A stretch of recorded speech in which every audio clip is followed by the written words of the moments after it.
Everybody, broadcasting. Thank you very much. I declare open this hearing of the Committee Affairs Legislation Committee into the 2025-26 supplementary budget estimates. I begin by acknowledging the traditional custodians of the land in which we meet today, and I pay my respects to their elders past and present. I extend that respect to all Aboriginal and Torres Strait Islander people here today.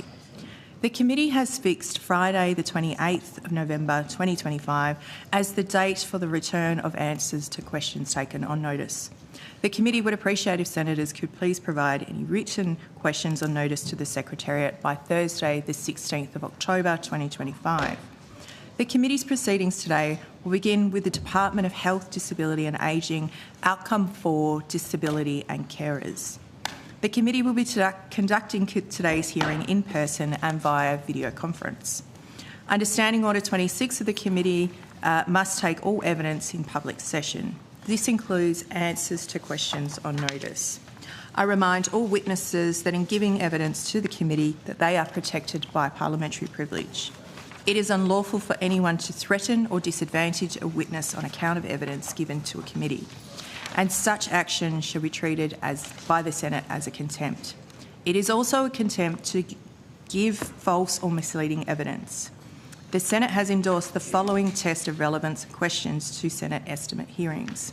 Any questions going to the operations or financial positions of the departments and agency which are seeking funding in estimates are relevant questions for the purposes of Senate estimate hearings.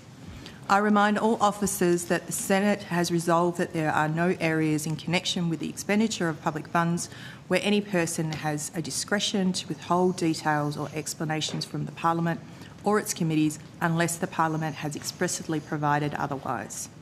The Senate has resolved that an officer of the Department of the Commonwealth shall not be asked to give opinions on matters of policy and shall be given reasonable opportunity to refer questions asked of the officer to superior officers or to a minister. This resolution does not preclude questions asking for explanations of policies or factual questions about when and how policies were adopted. Witnesses are reminded of the Senate's orders specifying the process by which a claim of public interest immunity should be raised. I incorporate the public interest immunity statement into the Hansard. I remind all senators of their obligations under the Behaviour Code for Australian parliamentarians to treat witnesses with dignity, courtesy, fairness and respect. An officer called to answer a question for the first time should state their full name and the capacity in which they appear. I remind committee members and witnesses who are appearing via video conference who are not speaking to mute their microphones. Live captions have been enabled for the entire duration of today's hearing. The feed will be displayed on selected video conferencing monitors at the witness bench, the back of the room and in the waiting room. We ask witnesses to please inform the Secretariat if you have at any time during the hearing if you're experiencing any issues, and they will endeavour to troubleshoot them as quickly as possible. I now welcome Senator the Honourable Jenny McAllister, Minister for the National Disability Insurance Scheme, representing the Minister for Health, Disability and Ageing. Minister, do you wish to make an opening statement? I do, Chair, thank you. And I thank the committee for the opportunity to say a few words. It's my first opportunity to appear before this committee, and I want to acknowledge the enormous privilege and the honour I feel at being asked to be a steward for the NDIS. It is not a responsibility that I take lightly. The NDIS is a world-leading scheme, and our government is committed to the NDIS as a key pillar of the Australian social safety net. We're focused on a sustainable scheme that can continue to provide life-changing supports for people with significant and permanent disability. It's around 150 days since I was sworn in, and in that time, many disability leaders have been incredibly generous in giving their time and their hard-won expertise to help me learn about this portfolio. This has helped me to understand where to focus and built the foundations for positive working relationships with the disability community. I'd like to express my gratitude to those who have engaged with me so thoughtfully and so constructively. I want to particularly thank the members of the NDIS Reform Advisory Committee, co-chaired by Elle Gibbs and Doogie Hurd, for providing their insight and their advice on the NDIS reforms. Our government's purpose is to build the very best scheme that we can, focused on the needs of people with disability. During the last term, the government received wide-ranging advice from the Independent Review into the NDIS, the Disability Royal Commission, the Worker and Provider Registration Task Force and others. And in particular, the NDIS review described how it is in the interests of everyone, including people with disability, service providers and governments, to secure the future sustainability of the NDIS. Subsequently, we've been progressing reforms that enhance the sustainability and the integrity of the scheme. Much of the advice that we received points to the need for a unified system of disability supports so that the NDIS is not the only port in the storm. In August, Minister Butler spoke about this government's intention to establish Thriving Kids, to provide foundational supports for children under 9 with low to moderate support needs in line with the NDIS review findings. The goal is to establish another layer of support, a second tier, to make sure that we're offering families a straightforward, timely and lower cost way to access support. We know that we can do better for many of these children and their families, and we will be working with states and territories to develop this national system of supports. In this, we seek the guidance and a collaboration with the disability community. Minister Butler has referred an inquiry into the Thriving Kids initiative to the House Standing Committee on Health, Aged Care and Disability, and there is a public hearing happening concurrently with today's estimates hearings. Minister Butler is co-chairing the Thriving Kids Advisory Group along with Professor Frank Oberclade, AM, and I welcome his invitation to the NDIS Reform Advisory Committee to engage with the program design work. One of my priorities for this portfolio is improving the participant experience in terms of the way that participants engage with the NDIA. As the NDIS review identified, the current approach to planning is inconsistent, confusing and often cost-intensive for participants and their families. The NDIS review recommended a fairer approach to planning that is easier to navigate. Recently, we announced that we are partnering with the University of Melbourne and the Centre for Disability Studies to develop a new approach to framework planning using the Instrument for the Classification and Assessment of Support Needs, or ICAN. This new approach will put a structured conversation at the heart of the planning process. Accredited assessors will meet with participants and their families and supporters as necessary to have a strengths-based conversation to understand their individual disability support needs. The ICAN will be used alongside questionnaires on each participant's personal and environmental circumstances. And importantly, this process will be collaborative. It will provide opportunities for the assessor to play back what they have heard and for the participants, their families and supporters to ensure the information is accurate. This simpler, more transparent approach will give participants greater clarity about how their needs are being assessed. I acknowledge there's a lot more to be done. I want to thank disability representative organisations for their considered advocacy in making it clear we need to be careful and not rush rollout of the new planning framework. This is important, and we've listened to them and moved the start of the rollout to the middle of next year so that there is time to get it right. As Minister, I must make it clear that I am committed to a scheme that operates safely and with integrity. Those who defraud the NDIS are exploiting hundreds and thousands of Australians who rely on the life-changing support that the NDIS delivers. I've issued an updated Statement of Expectations to the NDIS Quality and Safeguards Commission. This statement outlines the government's priorities to uplift quality, ensure safety and take a hard line on fraud in the NDIS as the Commission continues to mature as a regulator. Every dollar taken by fraud is a dollar taken by someone who needs it. And where we see fraud, we often see a range of other harms to participants, from low quality services to abuse, neglect or exploitation. After a decade of neglect, Labor has taken fraud seriously. We've invested over $500 million in tackling fraud and non-compliance and more than $470 million to ensure the NDIS Quality and Safeguards Commission has the resources it needs to ensure that Australians with a disability get the support that they deserve. I thank the senators and members from across the Parliament who have worked collegiately with me since my appointment. I know that the disability community wants to see elected officials working together to support them, and I look forward to continuing to work across the Parliament to ensure we are reaching the best possible outcomes for NDIS participants and for the broader disability community. Thank you, Minister. I also welcome Secretary of the Department of Health, Disability and Ageing, Mr Blair Comley, PSM. Mr Comley, do you wish to make an opening statement today? No, thank you, Chair. Thank you. I now call officers of the Department of Health, Disability and Ageing in relation to outcome 4, disability carers, and invite questions. I think I'll go to Senator Steele-John. Oh, yeah. Can I get you to table your opening statement, Minister? I can. Committee. Thank you, Chair. And thanks very much, Minister. And I'll kick off by thanking you and your office for your briefing in relation to the Duckett review, which was really useful. Now, I'm going to go first of all to Thriving Kids, if that's okay. On the 20th of August, the government announced the Thriving Kids initiative, presenting it to the community as a pathway, as an opportunity to restore broad-based support for infants, children and parents, so that kids can thrive outside the NDIS.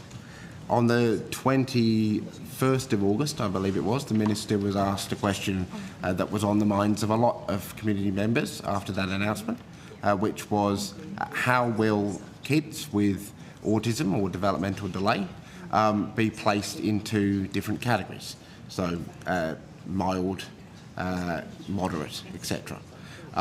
In answer to that question, the Minister stated, quote, that will ultimately be a clinical determination. So my first question to you is, would you be able to provide a bit more information or insight into how these categories will be defined for children under 9? Thank you very much, Senator Steele-John, and I do wish to acknowledge your willingness to engage with me over recent months since I came into the role. Senator, you're correct. The government is establishing Thriving Kids because we do recognise that for children with low to moderate support needs, we think that there are better alternatives, and we heard that advice through the review that was provided to us by Professor Bonatati and Lisa Paul. I think in the public statements that you've referenced, Minister Butler has made it clear that there are design questions to work through. This is a program that was first canvassed by the review in its discussion of foundational supports. A system of foundational supports for children was agreed by National Cabinet, or they agreed to progress it in 2023, and we are keen to see this come about.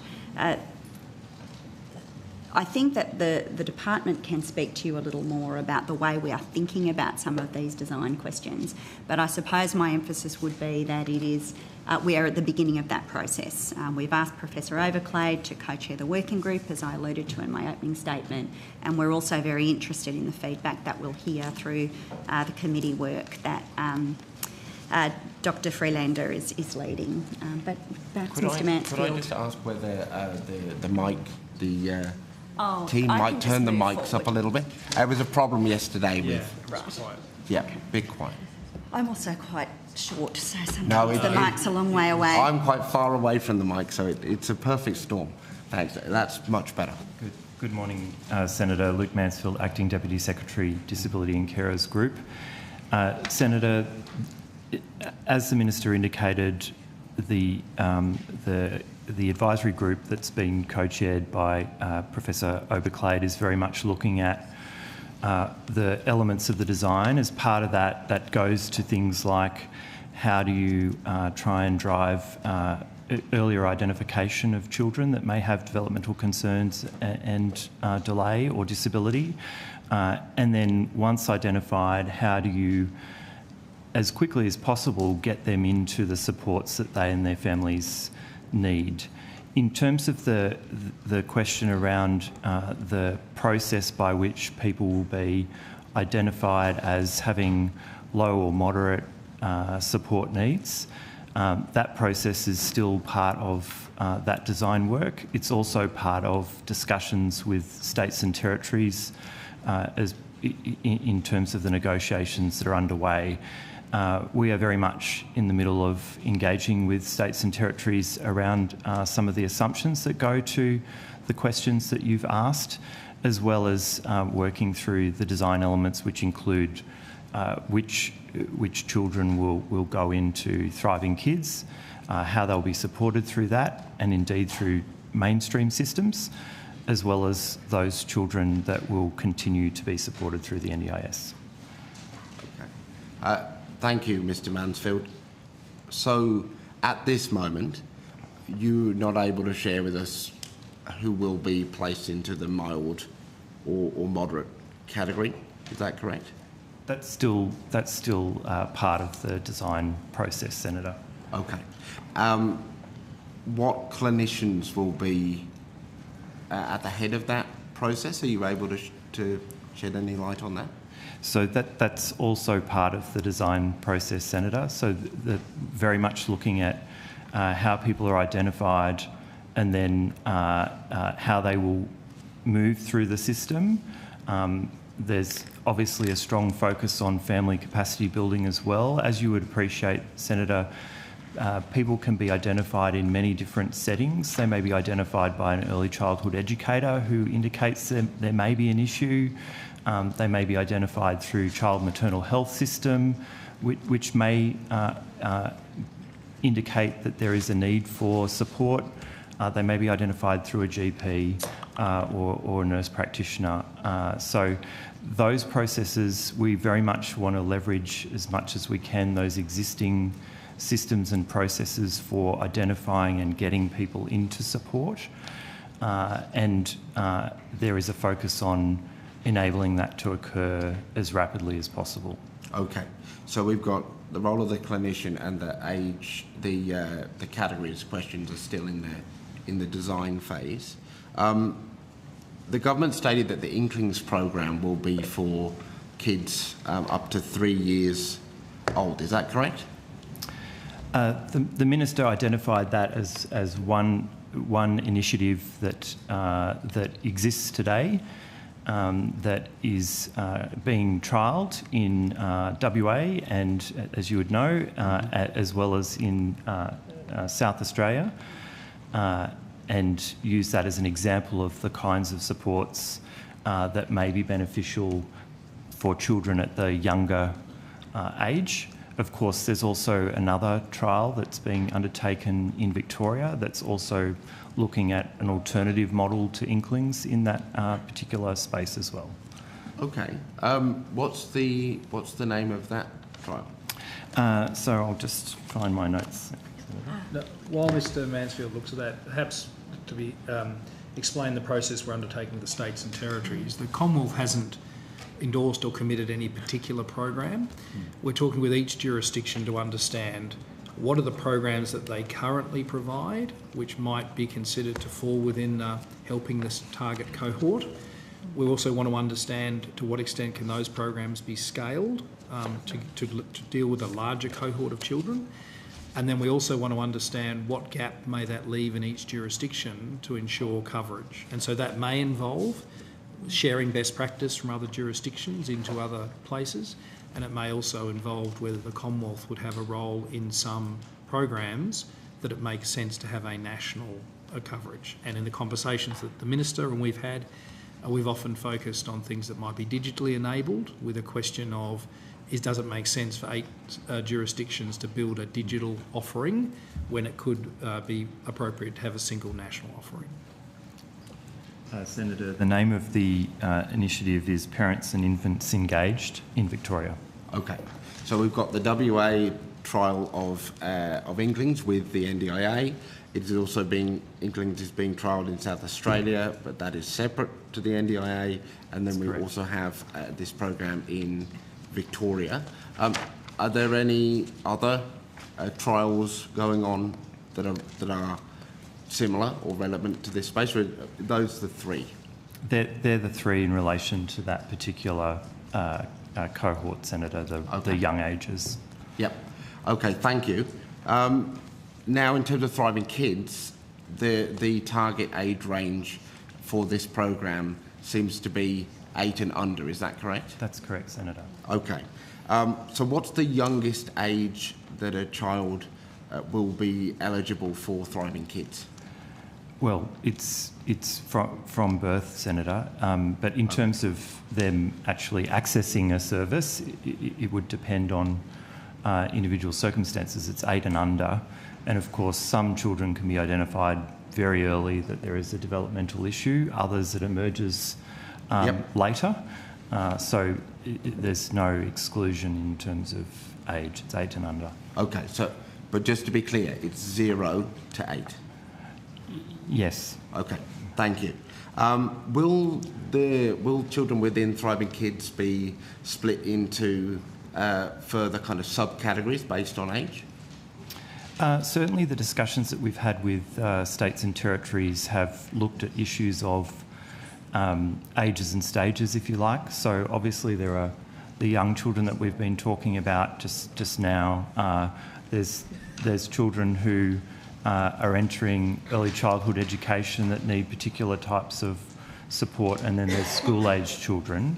But we're not necessarily categorising children in that way. Of course, there might be different types of supports that are going to best meet the needs at different ages and stages, but that's part of the design process. Okay, so that's part of the design process. Senator Steele-John, I just need to, we only have a short period of time in this first sprint, so I just wanted to check to see if the Coalition had some questions, so in order for us to share the call. I know that we do have another 2 hours of a block where we can all get in and ask questions, but I think it's important just to maybe share the 10 minutes across to the Coalition. If you can hold on your next set. Unless you're nearly finished. No, I've got a few others, but just to be clear, there are more questions that I have around this program that can only be answered in this period of the day.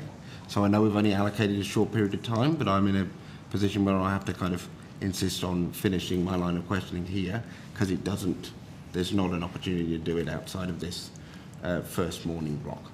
So I'm happy to cede to the Coalition, but we're going to have to push this section out. That wasn't a conversation that's been had with me. The program is set until 9:30, and I'd like to keep that on track. I understand your position, but that wasn't conveyed to us in a negotiation. So I am going to let you continue with your line of questioning, but I do just want to make sure that the Coalition also have an opportunity to ask some questions, and we are now into 9:24. So, we've allocated time, but we also want to keep that. Otherwise, we're going to cut into the rest of the program. So I am just going to leave that in the hands of others to consider that. If we borrow from other parts of the program in order to be on time, we need to make sure that we're sticking to the questions, if I can put it in that way.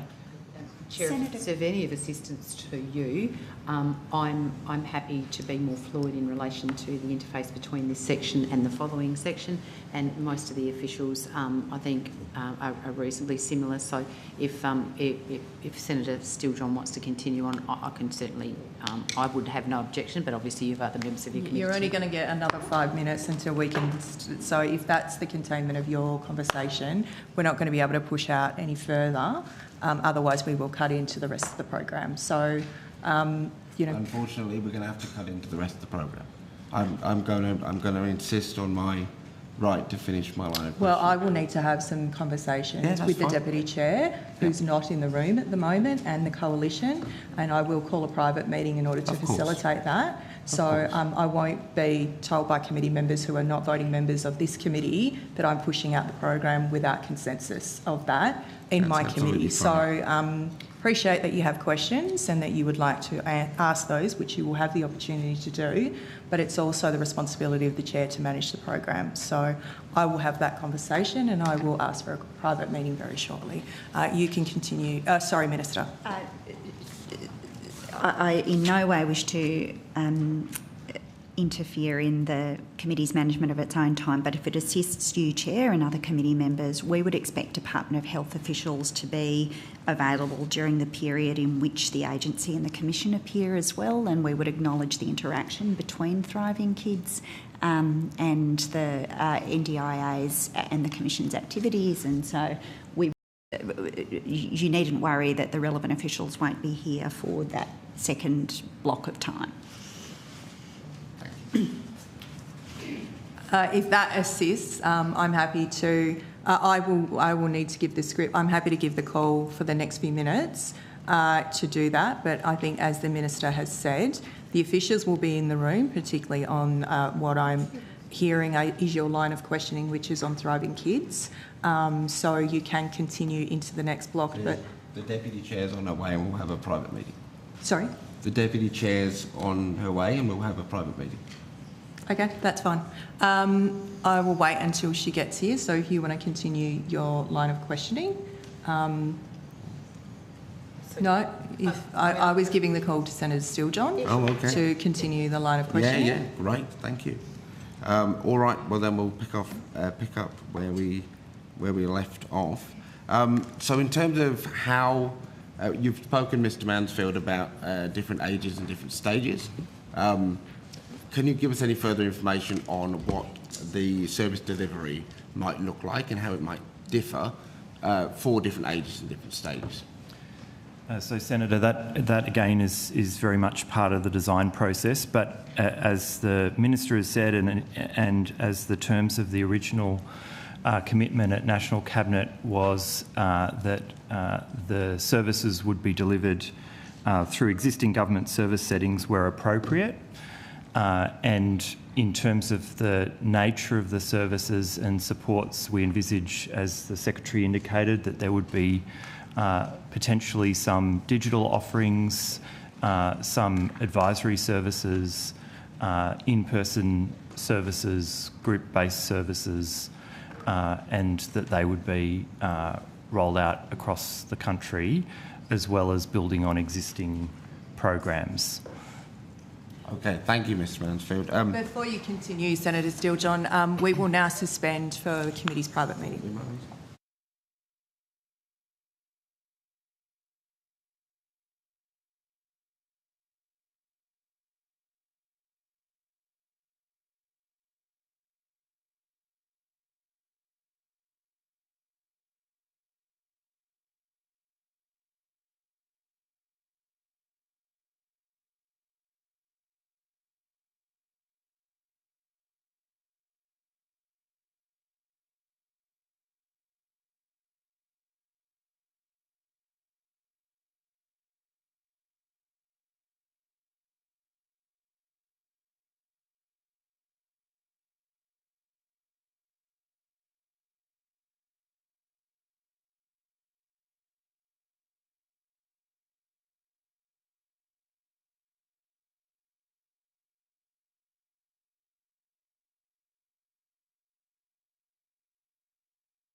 We will recommence after the committee's private meeting, and I will provide an update. At this time, we will open up and invite into the session the National Disability Insurance Agency and the NDIS Quality and Safeguards Commission. We will be within this group, including the Department of Health, Disability and Ageing on Program 4.1 and 4.2 as a block until 12:15 or until further conversations have happened to enable the committee to continue to ask questions of both health officials but also of those agencies. So I just quickly want to read into the Hansard that I also welcome through that the Acting Chief Executive of the National Disability Insurance Agency, Mr Scott McNaughton, and the NDIS Quality and Safeguards Commissioner, Ms Louise Granville. If I can get you to the table. In the interests of time, as I am aware that committee members have lots of questions, can I get you to table an opening statement if you have one? Oh, thank you, Senator. Scott McNaughton, Acting CEO from the NDIA. Great to be here, but we don't have an opening statement. Okay, thank you. And thank you, Senator. I also don't have an opening statement, but I would like to invite the Associate Commissioner, Natalie Wade, to the table as well. Absolutely. Thank you. Thank you, Ms Wade. Do you have a nameplate for either? Yes, we both have one, and we'll now put them up. That's great. Thank you for that.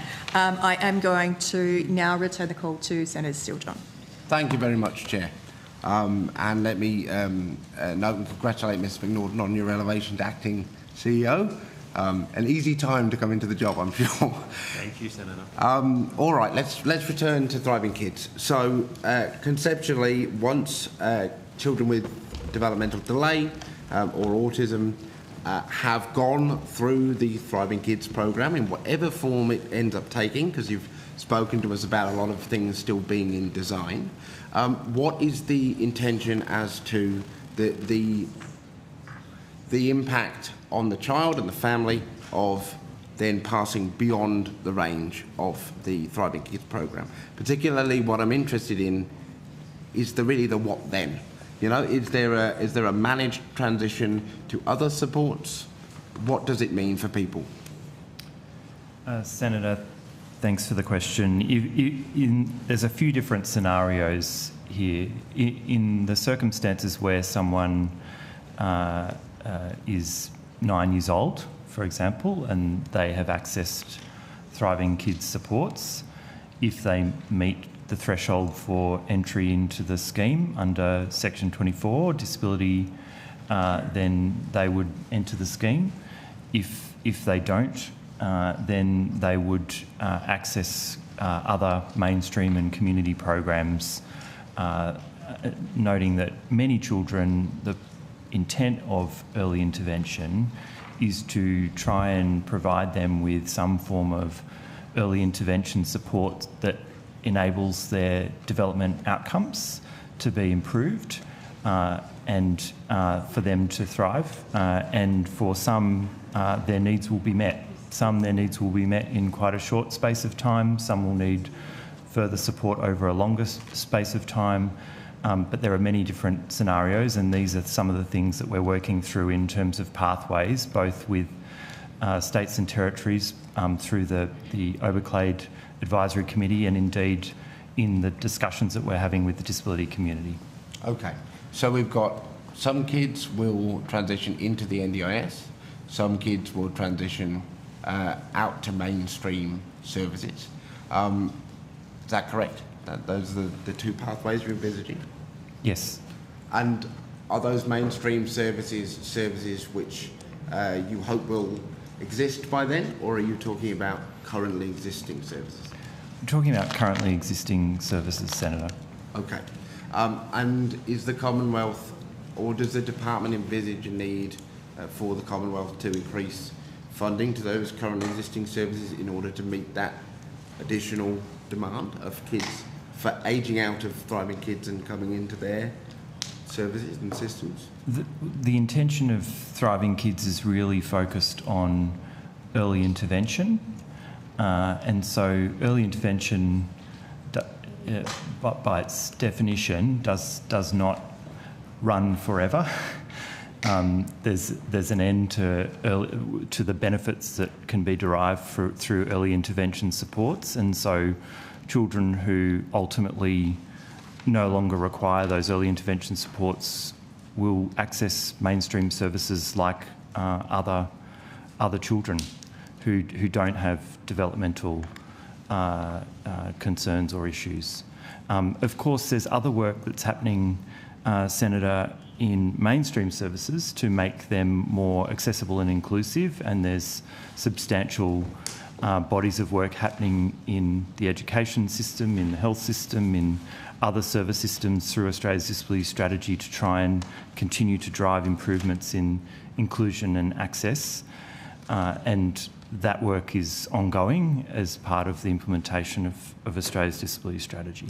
Okay, so we'll come out of Thriving Kids either into mainstream services or into the NDIS, which kind of brings me to the basic question that is also on a lot of people's minds, which is, I think, for the government, really.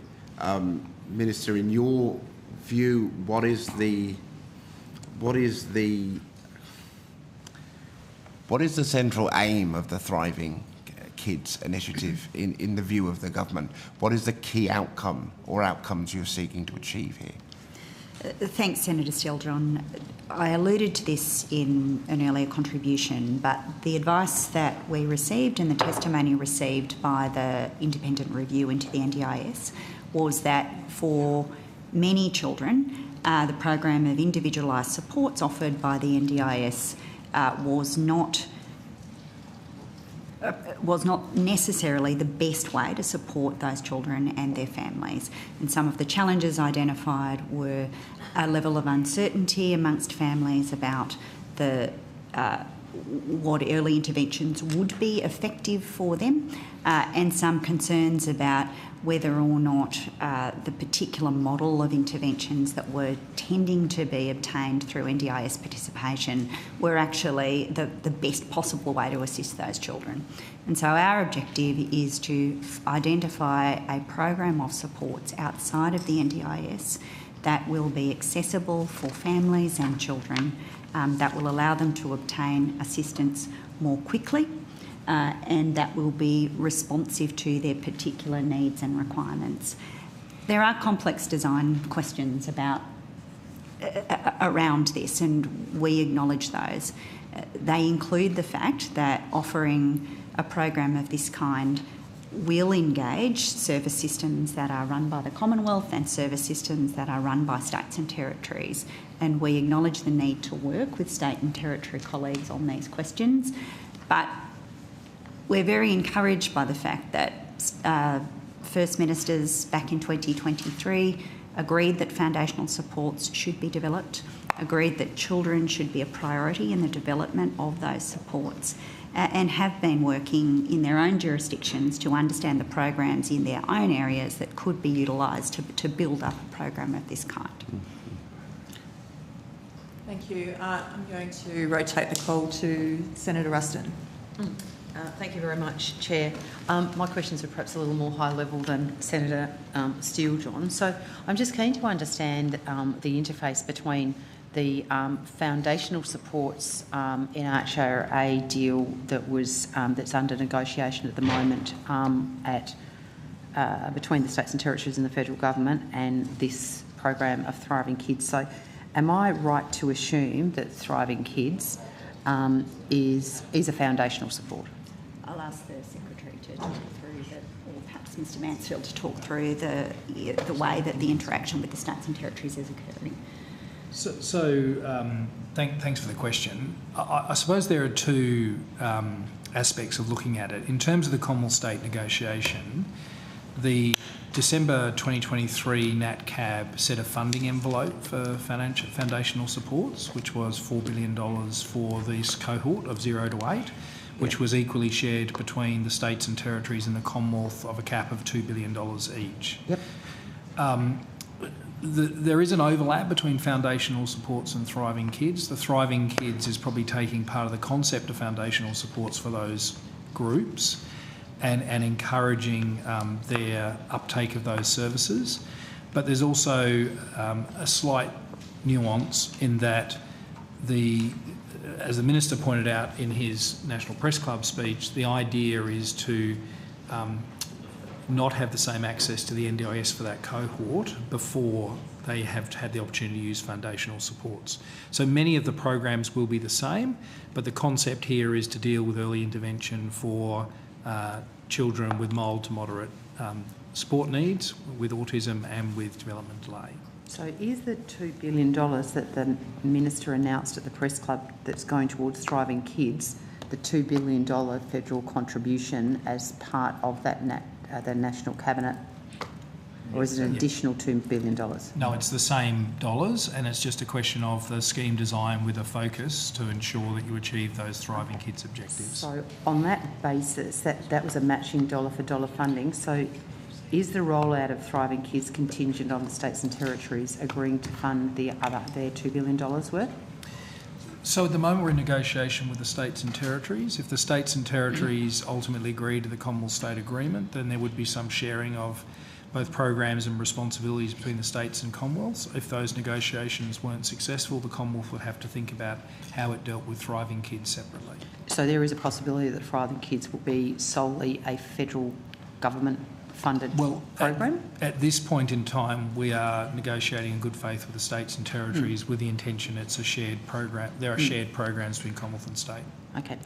So I'm just trying to understand here. So you said to me that Thriving Kids actually isn't foundational supports in its entirety. They're sort of inextricably linked, but not necessarily the same thing. And yet the funding envelope appears to be the funding envelope for foundational support. So what else is in the foundational supports bucket apart from Thriving Kids? Senator, in terms of the original commitment, there were a couple of different elements to the National Cabinet Agreement. There was an agreement to invest in foundational supports 50-50, co-designed between Commonwealth and states, and with involvement in delivery. That envisaged that there might be different groups of people supported through foundational supports, and in the discussions between the Commonwealth and states since December 2023, there was a shared view that a focus should be on children. Okay. And so that's very much where Thriving Kids is seeking to meet that need. So if you were saying that, and I'm very confused about how this actually works out, but I'm sure you'll clear it up for me. So you've just said that the agreement at National Cabinet in 2023 was for foundational supports to be a program that would be co-designed between the states and territories and the federal government. Subsequently, there was an agreement that it would be predominantly focused on children, but not necessarily entirely focused on children. And yet the first time the states and territories said they heard about the Thriving Kids program was when the Minister stood up at the Press Club. I'm interested to understand how that could be co-designed. Senator, there's been ongoing discussions with states and territories for a considerable period. There were national consultations that happened in 2024 between September and December that heard from more than 4,000 people. There were discussion papers that were part of that national consultation. One of those discussion papers focused on exactly this group. Sorry, so can I just unpack that? Exactly this group or Thriving Kids as a program? Exactly Mr. this. Mansfield, just before you answer Senator Ruston's question, sorry, I just have to read a script in relation to the media. So I'm sorry to interrupt your line of questioning, but I have stopped the clock for you. The media have requested permission to film and take photos of proceedings, and the committee have agreed to this. I remind the media that this permission can be revoked at any time, and the media must follow the direction of the Secretariat staff. If a witness objects to filming, the committee will consider this request. The media are also reminded that they are not able to take images of senators or witnesses' documents or of the audience. Media activity may not occur during suspensions or after the adjournment of proceedings. Copies of Resolution 3 concerning the broadcasting of committee proceedings are available from the Secretariat. Oh, sorry, Mr Mansfield. No. Mansfield, please continue. Thanks, Chair. So, as the Minister identified earlier, this particular group was one of the key areas of focus of the recommendations of the NDIS review. The national consultations focused on it. States were involved in the development of discussion papers. Mr Mansfield, a simple question. Was the discussion paper Thriving Kids program, or was it just about that cohort? It was about exactly the same cohort that we're talking about in the context of Thriving Kids. Okay, so where did the Thriving Kids name come from? I mean, I'm sort of a little bit confused here. I mean, I understand quite clearly what was being trying to be achieved by foundational supports, and particularly focusing on making sure younger people got the targeted supports that they need. But, you know, we've got a negotiation going on between the states and territories and the Commonwealth, which is more broadly around the support of the foundational supports that were discussed in 2023. There appears to have been discussions around the cohort that this was going to be focused on. And then at the press club, the minister stands up and starts talking about a Thriving Kids program. I think most of Australia thought that Thriving Kids was a program that had some level of development. It appears that it was a headline because in response to the questions from Senator Steele-John, you know, it's in development. Strikes me as that there's a lot more work to do on it, and that's fine. So in terms of the negotiations in relation to the states and territories and the federal government around foundational supports, which are obviously embedded in the decision between the negotiations on the NHRA and foundational supports, where are we at as the Department of Disability or NDIS? Where are we at in terms of the start date of, because the NHRA is due to come into place on the 1st of July 2026. I'm assuming it has to be signed fairly soon. You know, today, you know, we're reading in the Australian that the Premier from my home state of South Australia, Peter Malinauskas, has basically said that you know, in a blow to the federal Labor's aim to reform the NDIS and bring it into a more sustainable position, he's basically said that the federal government's not being honest and transparent with the states and territories about the size of the investment and expectations. So I'm sort of like, where are we? What are we doing here? Can I just, and we had this discussion yesterday in this committee, in this estimates committee. Obviously we're in the middle of a Commonwealth state negotiation, and I'm certainly not going to run a running commentary on what premiers or others might say, but obviously everyone in a negotiation of this time is trying to position themselves in the best possible light for a negotiation. I don't think, well, unless the chair wants to go there, we had a conversation yesterday about the quantum of the offer and how significant it was on the health side. But on the disability side, I think what Mr Mansfield has been saying, and I've been saying, the Minister's been saying, these conversations about foundational supports have been running since December 2023. The question of the concept of thriving kids or the description of thriving kids is something that was discussed in a number of ministerial gatherings before the press club announcement. So Thriving Kids was discussed? Yep. So why did all of the states and territory chief ministers and premiers come out and say, every single one of them said they hadn't heard of this program until the minister stood up? So all I'm saying, Senator, is I was party to ministerial conversations with the idea of whether you should be thinking about thriving kids as a better focus of the way it was discussed. So what the conversations within states and territories are, what their representations are, I can't comment. What I can comment on is now obviously my involvement in this portfolio, Minister Butler's involvement in this portfolio runs from May this year, but in the period between May and leading up to the announcement of Thriving Kids, there were a number of ministerial conversations that related to how we think about the appropriate way to best support children from 0 to 8, including the concept of thriving kids. Yeah, I mean, I suppose it's concerning though, because I mean, as I say, this morning in the Australian, the South Australian Premier declared that a failure to strike this funding agreement for a second year in a row shouldn't be ruled out.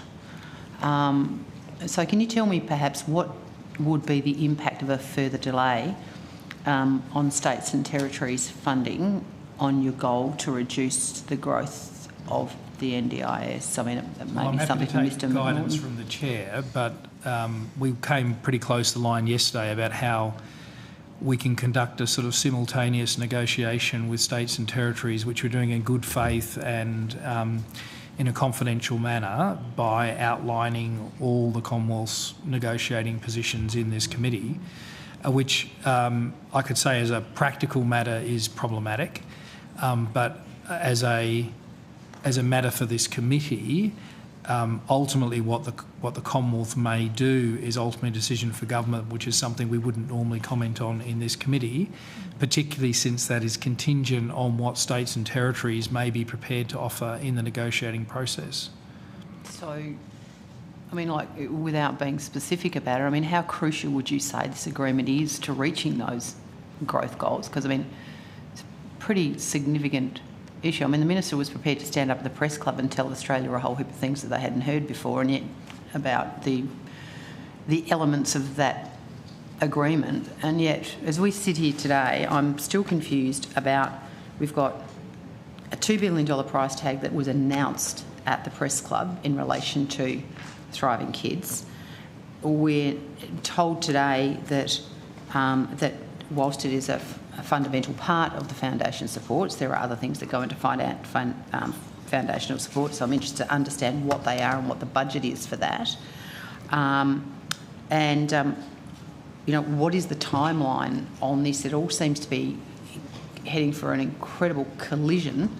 And as we sit here, we've got a promise in relation to growth targets that the Minister's put on the record, which I'll ask you about a bit later. So, I mean, when will we know more about what next year's going to look like?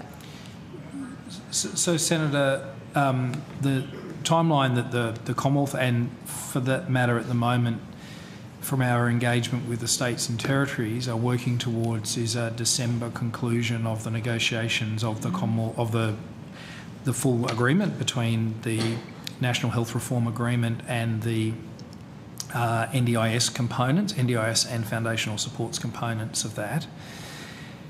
To the question you asked about, is it important to resolve this negotiation? Well, yes, the Commonwealth's view is that it's important to conclude it. Concluding this negotiation would provide much greater certainty for health funding for states and territories over the next, well, effectively 5.5 years. The current interim agreement runs until June 2026, and then it will be a 5-year period. So it'll be 5.5 years of funding certainty to the states and territories. We think that's very important for states and territories, but it's also good for the Commonwealth in terms of having that level of funding certainty. Is it feasible? Well, there's been communication between at First Minister's level between the states and the territories to have this engagement. There is now a negotiating process engaged to deal with these issues, and because it's building on close to 2 years of activity in this area, we do think it's feasible to conclude an agreement at this point in time. Now, at this point in time, various parties to that negotiating putting arguments, either privately or in the public domain, that seek to put their point of view in the negotiation. Well, yes, that's the case, but I'd be surprised if it wasn't the case in any Commonwealth state negotiation. So if it all comes together, we will hope to have an agreement by December. That would provide funding certainty for the states and territories and plenty of time for the 26-27 financial year. The intention is that foundational supports co-design would continue and would start rolling out from 1 July 2026 with a view that it would be mature in by 1 July 2027. So taking the point about Mr Mansfield that design work... Sorry. Good question. So you're talking about foundational supports in place by 1 July 2027, but the agreement needs to be reached in time for the July 2026 agreement to be in place for the hospital funding agreement. The point, Senator, is there's an implementation lag. Yeah, so I'm just being clear. So if the agreement needs to be reached in order for the 2026 timeframe to be met, but the expectation is it won't come into play until a year later. I didn't say that. Sorry, Senator. What I said was, and again, we did health yesterday, but I understand the Senator's interest in the link between these two. Well, the funding agreement, if I just might finish, the funding agreement, the funding arrangements for the NHRA would begin, the new ones, if the agreement was reached, we 1 July 2026. In terms of the provision of Thriving Kids or foundational supports under the agreement, the intention is that they would start being provided in 1 July 2026, but we don't anticipate that they would be at full maturity at 1 July 2026. But by the end of that financial year, we want foundational support / Thriving Kids to be mature at that point in time in terms of delivery. I know a number of people would think 1 July 2026 is ambitious for some of those supports, but our intention, and this is subject to the co-design, and I really do stress that because we're working with states and territories, that many of those supports may be existing programs that could be continued and or scaled, or the design parameters, those could be translated from one jurisdiction to another to allow that implementation. So our view is that is a feasible timeframe. It's obviously possible that when you're doing a negotiation of this type, one party or the other gets to a point that they are not happy with the overall deal. But we think that's a feasible timeframe to bring together both the NHRA and the NDIS and Thriving Kids side of the equation. Thanks. My fear here, with the greatest amount of respect to everything that's been said this morning and yesterday, is the failure of the federal government to actually be able to negotiate this. Very likely is going to result in the federal government having to buy its way out of this mess. But let's hope that what you've just said is correct. Just one quick last question. Senator Ruston, I don't accept those assertions. The government is working with state and territory counterparts. We think we have a mutual interest in finding agreement about the approach to both health and the NDIS. And as the Secretary has indicated to you, we have in place the mechanisms to work both at officials level and at ministerial level to do so. Well, I do hope so, Minister. Just quickly, in terms of this new program, Thriving Kids, or whatever programs we're talking about addressing younger children cohort here, if a child is on the NDIS already, will they remain on the NDIS, or will they be moved over to this? So is this for existing and new entrants or new children with developmental challenge, or is it only for the new cohort that will be going on to the new program? Senator, the Minister's made very clear that any access changes won't take place until 1 July 2027, so that Thriving Kids is stood up and, as the Secretary indicated, matured. And in terms of the final composition of the cohort of children to be supported, that's subject to Commonwealth State engagement and considerations that are happening through the advisory group around the design. Okay, so you actually don't know whether existing children that are on the NDIS who won't have aged out of the under 8 by then, whether they will remain on their current NDIS scheme or whether they will be moved across. Is that what you're saying? Right now, children are subject to the normal processes within the NDIS, which is that they're, reassessed from time to time, and that is expected to continue. Will they be reassessed for this program? Is that the proposal? Children who receive early intervention are assessed in relation to the provisions in the NDIS Act. and where they no longer meet the threshold for continuing in the scheme, then at that point they would exit the scheme. So do you understand the kind of uncertainty and distress that your answer just then would probably provide to parents of children with developmental delay or developmental challenges? The incredible uncertainty. I think what you just basically said is that they are likely to have a change, but you're not prepared to tell them what they are. I mean, this has been the problem with this, has been the distress caused by the uncertainty of not knowing what's going on into the future. I mean, everybody wants what's best for children. I don't think there'd be anyone in this room who would disagree with that. But I have to say, Mr Mansfield, your answer just then I believe would strike fear into the heart of every parent whose child currently is receiving support through the NDIS about what their future looks like. So thank you, Chair. Sorry, Minister, before you respond, I'll take that as a statement, Senator Ruston, not as a question to the panel, and I will be rotating the call to Senator Hanson once the Minister advises. Thank you. Simply to say, Senator Ruston, that your response now misunderstands, and I'm sure it's not deliberate, the advice that's just been provided to you by Mr Mansfield. Minister Butler was very clear and has been very clear publicly that children enrolled in the NDIS now or who become enrolled before Thriving Kids commences will remain on the scheme subject to its usual arrangements, including from time to time reassessments. And reassessments have always been a feature of the NDIS since its commencement under the early intervention pathway. Thank you. Senator Hanson. Thank you very much. Welcome. Thank you. Just if you can answer and clarify these questions, as of the 30th of June 2025, 16,363 registered providers and around 254,000 unregistered support coordination work providers. Would that be correct? Senator Hanson, I'm really sorry, but I was having trouble hearing your question and the numbers. Okay. Would you mind repeating them? There were 16,363 registered and around 254,000 unregistered support coordination providers. I'll ask Mr McNaughton to provide a response, or perhaps it might be, if it's a question around registration, I'll ask the Commission to respond. Thanks very much, Senator, for your question.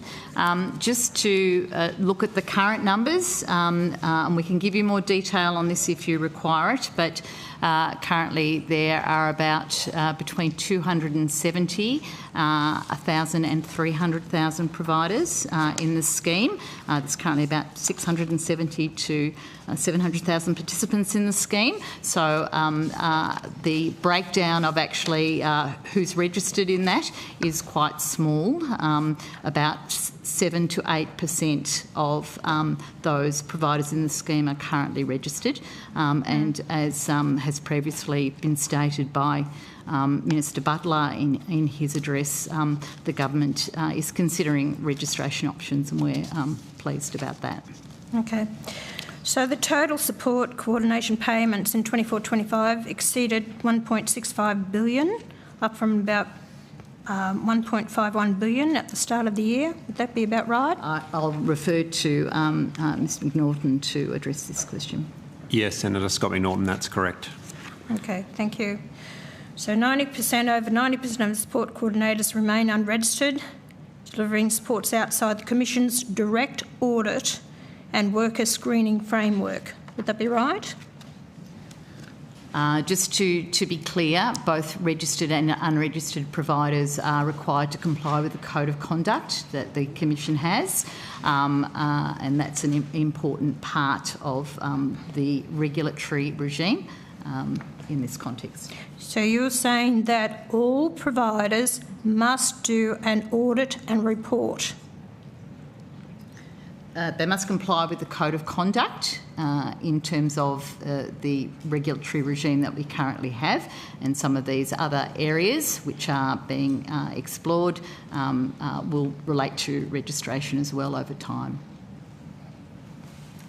The Commission's suitability requirements for registration are limited to fit and proper person.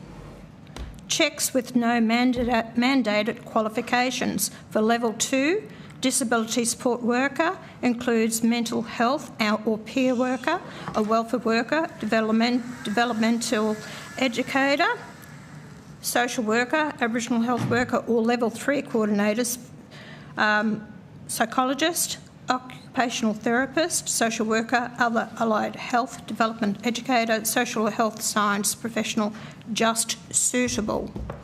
So basically fit and proper person. So really, what level of do you have to have qualifications?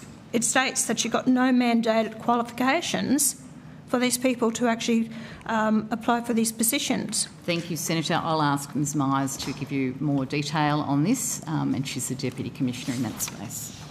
Thanks. Thank you, Senator. Catherine Myers, Deputy Commissioner at the NDIS Quality and Safeguards Commission. With our suitability assessments, we do look at the history of key personnel and other data holdings that we might have. From a qualifications perspective, there are certain registration components where we do look at qualifications. Generally for support workers, there is not a requirement to be qualified. Well, I've got here, given the Commission's suitability rules do not specify qualifications for Level 2 support coordinator based on one of the suitability criteria being disability support worker, which, let's face it, could be anyone, what work has been undertaken to develop a minimal capability or training framework for Level 2 and 3 coordinators? So we do have training modules and training information available on our website for all NDIS workers to be able to access, but there is not a current requirement for a qualification. So it's just go to your website? To access training modules and training material. There is also training available that NDIS providers would train their staff around particular components of service delivery. So, for example, requirements regarding medication management, mealtime management. So there's training material available for those support workers. Do they have to pass this before they're given the ability to work? I don't know whether that's part of their employment conditions, but it would be expected that they complete that training to be deemed able to provide those services. But there's no follow-up. So basically, there is it could be follow-up. anyone. But you said it's not a requirement, or it is a requirement. You've got it on your website. Do they have to do the course? Do they have to go through an examination? Do you follow it up? Do they have to pass it?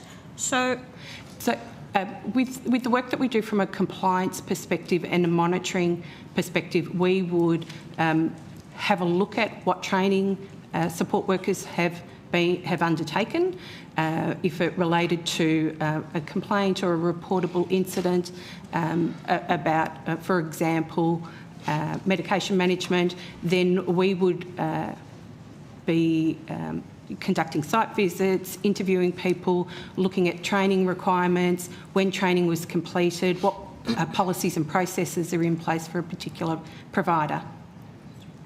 You'd really want to be on your game now after the Anne-Marie Smith death that happened in 2020, wouldn't you? Because that worker wasn't followed up, and the conditions that poor woman lived in were absolutely disgusting.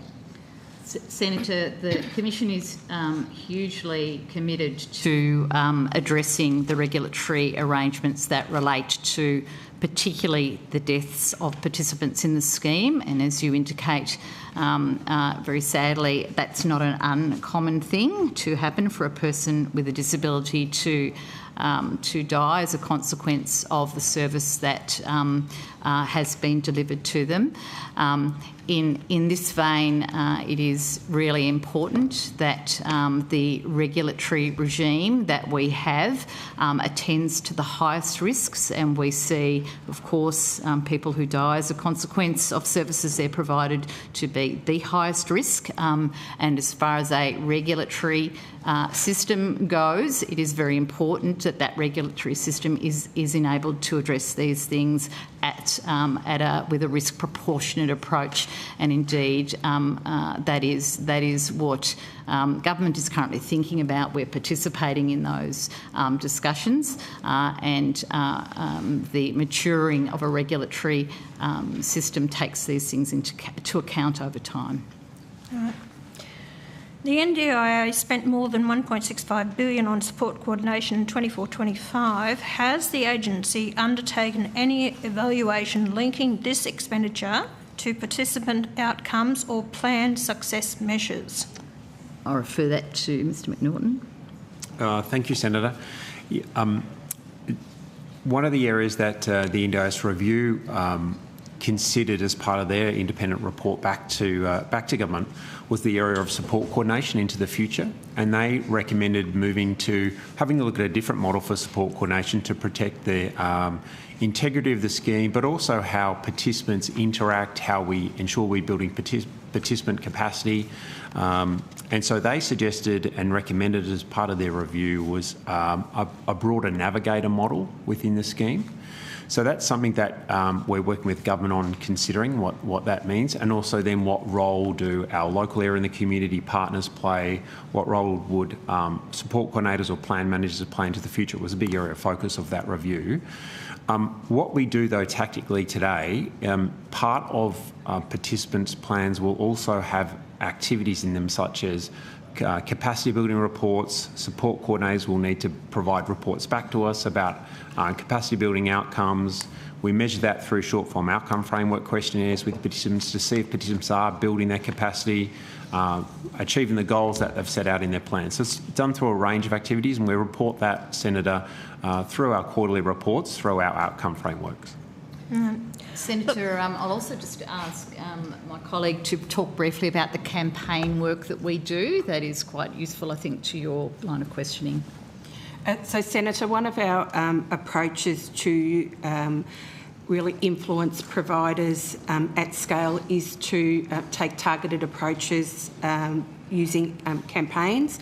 They can be either place-based campaigns or thematic campaigns, and this year we have had a campaign with support coordination focused on quality of services, conflict of interest management and participant choice of control.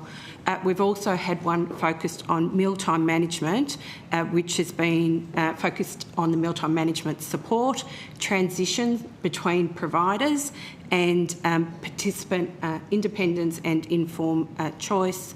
And a third campaign that we've undertaken this year, supported by the ACCC, focused on with states and territories of out-of-home care and residential care services.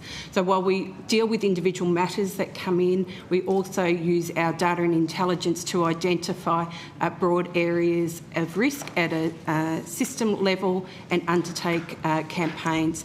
That includes site visits, meeting with participants, meeting with workers, and analysing that evidence and taking regulatory action as well. So that could result in a corrective action request, a compliance notice where we direct providers to undertake certain activity, which could also involve retraining staff, updating policies and procedures.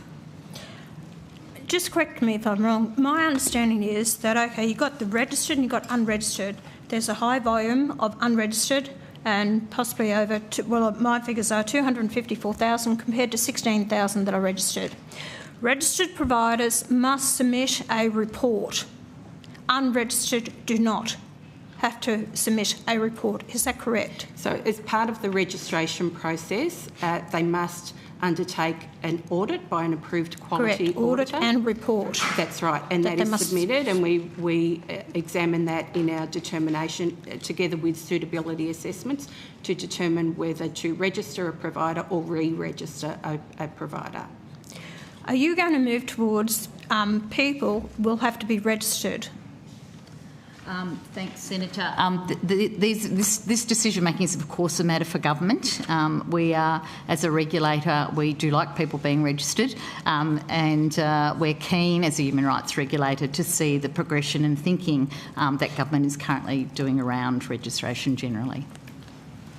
Well, I think the general public, because the amount of money that's actually been paid out with NDIS, that people should be accountable for that. And as I said, the difference is that if you're registered, you have to supply a report and you have to be audited. And if you're not, then all you have to have is an ABN number or work for an organisation, and there's no oversee of this whatsoever. So I think there should be more accountability with that. Just wanted to move on to another area. With the NDIS, it's not means tested, is it? No, Senator. No, Senator, it's not. Right. You have, it was designed as a universal entitlement based on disability-related functional need, not income or assets. That was the Productivity Commission of 2011. All other major Commonwealth human services programs apply means or income testing, including aged care, home care and residential care, childcare subsidy, family tax benefit, income support and pensions, Commonwealth Seniors Health Card. Can you explain why this is not means tested? Senator, you're right that some parts of Australia's social service net are targeted towards people dependent on their means, and others are not. And so, importantly, Medicare is a scheme that is available to all Australians, and I think you'll know, Senator, that all Australians value very much their ability to access Medicare. Sometimes when we've talked about the importance of the NDIS, one of the things we refer to is that disability may feature in anyone's life, and the importance of a disability insurance scheme that is universal and available to all Australian citizens is it provides a measure of assurance and protection for all Australians, whether they currently live with disability or not. Senator Hanson, I'm just checking how much more time you need on just this couple of questions. I do need to share the call, I'm going to give you the opportunity. I know you've got lots of questions. I'll finish up on this means testing and then... Yeah, thank you. Appreciate Minister, that. I appreciate what you said, and everyone has the right to Medicare, but we also know if you're on high income, you pay an extra percentage in your tax towards your Medicare as well. And Medicare is cheaper on the taxpayer for 27 million Australians to what NDIS costs the Australian taxpayer for NDIS. And actually, at the moment, it's between 24 and 25. It's 46 billion, but I've heard other figures of 52 billion a year. And the projection is going to cost, in 2032, $100 billion a year. So really, to not make it means tested, how do you expect the taxpayer to fund this if it's not means tested? Senator, I think your question goes to the overall sustainability of the expenditure on the NDIS, and that is an issue that government is very interested in. We've been talking this morning about the speech that Minister Butler gave relatively recently at the National Press Club, and that is one of the issues that he canvassed in quite some detail. He talked about the fact that this was a scheme that when we came to government was growing annually in the order of about 20% a year, and our government's view that that level of growth is not sustainable.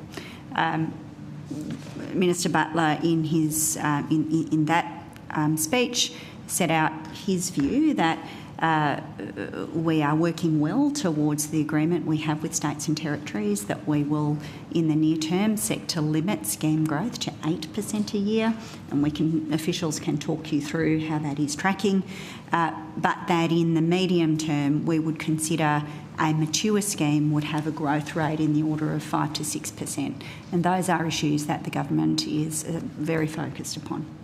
Senator Hanson, I do need to share the call, so I will come back to you. Senator Ruston. Look, just quickly, just interested in some answers in relation to the NDIS pricing arrangements and price limits 25-26. So on your website, Mr McNaughton, you effectively acknowledge that notice given for these changes was insufficient. So a question to you then is why did you proceed with such little notice to meet the 1 July timeframe when your agency itself acknowledged that the time was insufficient for the sector to be able to respond adequately to the changes? Oh, thank you, Senator, and I'll ask Ms Mackay to give some updates about the timeframes that we went through. But it is something we've heard very loudly from the provider sector and the sector general about the ability to offer more time for those pricing changes. Our board makes a decision and then we wait for the Fair Work Commission to hand down their final decision, which affects about 70% of pricing because it's about support workers. Then we publish the final report. When did the FWC come down with their decisions? I'll get the dates. When did the Fair Work Commission come down? Ms Mackay will give you that. One thing, whilst Ms Mackay's getting all the dates for you, one of the things we have committed to, Senator, in response to that feedback is we're going to do two things. One is to work on a 3-year pricing plan, which will signal to the market the areas of focus that we're looking at very clearly and the process to engage with the market around that. But also to much earlier do some form of an interim determination for pricing that will work through the department and the board so that we can warm up the sector if there is going to be any changes, and then we can say this is what we think will be the interim pricing determination subject to the final decisions handed down by the Fair Work Commission. So we want to be able to get ahead of the game to give more time. We acknowledge people have said to us they would like more time. So from the next cycle, we are looking at putting that in place. But I'll ask, would you still like Ms Mackay to give you the dates? Oh, I'd just be interested in the date that the FWC was brought down. Thank you. It's Penelope Mackay speaking. I'm the Deputy CEO responsible for pricing. So on the 16th of April, the agency announced that it would be releasing the APR within 5 working days of the Fair Work Commission determination being handed down. The Fair Work Commission handed down its determination on the 3rd of June. And then the annual price review was released within 5 working days on the 11th of June. So I want to reiterate the point made by Ms McNaughton that every year the board has approved for release the pricing after the Fair Work Commission determination, and we have had feedback of the impact that causes for businesses, so we're actively engaging with providers to see what we can do to bring forward the amount of notice that providers get in relation to price changes. Have you even tried to engage in any way with the Fair Work Commission to explain the difficulty it provides you not having that information until so close to the time that it has to come into effect?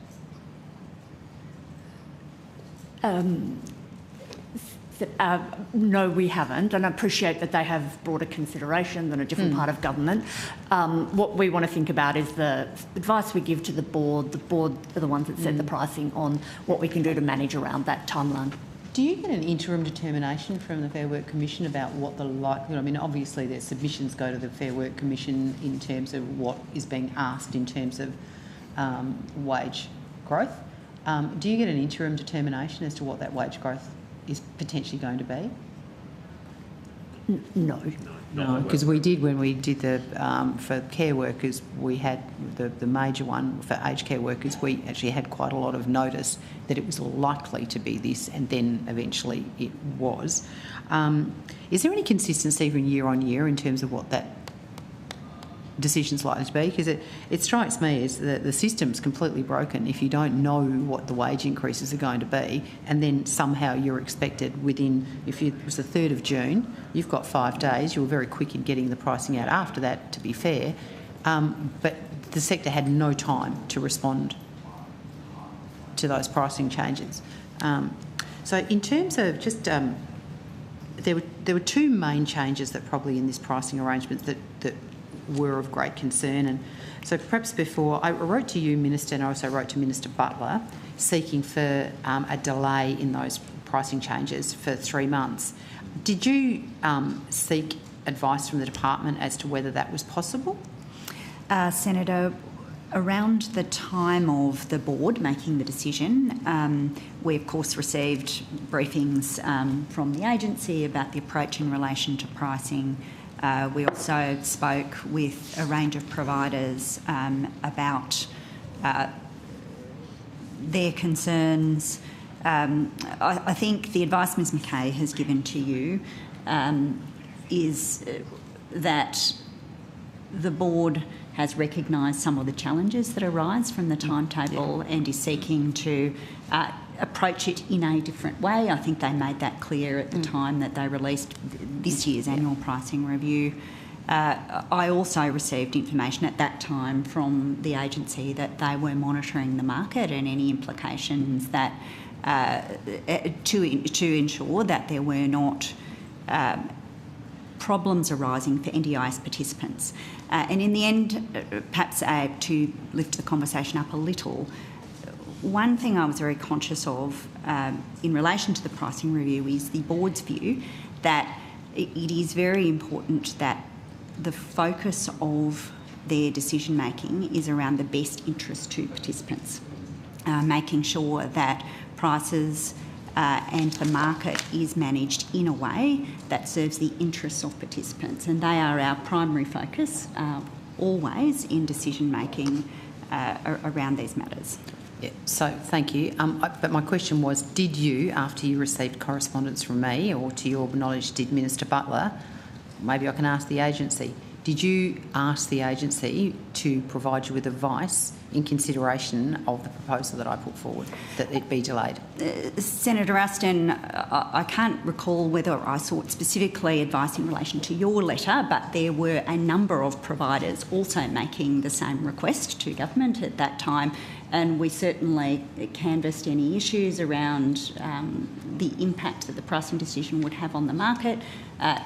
As is evident, we did not take a decision to delay implementation. But you did make a decision on the basis of considering delaying, but then chose not to. Is that correct, Mr McNaughton? The main bits of consideration that we were very cognisant of was the feedback that we needed to do more to quickly explain the decisions. It wasn't about a delay, it was about information to the network. Sorry, I understand why you don't want to answer, well, you're having difficulty answering the question, but my question is simply, I asked before it came into effect if consideration could be, there was consideration that it be delayed by 3 months to give time for the sector to be able to get ready to absorb the impact of the pricing changes. I'm just keen to understand whether you or your board ever gave consideration to that delay and made a conscious decision not to delay, or whether you never considered delaying it at all. Particularly given subsequently we've now, and the Minister said that she received, and I'm sure you did, a lot of concerns about the short time frame to make the changes. Did you ever actively consider delaying it and make a decision not to? Senator, you'll understand... sorry, I'm actually asking Mr McNaughton whether yes, the department I know, but I'll provide an answer and then I'll invite Mr McNaughton or Ms Mackay to add to it. I mean, the earlier evidence given to you is that at least part of the decision relates to responding to increases in the minimum wage. The consequence of delaying the APR, as you requested, would, amongst other things, be to delay the decision to incorporate increases to the minimum wage into the pricing arrangements. Those wage increases would still flow through to the costs of providers. There is a reason that the pricing review needs to be made in line with the decision that is taken by the Fair Work Commission. Okay. So to that point, There were two main areas of concern that were raised at the time and continue to be raised. One was in relation to the pricing for allied health, but the most concerning one that was being raised with me continuously has been the change to pricing on transport. So I'm just interested in terms of the overall pricing review and changes. What was the impact of the changes on the NDIS budget?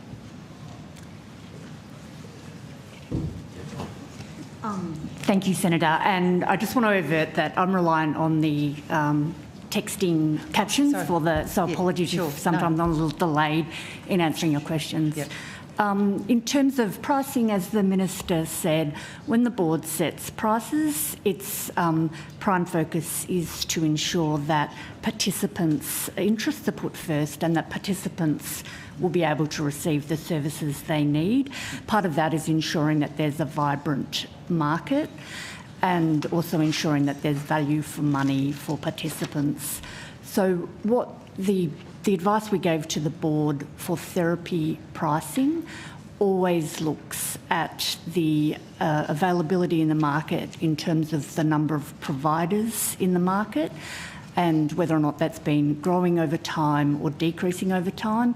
What we see is it has been growing over time. The other thing that we look at for therapy pricing is what the prices are in other markets. And that's for two reasons. Firstly, to ensure that participants are getting fair value compared to buyers in other markets, and also to ensure that we're not distorting other markets by setting differential pricing for NDIS participants. So this year, for the first time, the agency had access to more data with private health insurance data as well as data from the MBS, and we looked at 13 comparable programs, and we benchmark using 10.5 million transactions in those other markets to see whether or not the prices that we were setting were commensurate with what was being set in other markets.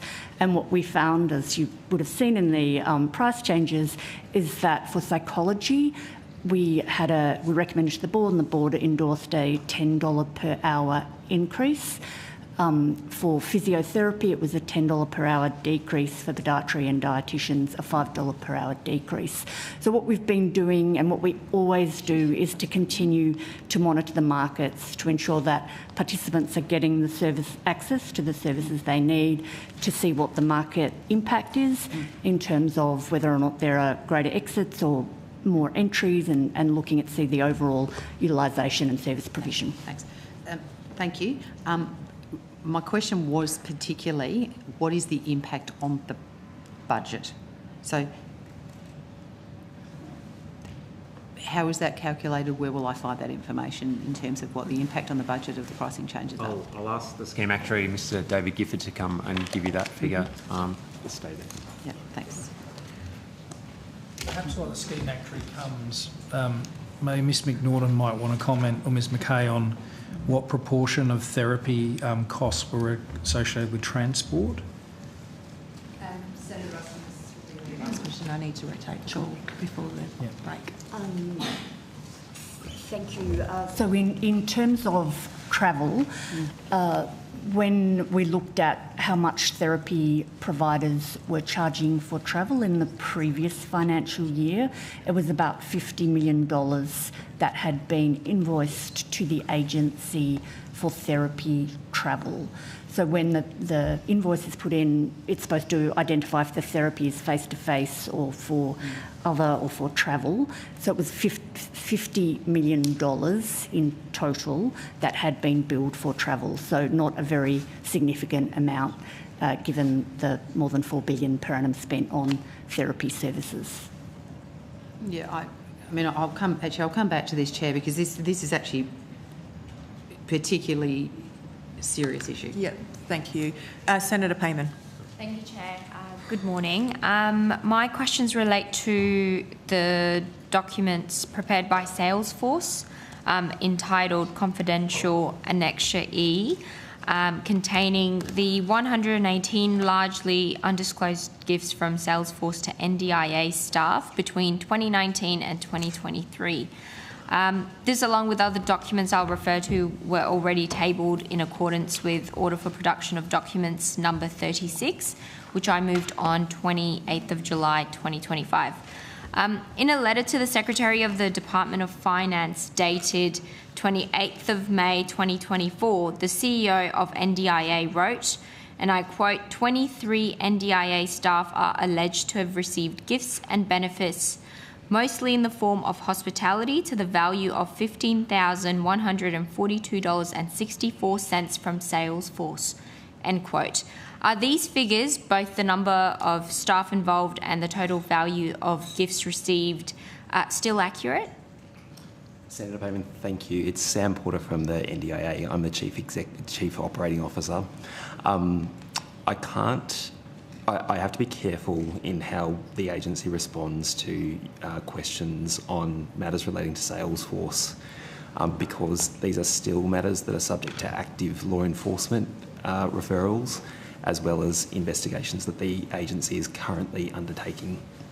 So I actually can't answer your question because those investigations remain underway. Could you at least give us the facts of what you've got? So, again, the reference to the 23 NDIA staff and the value of $15,142.64. Can you confirm that they remain accurate? I can't confirm that they remain accurate, Senator Payman, because those matters still remain subject to active investigations. What I will say is that the agency was horrified when these allegations, when we became aware of these allegations, and what we did in response was immediately start our own investigations, and ultimately we made law enforcement referrals to our colleagues at the National Anti-Corruption Commission, the Australian Federal Police, and to ASIC as well. Thank you. There's a few questions, and again, we'll go through them, and if you can't answer them, you can't answer them. The letter continues, and I quote, "This included the provision of hospitality worth over $9,000 to an SES level labour hire employee who has since left the agency," end quote. Is this employee referred to in the annexure as representative 2?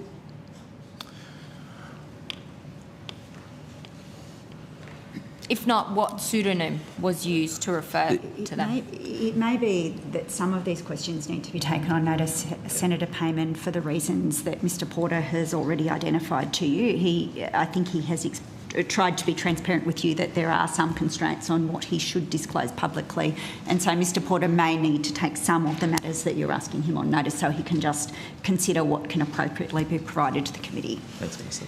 Yep, no, that's fine. I mean, if you can take it on notice, you can just say you can take it on notice, and that's totally cool.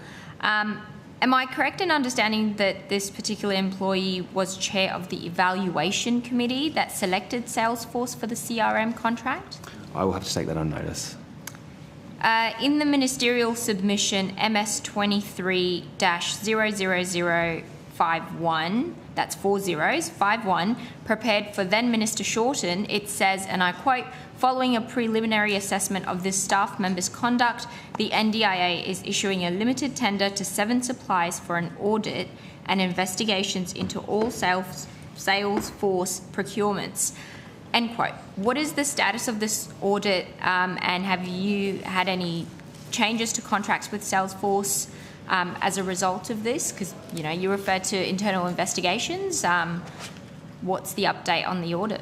Yes, thanks, Senator. That audit is part of the broader investigations that we have underway into both gifts and benefits conferral on agency officials, as well as historical procurements and the integrity issues associated with historical procurements of Salesforce contracts. No changes to Salesforce contractual arrangements have arisen as a consequence of those investigations to date. Except that, of course, the agency is very deliberately considering and working through the consequences as they emerge through our investigations. So, just as a point of clarification, have the audit and investigations been complete, and if so, when?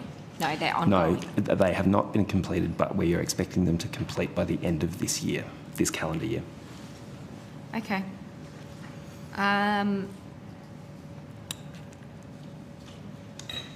It's also interesting that there's no consequences in contractual agreements with Salesforce. Can you please... Senator, I might just jump in there and say it's not to say that there are not consequences for Salesforce, and in fact, in response to the allegations that that we became aware of, we have had an active dialogue with Salesforce, and we have sought assurances from Salesforce about their own ethical conduct. We have also been out to market recently, and we have had some changes incorporated into our contracts with Salesforce that directly address these issues. So, for example, the contracts we have with Salesforce now include a commitment from Salesforce to comply with the Commonwealth's Supplier Code of Conduct, which was a promise that we had not had from them before. Can you please provide for each of the representatives referred to in Annexure E the total value of gifts they received, the proportion of that value for gifts that went undisclosed, and whether they still work at the NDIA? And you can take that on notice. I'll take that on notice, thanks. The NDIA CEO's letter notes that a referral to the National Anti-Corruption Commission has been made, and you've made that reference earlier, and that the agency was considering a referral to the AFP or ASIC. Have those referrals been made to date, and can you give me the dates of when those referrals were made? Thank you, Senator. All of those referrals have been made. The date was in June 2024. 12th of June 2024. Senator, it's the 12th of June 2024. To both AFP and ASIC? That's correct, yes. Yeah. And Senator, I think you understand this already by the nature of your question, but it is perhaps just worth confirming the circumstances that have led to these investigations being initiated. In December 2022, the former Minister for the NDIS appointed Dr Ian Watt to lead an independent review of Services Australia and NDIA procurement and contracting, and that was to examine a whole series of issues that had been raised in the media regarding former Minister Roberts. Dr Watt completed a very important review. It is incredibly important that government contracting operates with integrity, and we're very grateful for the work that he did. It revealed a number of additional issues which the agency then decided that they wished to investigate, and the processes you have been asking about are directly related to those subsequent investigations. They follow from work that was initiated by the former minister in response to media issues that were raised in the media. Aside from conversations, what additional disciplinary action has the NDIA considered following these investigations that are still ongoing, or what do you anticipate to, impose? Senator, as CEO, acting CEO and the leadership team take this very, very seriously. On all of those matters have all been undertaken as an APS Code of Conduct review. I won't go through the individuals, of course, but every single person who was identified or as part of that has been either sanctioned or there are actions underway through an APS Code of Conduct review. And internally, what changes has the NDIA made to address, what some would categorise as an obviously embedded culture of non-compliance with its finance policies? Senator Payman, I think it's important to point out, firstly, that this conduct and the allegations that we became aware of are limited to a very small number of employees within the agency and within a specific group of the agency. That's the first thing I'd say. The second thing I'd say is that only a number of those employees, subject to the list that are included in the list to which you refer remained active employees or labour hire staff at the agency at the time that we became aware of that list. The third thing I'd say is that we have made a number of changes since the time of the original Salesforce contracts to the way that we procure and the way that our processes protect the integrity of procurements. And most recently, we have made changes to our gifts and benefits policy for NDIA staff. That policy also applies to labour hire workers, and that puts much stricter guardrails in place to ensure that officials only accept gifts in very limited circumstances, with the starting principle that thank you is enough, and as a general principle, staff should decline offers of gifts and benefits of the nature that we saw from Salesforce originally. And in terms of when it comes to disclosures, what's the time frame? Like how soon, how quickly are they required to make those disclosures? Staff are now required to make disclosures of gifts and benefits offered to them within 5 business days of the offer. And what's the value that ranges? Any value. Any value. Great. That's all from me for now, Chair. Thank you. Thank you very much, Senator Payman. I think given that we've finished that block of questioning, I'm going to propose that the committee go to a break a few minutes early and returned back at 11:10. So suspend for morning tea. Thank you.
and continue in what is outcome 4 on disability and carers. And I'm going to go to Senator Ruston. Oh, thank you.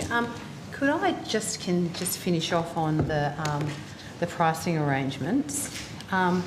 So I'm keen to understand that we've now had the pricing arrangements in place now for 3 months.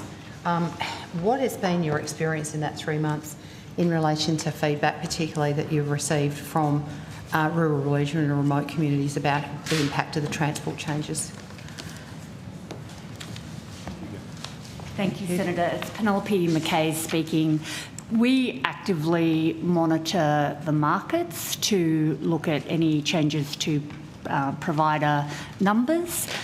We also engage regularly with participants and providers around access to services. What we're doing at the moment is conducting a quality pilot program, and as part of that quality pilot program, we have 44 SIL providers who are receiving grants from us in order to give us information about their cost structures and the services they provide. So we're undertaking a lot of work with those SIL providers to ensure that we can engage with them, get better data and understand more their cost structures and services that we call quality. Sorry to interrupt, Ms McCarthy. I'm just trying to understand SIL providers, and we're talking about like transport.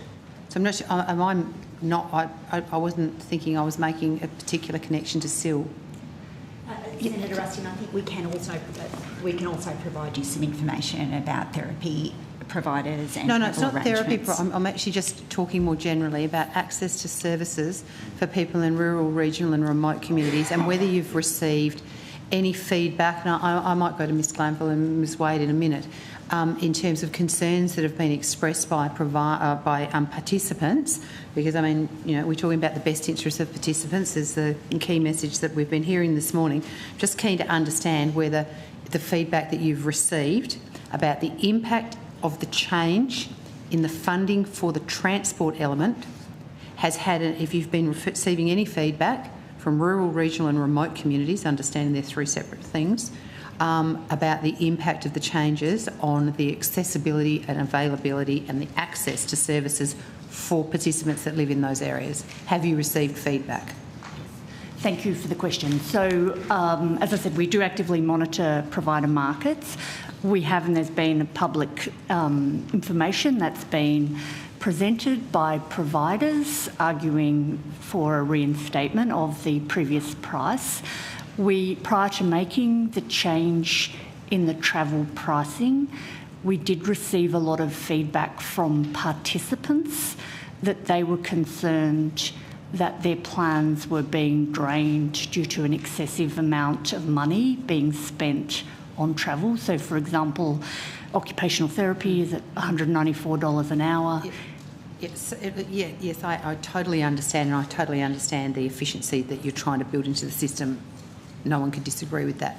But I'm just trying to understand that subsequent to the changes to the travel pricing, have you received any correspondence, complaints, communications from participants who are saying that they're no longer being provided with the service because the service provider is refusing to travel at the price that the travel arrangements are now set at?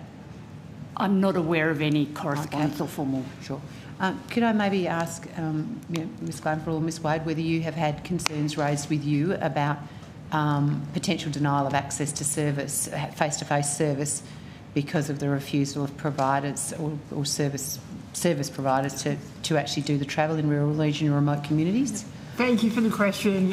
Senator Natalie Wade, Associate Commissioner for the NDIS Quality and Safeguards Commission.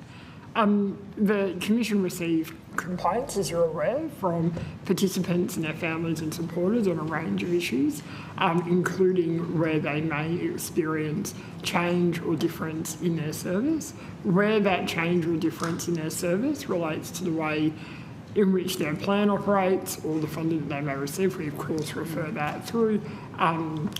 With respect to your question of an increase in complaints, around service withdrawal or denial, not to the best of my knowledge.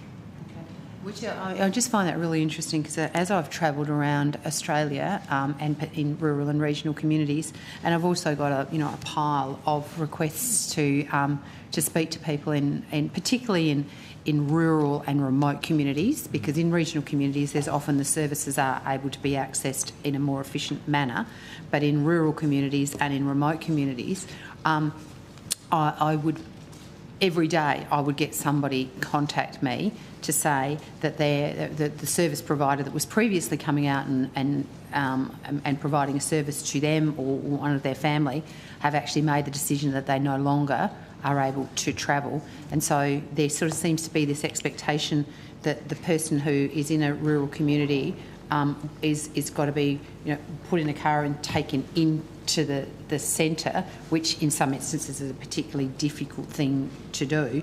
But I have had an absolute... That's the single biggest issue that I have been approached about, has been the change in the travel arrangements, the travel pricing.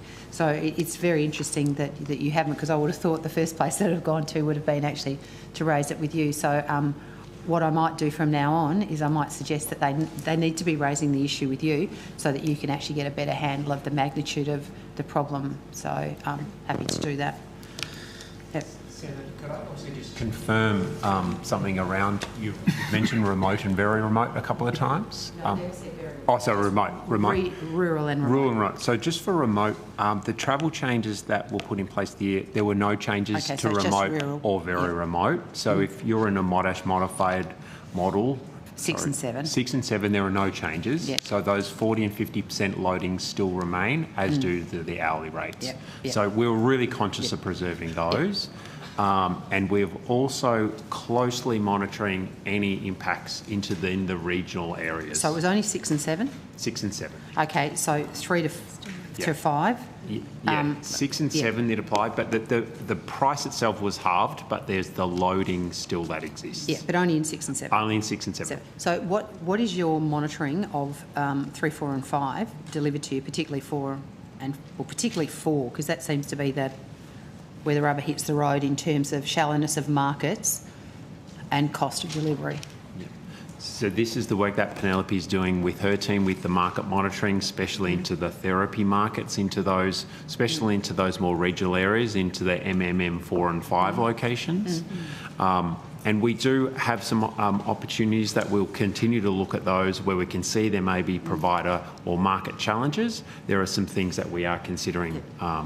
Okay, so maybe you give me a time frame on when you expect to be in a position to actually understand the magnitude of the impact of these changes, particularly in 3, 4 and 5, well, only really in 3, 4 and 5, and when we might be likely to see a response to that. Because, as I said, if there was one thing that I've been contacted about, it's been this, and yet it doesn't seem to be that it's something that's come to your attention in any great emphasis.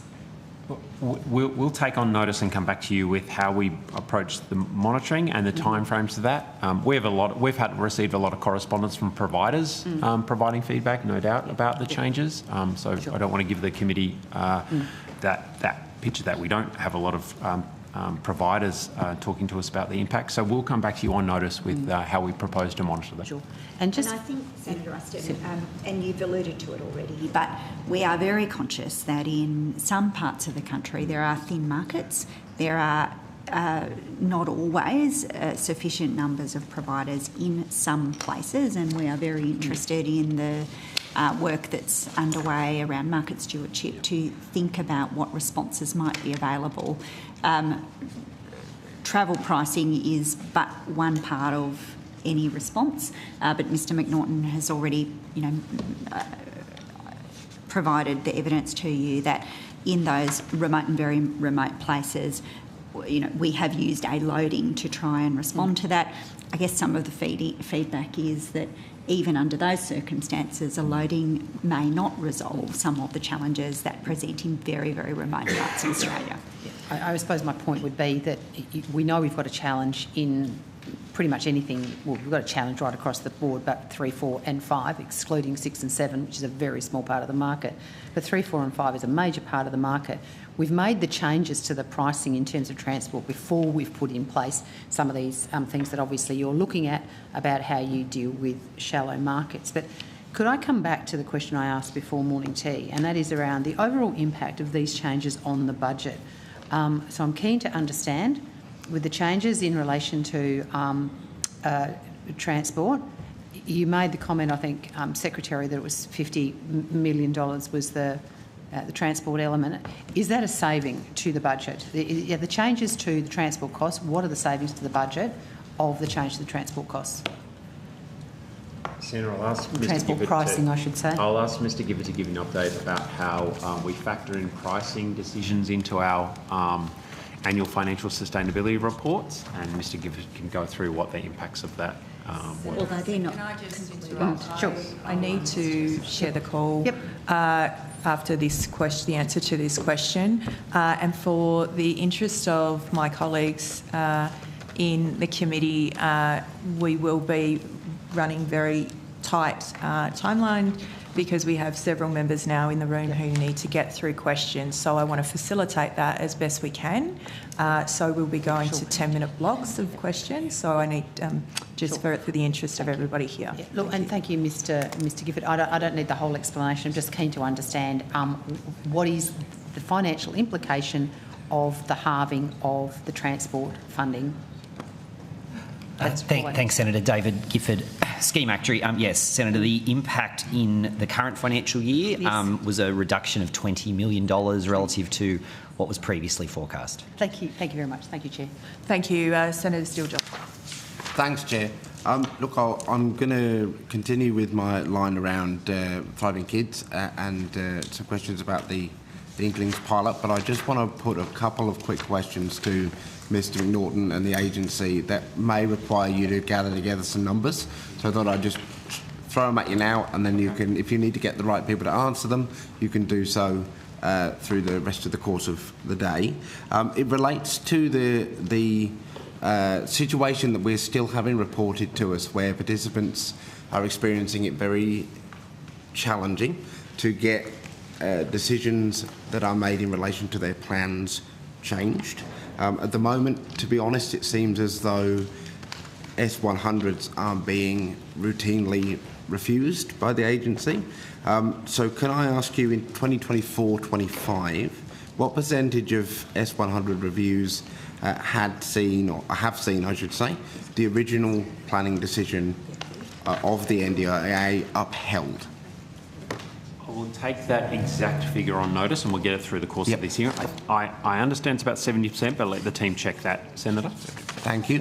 What was the figure for 23-24 and 22-23? Let me take those on notice. We'll try and get them through the hearing. If possible. If possible. Okay, thank you. Now, moving to specifically a request for a change to a plan.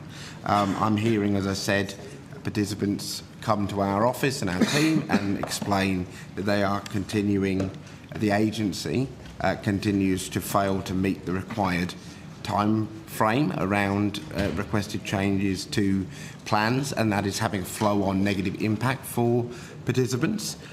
In 24-25, how many times has a request for a plan change or change of circumstances been decided within the 21-day time frame? I'll get the team to get the specific time frame on that for you, Senator. We should have that during the hearing. Thank you. And if you would also be able to bring it to us for those that have gone beyond that 21-day time frame, how many times has this resulted in participants being automatically refused the change? Would you be able to either find it on notice for us or bring that to us today? I can give you that. We'll take that on notice. But one thing we're very conscious of that because the legislation requires that to happen. From a participant experience, though, it's not a great experience. It's terrible. So what we're actually trying to get is a conversation with the participant, given that we've had some challenges meeting the initial 21-day process, is to have a conversation with the participant saying, where we can undertake your plan change request now, we can do it under without getting too technical, Section 48 versus it going to the Section 100, or we can go to the Section 100. Most participants don't care which bit of the legislation we do the review. They just want us to do the review.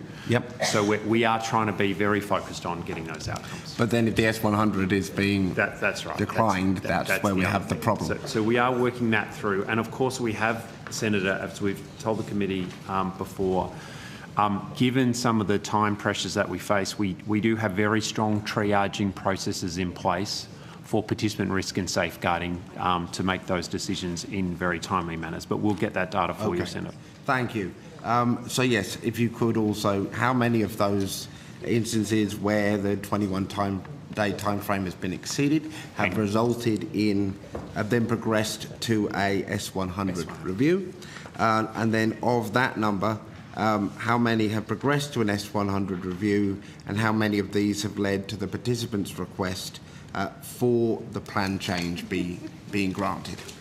Thank you. We'll get and then just finally, because this is sadly where these processes sometimes lead, in how many matters in 2025 did the NDIA represented at the ART?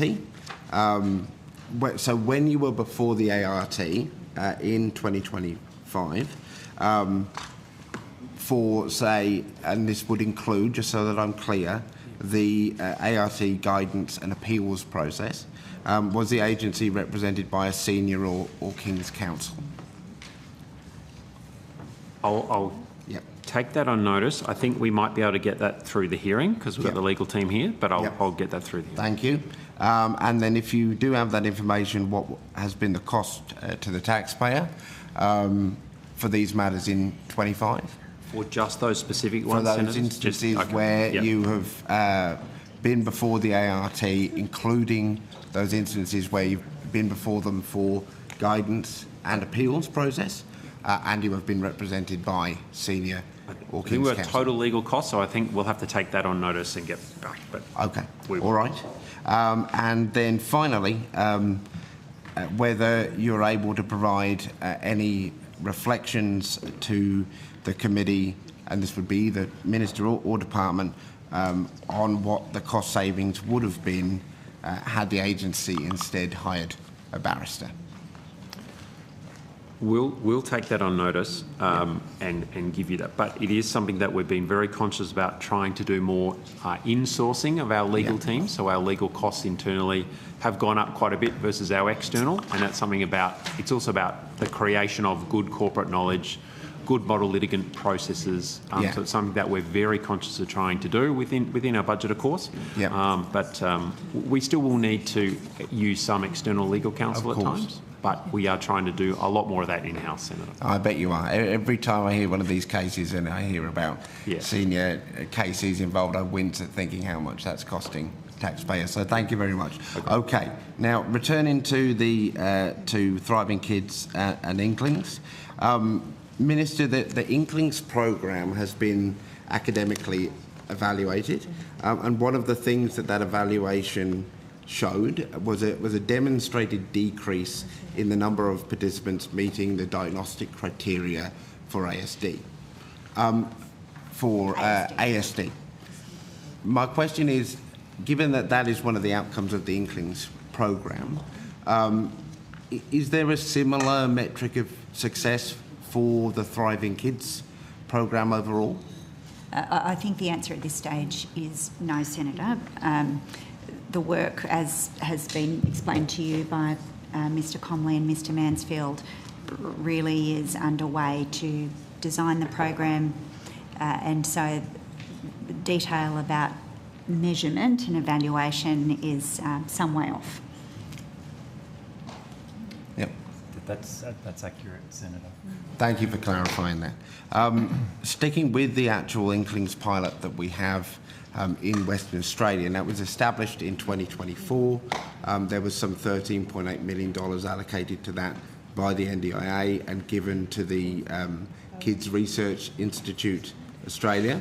The WA pilot is still ongoing, yes? That's correct, Senator. That sits with the agency. And does the NDIA have any available data on how many families have participated so far in the pilot?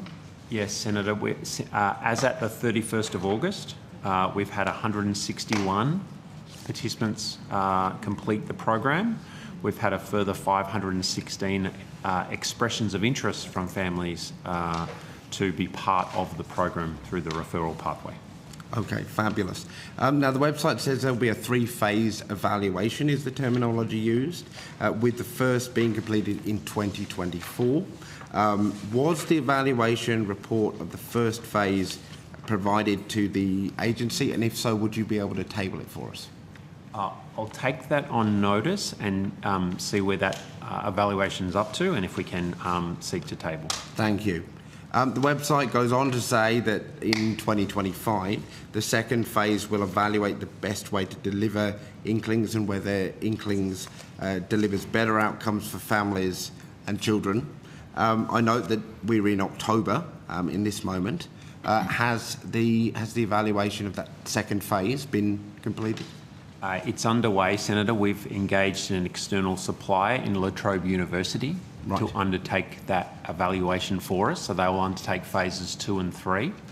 I can table on notice the work plan and timeframes. I don't have them in front of me, but we have engaged an external university in La Trobe to help with that. Okay. And just to be clear, the external provider is within La Trobe, or the external provider is La Trobe? Is La Trobe University. They were the successful tenderer through the procurement activity that we undertook. Okay, thank you. Did the evaluation or the data collected to date conclusively demonstrate that it does indeed deliver better outcomes for children between the ages of 0 and 3? I'll have to take that on notice, Senator, and give you some detail around the outcomes of stage 1. Yep, okay. Senator Steele-John, can I just ask how much more time you need in this questioning? Because I need to share the call. Yes, indeed. I've got one more, two more questions in relation to because I can come back to you. Yeah, it is only 10 minutes. Yeah. Yep. I'll share the call now, and we'll come back to you. Senator Roberts.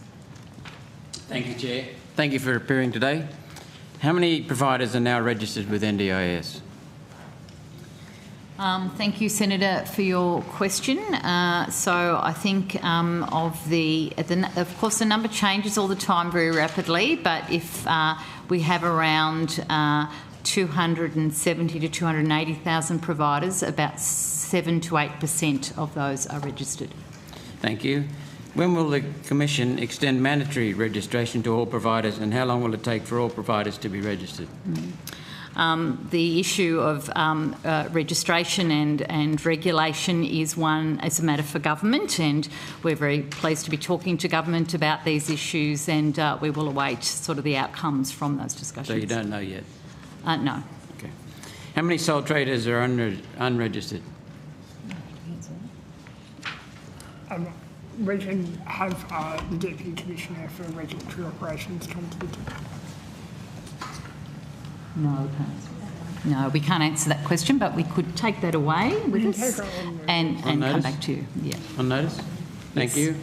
How much funding has been claimed by unregistered providers from the NDIS since the scheme began, and specifically in the 2024 financial year? That's a question for Mr McNaughton at the NDIA.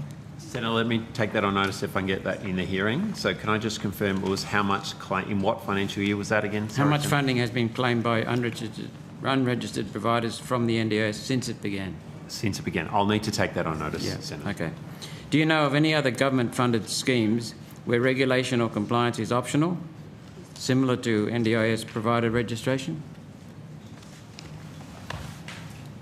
I think there is a whole range of different regulatory systems across government. That's probably the most accurate thing I can say.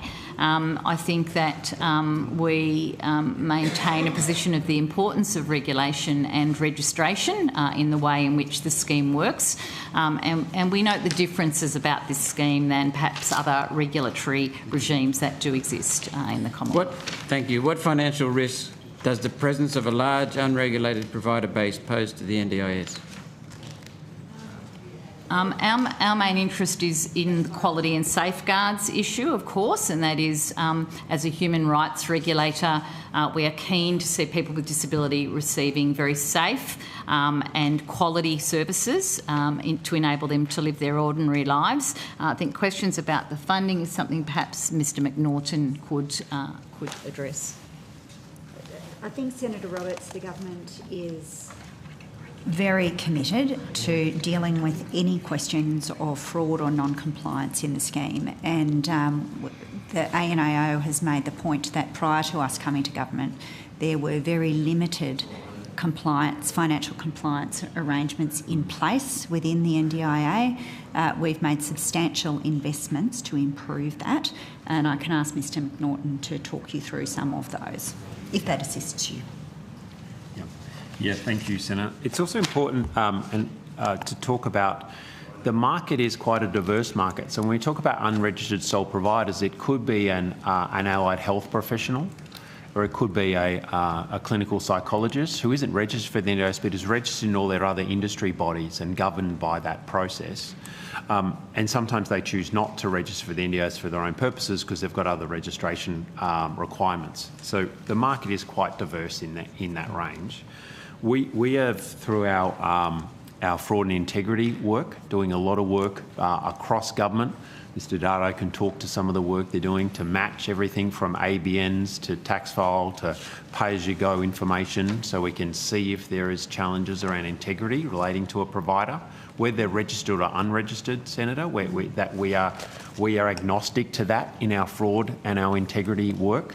We are absolutely committed to preserving this scheme and eradicating fraud, and this is something that... Excuse me, so that was the point I was getting to. The scheme itself is at risk if it's not brought under control and quickly. And the government have invested significantly, Senator. I'll get Mr Dardo to talk through some of the government investment over the past couple of years and some of the great work that's been underway to put better assurance processes in around the scheme, to really tackle those fraudulent providers and make sure that all disability funding is going to participants who require it. So would you like Thanks for the offer, but we heard from Mr Dardo previous session of Senate estimates, and it was compelling what he said. It stunned a lot of people in the room, including me, so I don't think we need to revisit that again. What percentage of providers, thank you for the offer, what percentage of providers are now made up by unregistered providers? I think I answered that earlier, but do you want to give a bit more detail on that from Ms Wade, the Associate Commissioner? Thank you for the question. We anticipate that there is approximately 93% of providers do not elect to register. So we have, as at the 30th of June 2025, 22,955 registered providers. It's important to note that whether you are registered or unregistered, you are still required to comply with the Code of Conduct, and the regulator can still ban and take compliance and enforcement action against you, which includes bringing matters before the federal court, which is an important part of our regulatory approach to ensure that we are clear that the NDIS delivers quality and safe services. During today's hearing, the Federal Court of Australia has delivered a judgment with respect to a matter where a registered provider had a participant die in their care, and a result of their failures under the NDIS Act has incurred a $2.2 million penalty, which is the highest penalty that the Federal Court has put to a provider to date. So this is an important reflection on the role that registration but also regulation plays for the NDIS market. Thank you, and I think the evidence in a previous session was that the Federal Court would be overwhelmed if you dumped it all on the Federal Court. So there's a lot at stake. I understand that. And it leads... Senator, I can also add to Ms Wade's comments there that the result today is very good because of the quantum, and that is the highest amount that's been awarded. But in the regulatory sense, it also acts as a deterrent to others to think very carefully about what they are doing, potentially, in relation to the services that they provide to people with disability, and to look at the action that will be taken if they're found to be wanting in that regard. Thank you. I've got examples, but I don't have the time to go through, of carers who provide massive unpaid support and not receiving their rightful remuneration, and others who deserve care and not getting that care. So there's quite a lot at stake. I'll just raise with you, are you aware of the massive overcharging? Some people, for example, cleaners, nurses, are charging, well, in the case of a cleaner, charging $40 an hour normally. We know this from someone in our staff, charging $40 an hour. When they charge out to the NDIS, it's $130 an hour. Same job. Senator Roberts, this is probably mostly a question to the NDIA in relation to pricing, but we touched on this earlier before. The board makes decisions about pricing, but one of the things they have been very clear about in their discussions with me is the importance of making sure that people with disability do not pay more for services than other Australians do. But I'll pass to Ms Mackay and Mr McNaughton to answer your questions. Yeah, thank you, Minister. Yes, Senator, so we issue what we call our pricing guide, and it sets out what is sort of the maximum rates that can be claimed for certain services. We regularly monitor that as part of annual pricing review. We are always trying to benchmark so that you're not paying more just because you're an NDIS participant. We want to make sure that we're paying market rates, whether you're a private citizen or NDIS participant or Department of Veterans Affairs, whatever that might be. And that's what we're continuing to do.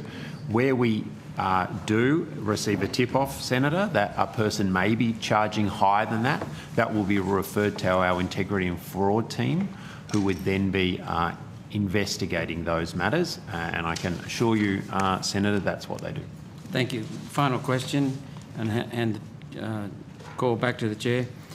Is it true that $2 billion is lost annually to NDIS fraud, and is that acceptable to the government?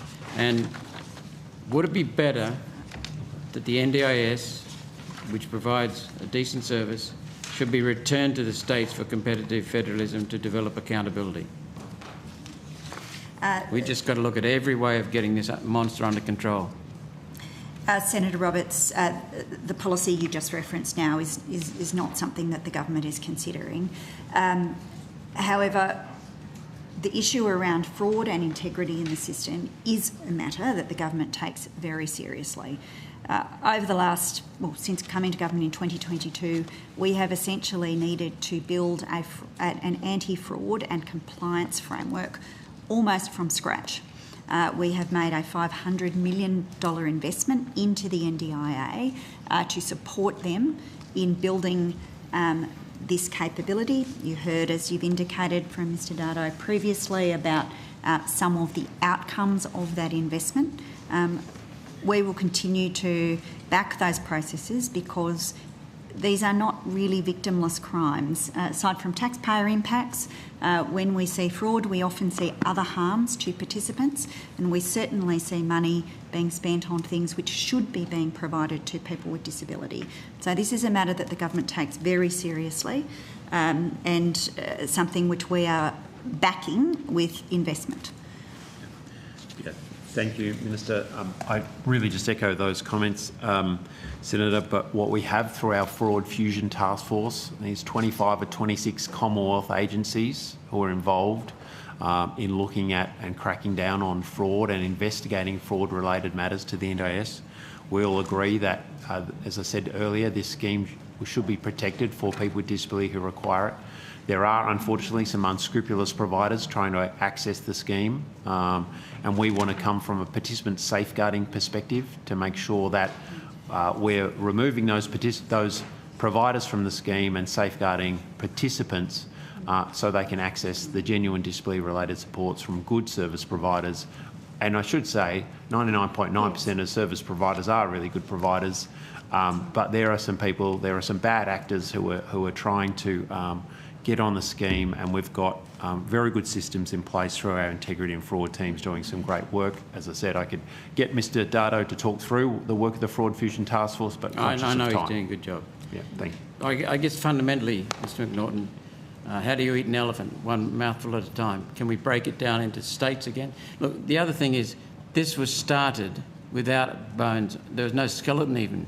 When Julia Gillard promised the NDIS it was to win an election, she didn't win the election. Liberals came in and they were stunned with what they saw. I'm not defending the Liberals, by the way. But my Senator point Roberts, I do need to share the call. I do enjoy the history lesson, but we're very short on time. Yeah. So should it be sent back to the states where we've got competitive federalism, which will give us accountability, and each state can improve? That's not a policy that we're contemplating, Senator. Thank you. Thank you, Senator Roberts. Senator Ruston. Thank you very much. I've just quickly a couple of matters in relation to growth targets. Growth targets? Yeah. Right place, right people.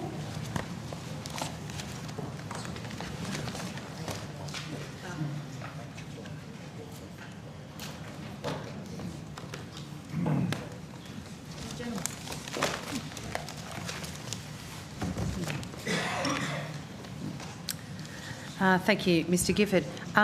When it was announced in 2023 following National Cabinet that there'd been an agreed growth rate of 8% growth was an interim target, I'm just interested to understand for what period was that 8% growth target to apply? Senator, so the growth target was to apply from the 26-27 financial year onwards. Till so when? From next financial year. Yeah, no, till when? Because it says it's an interim target.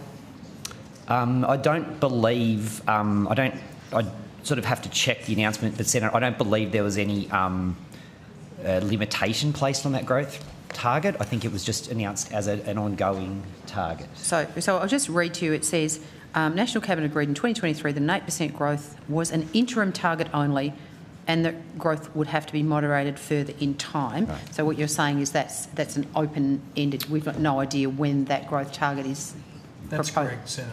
Okay, it was thank you. open-ended. Okay, so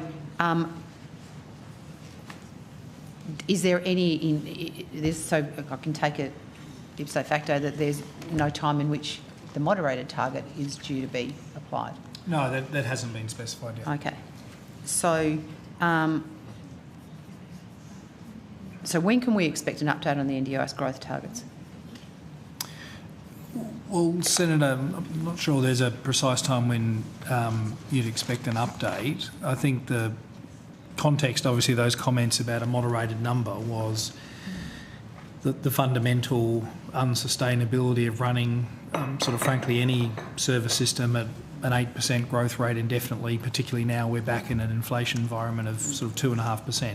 This is 2 years later and we still don't have anything more than an aspirational hope that someday, sometime into the future, we'll moderate that target. Well, so what is the target now? Well, Senator Ruston, it was growing at 20% when you left government. So what is it we now? are taking steps to deal with the failures and neglect on behalf Minister, on the part of the government that you were part of. Thank you very much. Well, we can either have a fact-based discussion or a political one. No, this is happy fact-based. No, this is fact-based. I've only asked about facts, Minister. I have not made any political commentary today at all, to be perfectly clear. So I'm just interested, what is the growth at the moment? So I'm asked Mr Gifford to comment on the 24-25 outcome and the projections for the next year, and then we might come back to the longer-term growth target. Sure. Thanks. So, Senator, the growth for the 24-25 financial year was 10.8%. 10.8%. I'll note that the latest published figures, the statistics are published monthly. So, as at the end of August, the growth rate on a rolling 12-month basis was 9.7%. 9.7%, yeah. And I'll just, if you'd like, I'll just quickly comment the projection in the latest. Our latest projection of scheme expenditure is for growth of 6.7% in the 27 financial year. 26, 27 or 27? Yeah, sorry, 26, 27 and 7.7% in the 27, 28 financial year. So 6.7 in 26, 27 and 7.5 in 27, 28? 7.7, apologies. 7.7. Yeah. So you're predicting it'll come down and then go back up again? That's right, but still within the target.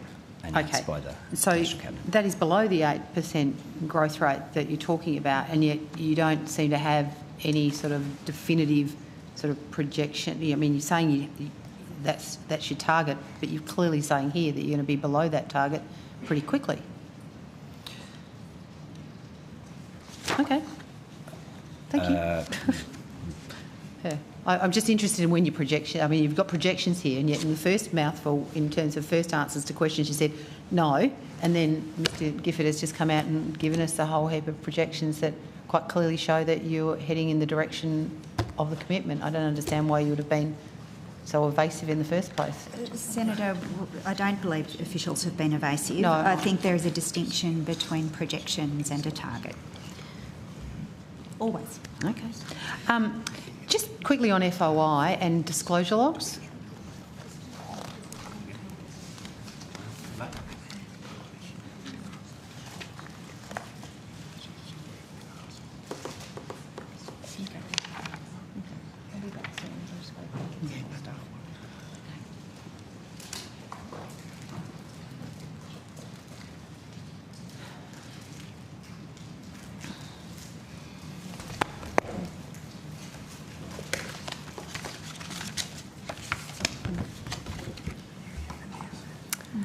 Thanks, Mr. Flowers. I'm just keen to understand why the NDIA doesn't publish documents that have been released under FOI on its disclosure log. Thanks, Senator. Daniel Flowers, General Manager at the NDIA. The agency complies with the requirements under the FOI Act in having a published disclosure log which provides details around the information that has been requested under the FOI Act. What we are required to do is release that information if it's requested, and that is what we do with some dedicated resources.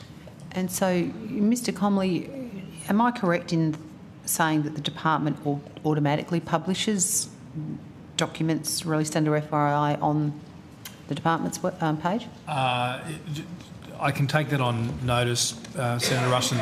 All I can know is that whenever I've gone personally to look at our disclosure logs to find things, there's always something that's always there. Yep. I have an official, Ms Balmano, who's here, who will know the answer to that. But yes, all I can say is my personal experience when someone says that's been FOI'd, I go to our logs and I find it.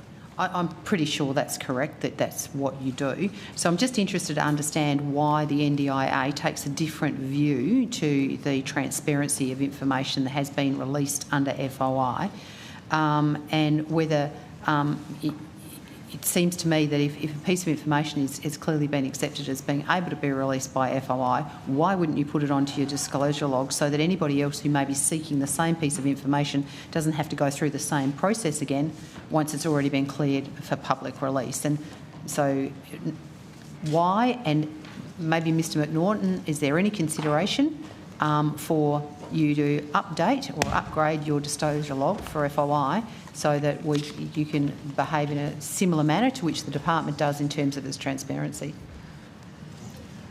Thank you, Senator. I think Mr Flowers answered around our legal obligation, but one of the other main sources of requests, we get a participant information request, so participants requesting information. So we have a scheme called the participant information request, and so obviously that's giving participants their own information, and so that avoids the need for FOI. That's slightly different. So we do a lot of those, as you can imagine. So did you, in the absence, I totally understand the privacy of the information of the participant, but do you upload every other Freedom of Information document in the absence of those that you would be seeking to protect the information of an individual? My understanding, I might have to take it on notice with the legal team. We don't need, we comply with what the request is. If we have to upload it, we do. Otherwise, we just provide it to the person who seeks the FOI. But I'm not sure if Mr Flowers has got any information. I was going to say, maybe it might be interesting to have a look at what the department does. And I mean, Ms Balmano may have a different view, but there seems to be a very high level of transparency on the FOI documents that the department publishes and a very low level of transparency on what the NDIA publishes. Now, there might be a completely reasonable explanation for that, but I'd just be keen to understand whether you would give consideration to making sure that you provided at least as much transparency as you will possibly able to, not what you have to comply with, but what is in the interest of transparency as the department does. Maybe Ms Balmano might want to comment on what our policy actually is. Yeah. So the legislation requires the delegates to make two decisions. So one is what is released to the applicant and one is what will then be published. So they are two discrete decisions that delegates take. While we do generally publish and have a sort of transparency process, there's sorts of examples in terms of individual information, issues of commercial, issues of privacy would be reasons that we would not choose to publish an FOI response. Okay, so final question. Mr McNaughton, would you consider applying the same sort of disclosure policy as the department in relation to your FOIs, or at least investigate whether your FOI disclosure policy is at least as good, or is as good or as transparent as the department's, and if it's not, that you would undertake to look at whether you could make it as transparent? Senator, I'll take on notice to work with legal counsel in the department about what our posture is with those and what our circumstances are. No, I'm not asking you what you must do, like what your legal obligation is. I'm asking you what you would do in terms of enhancing transparency, whether you would consider that. Thank you, Chair. Thank you very much, Senator Ruston. Senator Hanson. Thank you. Well, Mr McNaughton, I'm going to challenge you on what NDIS clients pay for services. Now, I haven't got the figures here, I didn't bring it with me, but I realise that some of your services for physiotherapists and other clients can charge up to, it was a maximum of $195 an hour. Now, in other areas, that's provided, those services provided to the general public is around about $80 to $120 an hour. What I have been told by other businesses that people are leaving these services to go and work for NDIS because they're getting paid far better wages to work for them. Who actually structures your wage structure? And I also question, why was there a maximum cap on it, what people can charge, rather than an hourly rate? Thank you, Senator. I'll ask Ms McKay to give you some insights about how we benchmark our pricing across other industries. And as we were talking earlier about this year's annual pricing review, some prices went up, I know, but also $10 some prices... an hour, $5 an hour less. That's just amazing. Thanks, Senator. And some prices went down where we felt we were above the benchmark and we needed to come back into the medium range. Above it.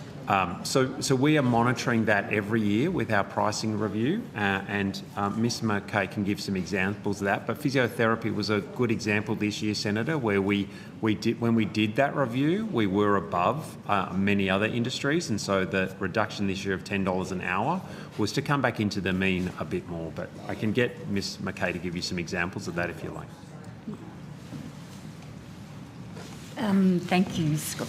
Mr McNaughton. Senator, as Mr McNaughton said, we did look at 10.5 million transactions across therapy markets to compare what prices the NDIS had set compared to what other markets were charging, particularly the MBS and private health insurance. And as a result of that, we made some changes. We benchmarked it at the 75th percentile of what those other schemes charged and looked at that as a comparator and then made adjustments accordingly. So I can go through individual therapy line items with you if that would be helpful. No, I just want to know because actually I was working with Minister Shorten with regards to NDIS, and he also realised, and I've got to pay a compliment to him, he was the best NDIS minister that we've had, far better than the previous ones who were reining in and trying to see changes made to this. So I've got to give him credit where credit's due. But still, he did acknowledge that the cap was too high. because the complaints that we've had through my office is a lot of people are leaving the services. They can't get the services in other sectors, and that was veterans and the general public, because a lot of them are actually going to NDIS because of what they pay. That's all I'm saying is I think that it needs to be completely reviewed with it, because I think if you've only lowered it by $10 an hour, I think you're still way out of what the general public are paying for it. And also the nursing profession. At the time, a general nurse was getting paid around about $60 an hour, and under the scheme, they're looking at $125 an hour. That is not in comparison what the general public expect to pay for these services. And as Senator Roberts has indicated, for a cleaner. And this is right across the services. I just want to change to another thing.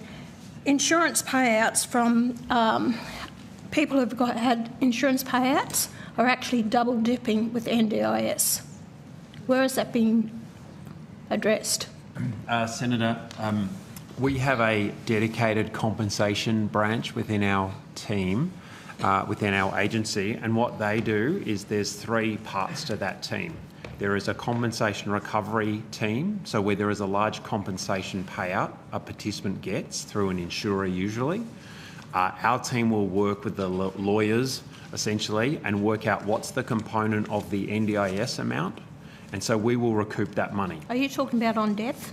No, I'm talking about an active compensation payout. Right, if a that's participant from an gets insurance company to a person who's exactly actually... to avoid right. double dipping, as you said. Yep. So we have a dedicated team who manages all compensation-related payouts and interfaces.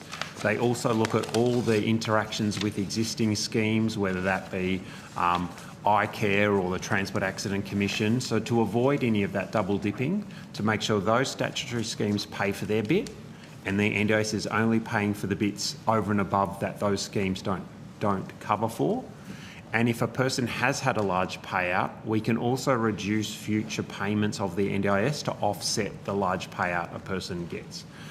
So we have a very well-established and mature approach in place for compensation and payout recoveries. And I was told a person was paid out $20 million and still on the NDIS.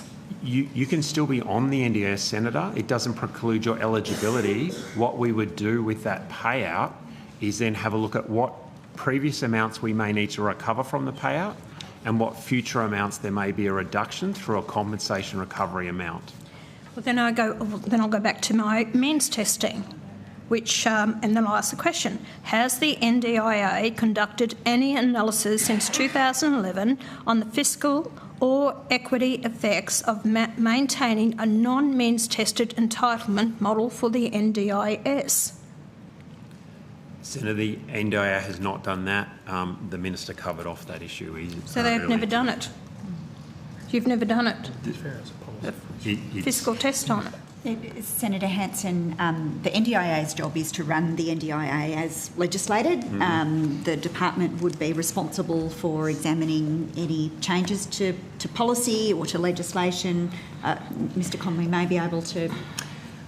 Look, I take on notice whether we've done analysis over the last 10 years, but that would be a policy matter that we wouldn't expect the NDIA to do. That's a very big P policy question about the design of the scheme. Yeah, considering that the scheme's cost trajectory, I think it needs to be done. Has the NDIA or Treasury modelled potential budgetary impacts of introducing modest income-based participant contributions or means testing thresholds similar to those in aged or childcare? I think the NDIA has already answered the question from their perspective, and I think that question would need to be directed to Treasury on the question whether Treasury has modelled anything of that type. All right, thank you. I also want to go to equipment. There's how much money is spent through the NDIA on equipment bought for clientele? Senator, just to clarify, you're talking about assisted technology?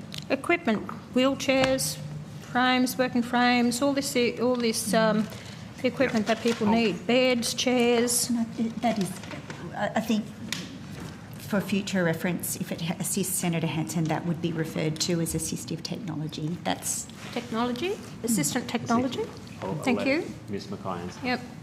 Senator, thank you for your question. So it's Penelope Mackay speaking.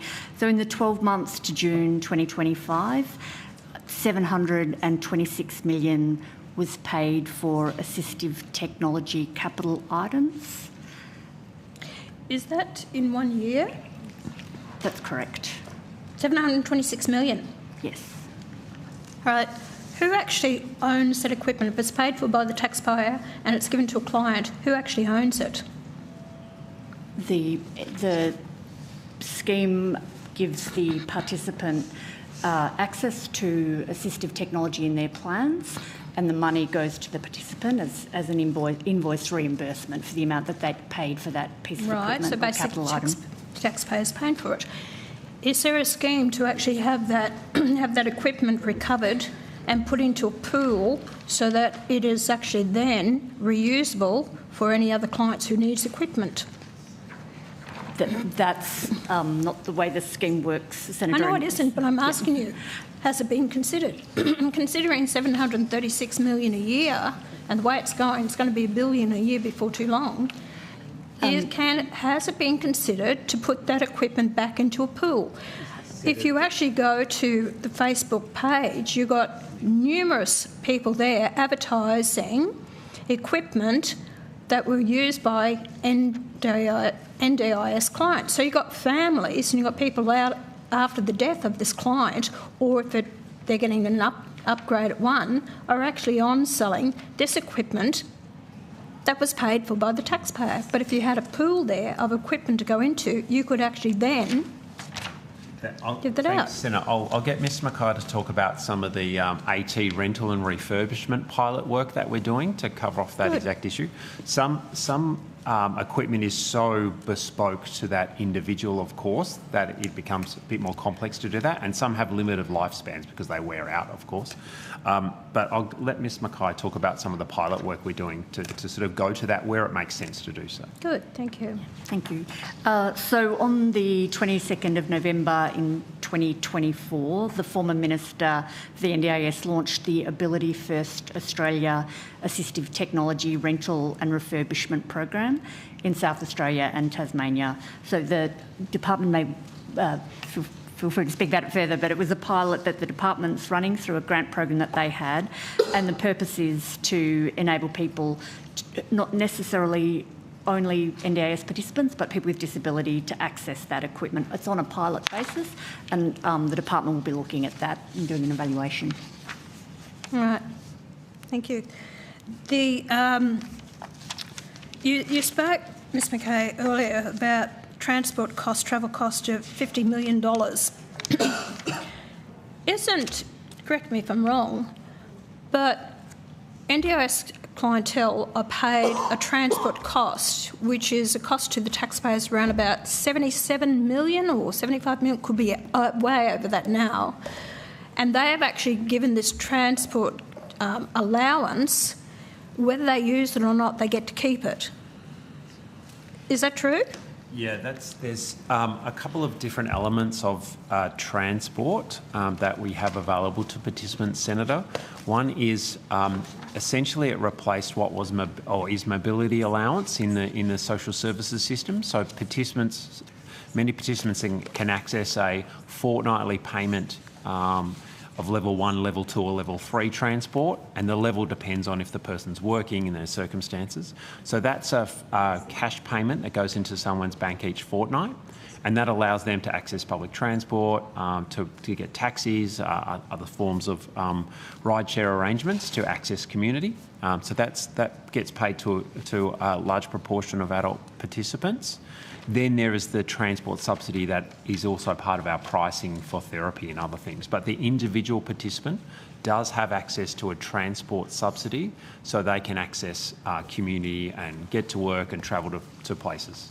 Can you just give me an idea of what they get a fortnight? What do you pay them a fortnight? I'll get in this hearing the actual numbers. It was something like $1,700 a year, $2,000 a year, and $3,000 a year. It was in that ballpark, but let me get the actual numbers for you. These people could be paid the transport allowance and yet don't pay for transport if they're going to get services, because we're paying the service provider to come to them. at a huge cost, although I'm grateful the fact that you've reduced their travel cost. It's also about making sure that participants can access community, can have support to access any of the important other activities that they're doing. It just provides a bit of additional subsidy. As I said, really largely mimics what is the mobility allowance, because many participants won't access mobility allowance through the Centrelink payment, so it'll be funded through the NDIS plan. Right. But I'll get you those funding levels throughout the hearing, Senator. Just want to draw to your attention, it was brought to my attention that a prisoner was given a payment of $1.3 million a year. Why would anyone that leaves prison, and I'll come back to who assesses this to actually give a prisoner, there was three actually, one was given $1.3 million, another one $802,000 a year, another one $100,000 a year. What would justify someone coming out of prison to get $1.3 million a year? Senator, obviously I don't know the individual circumstances of the participant you're talking about, but one of the things we do with our justice interface, we have a dedicated justice planning team that works with the justice setting, and it's really about making sure about what are the disability-related supports the NDIS would fund, and what are the supports the justice system needs to provide. Are there community corrections orders in place? Are there other conditions on the release? That is the responsibility of the justice system. And then what would the NDIS system be responsible for? High value plans, just as a general comment without knowing the specifics, are usually because of the support ratio that person needs because of their disability. As I said, I don't... One on $800,000 because I spoke to the Minister about it and the department, and they weren't on high disability needs. It's basically they couldn't be left because of their anxiety or some other issue. Senator Hanson, we do need to move forward. I just need an idea of whether you're on your last question at this point or how much more time you might need. Yep. Just last question. You got LACs, that's local area coordinators. That's correct. Do they sign off on plans? No, Senator, they're not delegates under the APS, under the NDIS Act, so they're not APS or Australian Public Service employees. We contract them, so they can do a range of tasks on behalf of the agency for the participant, but they can't sign off on a plan. They don't have that delegation. So do they recommend a plan? They can provide information to help determine what a person's reasonable and necessary support needs might be. But they've got no medical qualifications? They don't have the... They've got no... They're not the allied health therapy reports we would rely on to determine reasonable and necessary supports. They're more about helping the participant implement their plan, connect to services, connect to community mainstream, access disability support providers. They're not doing allied health assessments. We're not funding them for that. Thank you. Thank you, Chair. Thank you very much, Senator Hanson. The committee will suspend for a private meeting for 5 or 10 minutes. Thank you.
To give you an update on the program, we will be continuing in the outcome 4 on disability and carers for the next 15 minutes, and then we will be moving to whole of portfolio corporate matters. So I will hand the call to Senator Steele-John. Thank you, Chair. So my questions continue in the previous theme around thriving kids and inklings, because the announcement has thrown up 2 questions basically for the community, which I hope to now be able to clarify. One is the relationship between the Thriving Kids announcement and the announcement of the evidence NDIS Evidence Advisory Committee, which, according to the Department of Health, Disability and Ageing, you've got a quote on your departmental website which says that basically the review will assess evidence in relation to disability supports. Can we have a copy of the terms of reference of the committee to begin with? We can provide that on notice, Senator, the terms of reference. Can you table it now? Have you got it with you? I'll just check.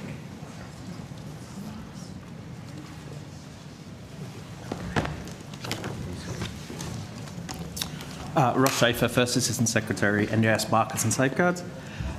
Senator, the committee has just commenced its meetings, hasn't actually formally ratified its terms of reference. We are very happy to provide them once ratified in the next month or 2.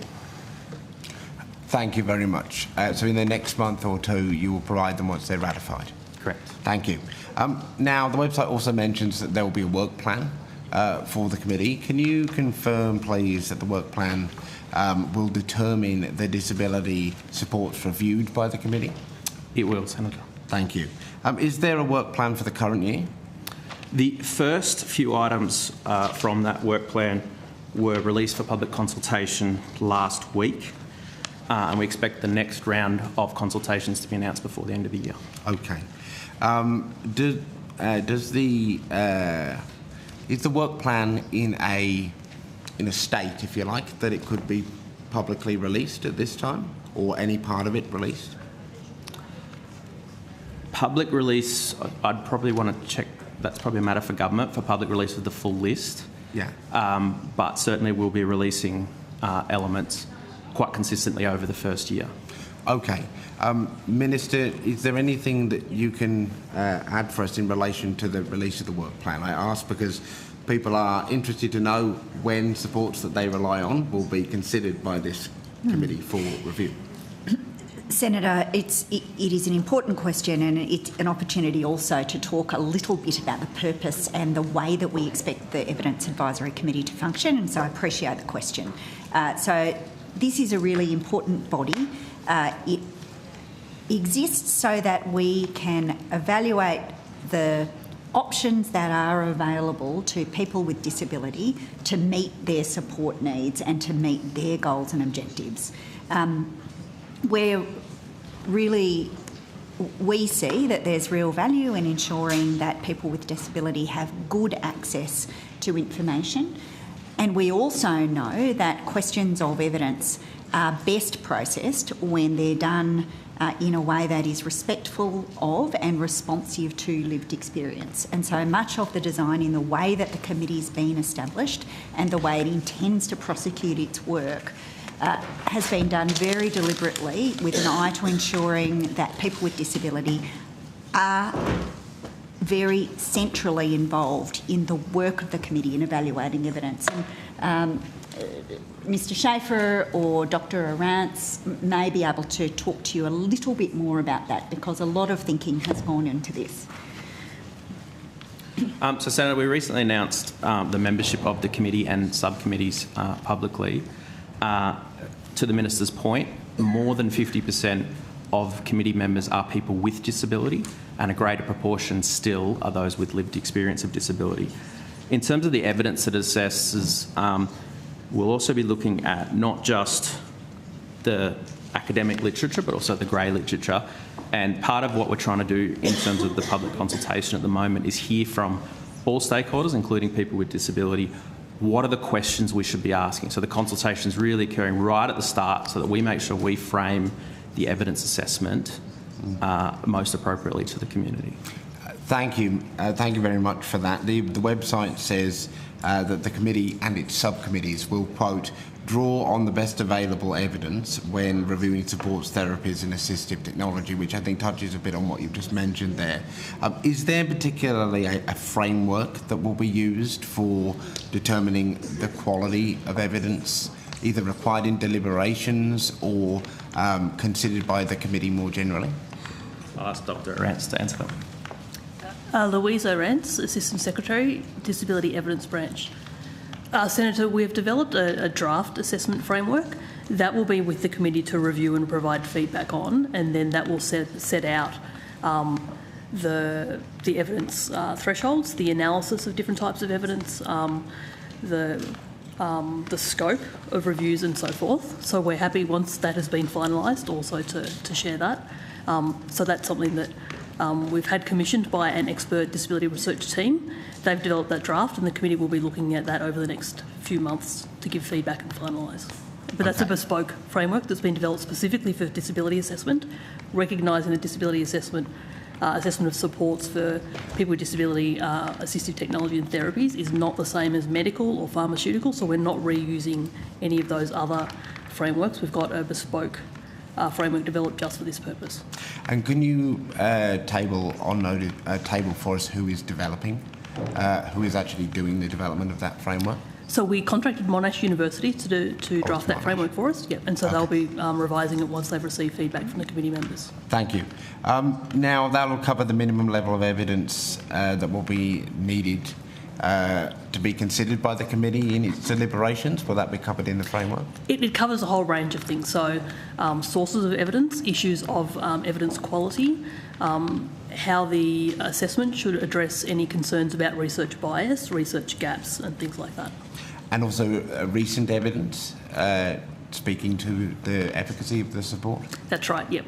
Okay. So noting emerging evidence and also giving the committee a range of options to consider when there are evidence gaps. So we know for small population groups, in the Australian context, emerging technologies, that often there are evidence gaps. So the committee is also going to be working through how will they give recommendations to government, including in sometimes interim recommendations, when the evidence is less than perfect. And will there be a role in that? Does that framework touch on lived experience of certain supports, the human rights compliance of certain supports, those kind of things? It certainly does address that, Senator. Mr Schaefer referred to the consultation that we have open at the moment, so if I can just speak to that a little bit and then a bit more about how lived experience will form into the overall process of the committee. So as Mr Schaefer said, the majority of EAC members are people with disability who have expertise that is relevant to assessment of evidence and recommendations. We also have technical subcommittees. Amongst that broad group, the committee and the technical subcommittees, more than 3/4 have lived experience of disability. So it's people with disability of all different types, as well as direct family member carers. In the consultation, we're asking for, the consultation is to inform the scope of the assessment. So we're asking people to validate the outcomes. We're asking for information about what other supports people might use to achieve similar aims. We're also asking people to provide context that they need the committee to understand about how a support might be used in their life, how it might interact with where they live, with what other supports they have, with other aspects of their life, with culture. So part of what the committee will receive, the assessment report that looks at the published research, but they'll also receive a summary of that lived experience that the department will prepare, that the committee will receive alongside the research to say this is what people with disability in the community and what family members and carers and so forth have said that is not necessarily published in research studies that the committee needs to consider. Okay. Thank you very much, Paul. You've, I believe, taken on notice that you'll provide that. Can you provide that framework to the committee once it is in a completed form? Yes, Senator, that will be next year when it's completed, but we can certainly do that, yep. Yep, okay, thank you. Look, in the interest of time, I'll move now just to clarifying the connection between the work of that committee and the programs provided under Thriving Kids. Will the programs funded under Thriving Kids be subject to review by the Evidence Advisory Committee? Senator, the Thriving Kids Advisory Group is going to be providing advice in relation to the design and the programs and services as part of that. I don't think we would be precluding the possibility that sometime in the future some of the supports within scope of Thriving Kids may well, because it's focused on the NDIS, also come up in the context of the NDIS, but we will also be looking at evaluation activity in the context of Thriving Kids.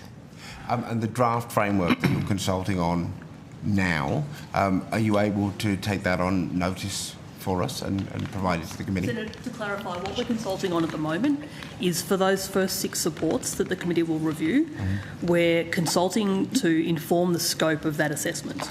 Right. So we've identified, I'll just quickly go through those 6 supports for the record if you would like. So the first 6 are seizure alert dogs, psychiatric assistance dogs, assistance animals for people with intellectual disability or autistic people, active passive trainers and smart home appliances. So for that group, for each of those, we have a questionnaire. We have it in Easy Read. We also have an Auslan translation of the questionnaire available, where we ask a series of questions about the support to help inform what is the scope of the research question. So before we have a research team go off and do a detailed literature review and synthesise the evidence, we want to make sure we've received really good information from people who might use the support, people who might use something similar, providers, clinicians and so forth, yes. Thank you very much, Doctor. And the committee will report to the Minister, is that correct? Yes, that's right. So will it be the Minister's final decision as to whether the recommendations of the committee are accepted, rejected or modified? I think, Senator, we're waiting on it will depend a little on the nature of the advice, and there's probably further work to be done to understand how we would incorporate that advice into any subsequent decision making. I think the primary interest in the first case is to understand, get very good quality information that can incorporate the experiences of people with disability about the effectiveness of different kinds of supports. Yep. Okay. And Senator, if I may, I think it may be helpful just to be very clear. We expect that the advice will be very nuanced. It is not a simple yes/no for many supports. So I do want to make to use this opportunity to be clear for those things that I mentioned that we are consulting on now and for future supports. The fact that the Evidence Advisory Committee is looking at something does not mean it is being targeted for removal if it's currently being provided. It does not mean that we think it is unsafe, and it does not mean that we think it is ineffective. It means there is some aspect of the support, and it might be about dose, it might be about who should provide it, it might be about what else needs to be wrapped around it for people to get the best benefit possible from their package. I understand that. I think what people will want to know more about is whether they have an avenue to appeal or in any way challenge a outcome of a committee process if they believe a critical piece of information has been missed. What I'm hearing, though, is that information and those processes are in development, and you'll be able to come back to us with more information.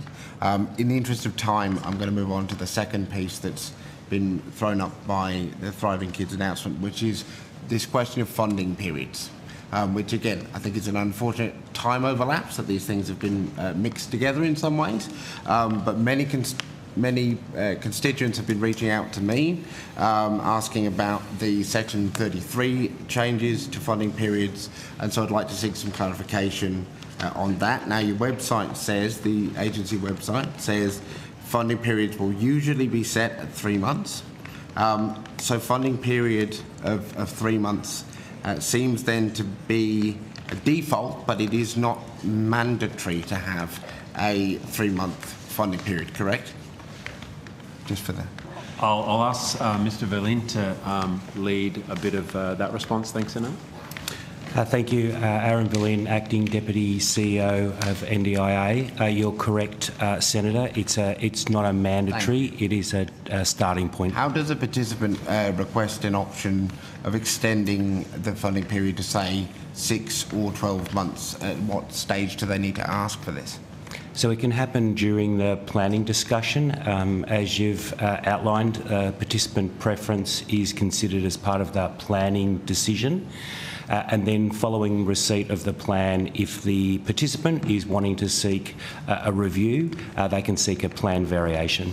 And can you table for us the framework that the agency uses to guide staff determining how somebody is able to, or whether they should be able to, have a 6 or 12 month funding period? I'm happy to take that on notice. I don't have the decision guide for planners today, so happy to take that on notice. On what grounds can the NDIA deny participant request for a longer funding period? Again, there isn't a black and white denial. It's a discussion, and the delegate also needs to take into consider other considerations as well as part of that discussion. I understand that, but unfortunately, what I've heard and what people have shared with me is that it very much does feel like a bit of a black and white decision, and that basically people are being told they cannot have any longer than 3 months, or being told that it is mandatory by agency staff. Sorry, I'm going to have to cut that off. Has the NDIS required staff to... We are now moving... Chair, I'm going to insist that in line with the relevant rule 26.4 that I am able to... There is a deliberation of the committee that we will be moving to the next part of the program. Under the relevant standing orders 26.4, I will insist on my right as a member of this committee to conclude my line of questioning. I have literally 2 questions left, and then I will conclude. So, we have had multiple participants and family members reach out to my office and complain to us directly about their requests for longer funding periods being rejected. How are NDIS staff required to communicate with participants about their funding periods? Because obviously something is going wrong. We've heard examples similar to that, Senator. We've been doing a reinforcement campaign with our delegates around taking in consideration of participant preference. And so what we've been saying to the community, if there are situations where that's not occurring, we're happy to have a look at those. Okay. Are NDIA staff trained to understand that a 3-month funding period is not mandatory? And if I have people that say to me this has happened, who should they contact to flag that this has happened to them and ask for that decision or that communication to be revisited? So the first part of your question is as I said, we've been reinforcing with delegates that it isn't mandatory, it's a starting position, and we also understand through local area coordinators that they've been passing on that information, but as I said, there is also the opportunity for a formal plan variation. Thank you. We are now moving to one more question in this block, and I'm handing the call to Senator Ananda Raja. Thank you, Chair. First Nations care is a priority for us. It does concern me that it hasn't been discussed, and I think it deserves some attention. Could we have the teams forward, please? And I'm also interested in understanding its intersection with the new support needs assessment tool as well. So maybe we could kick off with what work is taking place in the NDIS to deliver on commitments under the National Agreement on Closing the Gap. Thank you, Senator. Janine Mohammed, Deputy CEO, NDIA. Thank you for your question, Senator. CTG is absolutely a priority for NDIA. 18 months ago, the NDIA established the First Nations group to transform how we work with First Nations participants and their communities. Since then, we've launched the NDIS First Nations strategy. It's a 5-year strategy, and it's been shaped by Indigenous organisations, First Nations people with disability and their communities. That strategy, Senator, aligns with the Disability Royal Commission. The Commission itself took 650 submissions from First Nations peoples, the NDIS review, of course, and the National Agreement on Closing the Gap. We've worked closely more recently with former Productivity Commissioner Romley Mokak to deepen our understanding at NDIA about the Close the Gap priority reforms. What we have drafted is a statement of commitment, which we hope will be publicly available by the end of this year. Broadly, our actions to assist closing the gap and implement our First Nations strategy, and Senator, if it's okay, I'll talk to the work that's been done under the priority reforms. So under Priority Reform 1 on formal partnerships, we've actually formally partnered with NACCHO and its affiliates. And we are establishing at the moment, and just next week we will meet with our First Nations Sector Policy Advisory Group. That consists of 7 First Nation bodies. They're peak bodies and also community bodies. We've stood up an independent advisory council, First Nations reference group. We have a First Nations person on our board, and it's legislated that we must have at least one First Nations person on our board. Under Priority Reform 2, which is building the Aboriginal community-controlled sector, we know that we have to grow a First Nations market that is a sustainable one. This is particularly important for our rural and remote communities. So we've had insights from our First Nations market and sector discussion paper, which will be going out for consultation. That consultation will then form a roadmap for us at NDIA, which sets out practical steps to guide how we can grow the number of First Nations providers, and of course that also lends itself to economic participation of our communities. Thirdly, under Transforming Governments, we have policy reform happening in NDIA. We are on a discovery with that in developing First Nations specific policies on those that we saw mentioned under the Disability Royal Commission, namely return to country, cultural supports, and of course family supports as well. In terms of cultural safety in our workforce, which is named under Priority Reform 3, we're launching a cultural safety initiative for the agency. A First Nations workforce strategy is underway, and we're really proud to say that we have over 300 First Nations employees at NDIA. I was going to ask you about that. Yeah, how you're growing that workforce. So that's over the 3%. Yeah, well done. We aim to be a First Nations employer of choice at NDIA. We're working with the NDIS Quality and Safeguards Commission, providing input into the review of the practice standards. We know across industries cultural safety has been embedded into practice standards, so we're exploring that with the Commission. Last but not least, under shared access to data and info at a regional level, we want to ensure that our progress is measurable. So therefore, our strategy will have a monitoring and evaluation plan to it. We are working with our partners and our communities to understand what data is available and useful for both us in our policy work, as well as communities and what they want to tell us about the data they're collecting and how they're planning. The First Nations strategy will go out for consultation to develop up an implementation plan very shortly, kicking off in November in Western Australia. We plan to hold 8 state and territory roundtables. We will then have 24 regional and remote roundtables and 1 national roundtable to form our implementation plan. These efforts aim to ensure First Nations participants can access high-quality, culturally safe, culturally led supports and to receive supports where and how they need them. Thank you for your question. Thank you. That's a very, very good overview of the strategy. Looking forward to seeing that come to fruition. And my second question relates to... Do we have time? No. Okay, we're done. Thank you very much. Thank you, Senator Ananda-Rajah.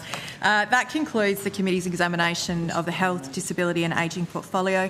I want to thank all of the witnesses who have appeared today. I remind senators that the committee has agreed to that written questions on notice should be lodged with the Secretariat by Thursday, the 16th of October 2025, and that answers to questions on notice are due by Friday, the 28th of November. We will now proceed to invite officials from the Department of Social Services, if you can please come to the table. We might suspend shortly, just for a short time as we do the transfer.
broadcasting. I invite officials from the Department of Social Services, please come to the table. I now welcome the Secretary of the Department of Social Services, Mr Michael Lyle. Mr Lyle, can I ask, in the interest of time, if you have an opening statement that you table it? That's great, thank you. And also welcome officials from the Department of Social Services in relation to the whole of portfolio corporate matters and invite questions. So I'm going to go to Senator Little. Thank you, Mr Lyon. My question first up is around the social security payments that are available to ISIS brides upon their return to Australia. Okay, Senator, get the people to the table.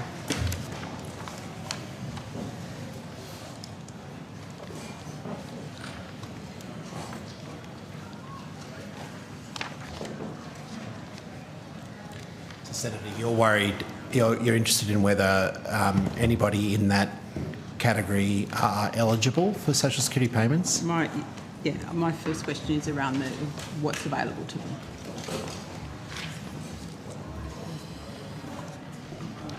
Okay. Thank you.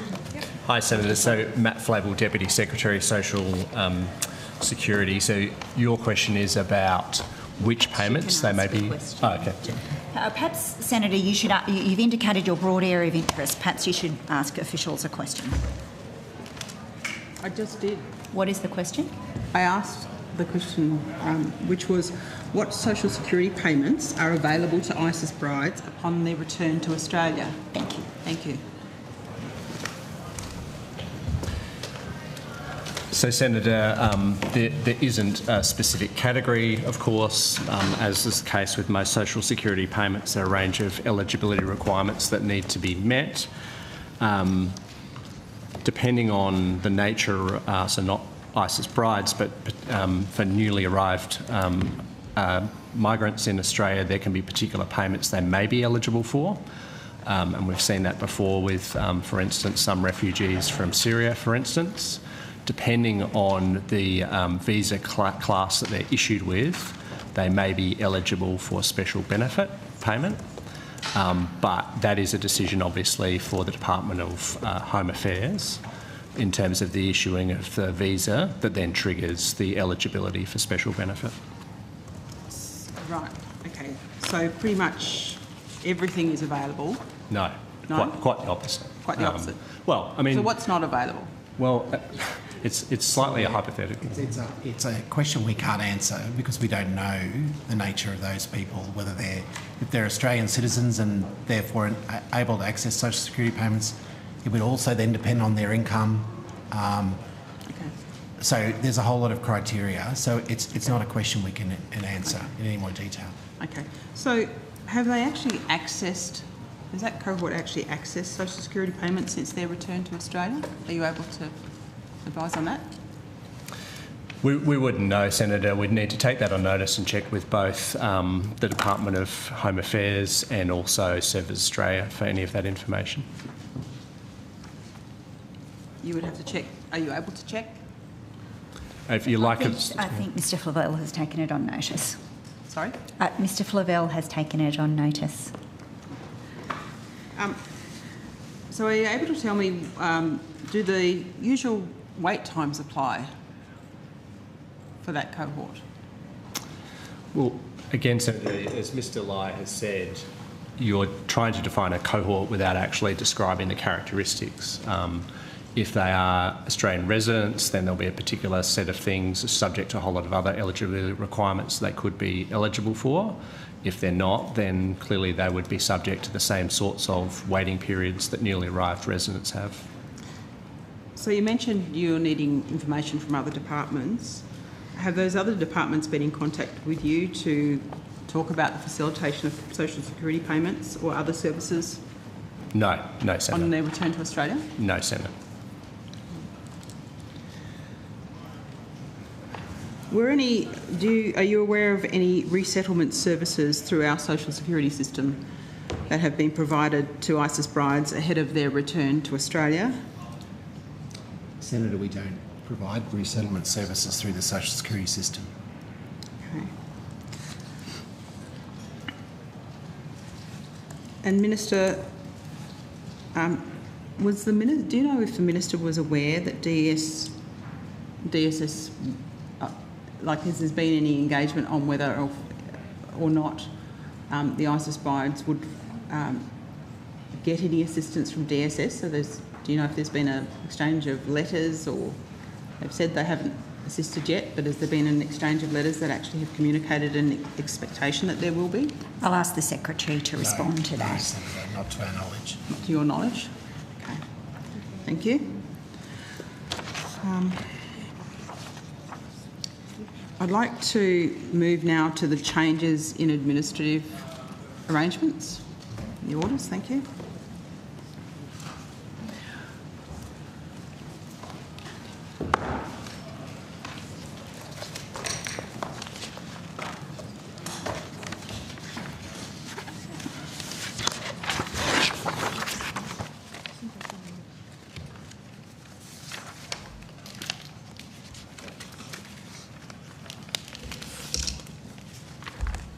So on the 13th of May and again on the 26th of June, changes were made to the responsibilities of the Minister and Department of Social Services, and those changes were published on the website. Can you please outline the responsibility which the Department had on the 25th of March 2025 on Budget Day, which are currently no longer an area of responsibility for the Department? Patrick Etherington, Chief Operating Officer. Thanks, Senator. In simple terms, the areas that are no longer the responsibility of the department relate to disability and carers. We saw NDIA leave the portfolio, the policy associated with disability matters. We retained disability employment services, and housing and homelessness also left the portfolio. Right. So with so much responsibility removed from the department following the changes made in the order of 13th of May and 26th of June, can you outline how those changes have impacted the department's budget position and financial position? Senator, we can. I will pass to the CFO to walk you through some of those. I think the easiest way to see those figures is in relation to our 25-26 PBS. If you go to outcome 3, you get pretty clear visibility of what those numbers are, and we can walk through those. And under outcome 4, housing and homelessness, those figures are transparent in the PBS. In relation to our departmental budget, in aggregate, the machinery government changes saw just under 600 headcount in staffing numbers leave the department, and in the order of $90-odd million worth of departmental appropriation, which you won't see in the PBS, which is why I make mention of those. Right. That was my next question. Are you able to tell me is there somewhere that I can understand the levels which were impacted by that change? You will see those at our next publication of budget. So when we put out an additional estimates, you will see all of those numbers reflected in the additional estimates. Was your question about? It was about the fiscal position and the budget, and my next question was actually about the staff, what's impacted staffing, but you've partly explained that. Yeah. So I mean, in terms of headcount, as I said, 600. Just under 600 headcount, less ASL, and I don't think we would ordinarily put in that level of detail in the additional estimates staffing numbers at that particular level. But once all that's settled, I'll have visibility of that, and so happy to take a look at that if you're interested in impact on levels. Yeah, I'm actually really wanting to understand the changes in the key personnel within the agency. Oh, well, that piece is relatively straightforward. So if you're talking about key personnel, what has happened, so senior executive service officers, I think you saw most of them in the previous part of this session. It will be the SES that had responsibilities for disability policy across what was the disability and carers stream, and we can provide, if you like, on notice who those individuals were. And similarly, SES officers associated with housing and homelessness, that's reasonably straightforward for us to provide. Okay, if you can, please. And those people have moved across with those functions into health and treasury, respectively. Mm-hmm. Were any of those staff impacted offered voluntary redundancies? I'd have to take that on notice, Senator. I think I'm just trying to think through who moved across. If I could take that on notice and come back to you, happy to do that. Okay. If you're going to provide that, I'm also interested in understanding the cost of that to the agency of those voluntary redundancies. I would just say in relation to incentives to retire for SES officers versus voluntary redundancy, that is something that we report on in our annual report. So when our annual report is published in due course, those numbers in aggregate terms will be reported in our annual report, but I'm happy to take that and come back to you. Just for clarification, what you've just said is that's reported in your annual report, but I'm interested specifically in as a consequence of this change. Yeah, got it. I will take a look at that for you, Senator. Thank you. So were DSS staff who were previously working in housing, rental and homelessness policy seconded to Treasury? Or they've just all gone? No, I think I hesitate for a moment there because there was some complexity associated with one component where in the exercising of delegations we were considering whether or not we would second people across so that they had delegations on our side or vice versa. I'd have to go back and have a look at that. But in the main, people transitioned across form follows function. So if they were working on that particular thing, they would have mogged across. There was one area associated with national rental assistance where we retained the staff who administer that scheme, which is now owned by Treasury. So we retained the staff for that. We administer it in DSS as a part of the Community Grants Hub. I think they're number 10 from memory. So there were some of those little arrangements, but in the main, people were not seconded. People were transferred, sectioned across as you ordinarily would in a machinery government change.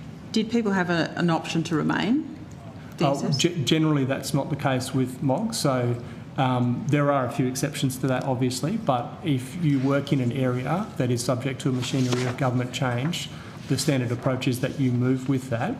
Obviously, we'll look at individual circumstances where people raise those with us, and if there is a valid case for somebody remaining with us, or in the case of corporates and my own area, there are a lot of roles that are not strictly related to the policy area. We provide support to the broader department. We'll work with the staff on who wants to go across, who wants to stay. So in the main, though, people will go across if they work on a function directly related to that machinery government change. Yep. Are you able to provide an updated list of responsibilities which the department agency has acquired since this year's election? So you've lost some, have you gained any? I'm not sure that we've gained any. Right, okay. And the other change that was made was the transfer of Services Australia into the finance portfolio, which is, I think, the second date that you referred to in June. That happened later than the original orders. Yeah. So can you explain how the department will now work with other agencies? Given the last couple of days, I've personally seen quite a solid nature between some of the departmental interactions. I'm interested in how you'll work with those agencies now that they no longer sit within DSS. Which agencies, Senator? So, for example, Social Security payments policy sitting with DSS and delivery with Services Australia that's now in finance. Yeah. So, Senator, there's always been a separation since the creation of the Department of Human Services between delivery and policy, which is DSS. So we've always had to have a set of arrangements where we work with that agency in a cooperative way to administer social security payments. The change just puts us on the same footing as the other agencies who have a relationship with Services Australia, like the Department of Health, Department of Employment, NIAA, Agriculture. We're all policy agencies who work with that service delivery arm. And so we have, if I can, editorialise, we've had I think a stronger relationship with Service Australia in recent times than in the past. So it's working fine.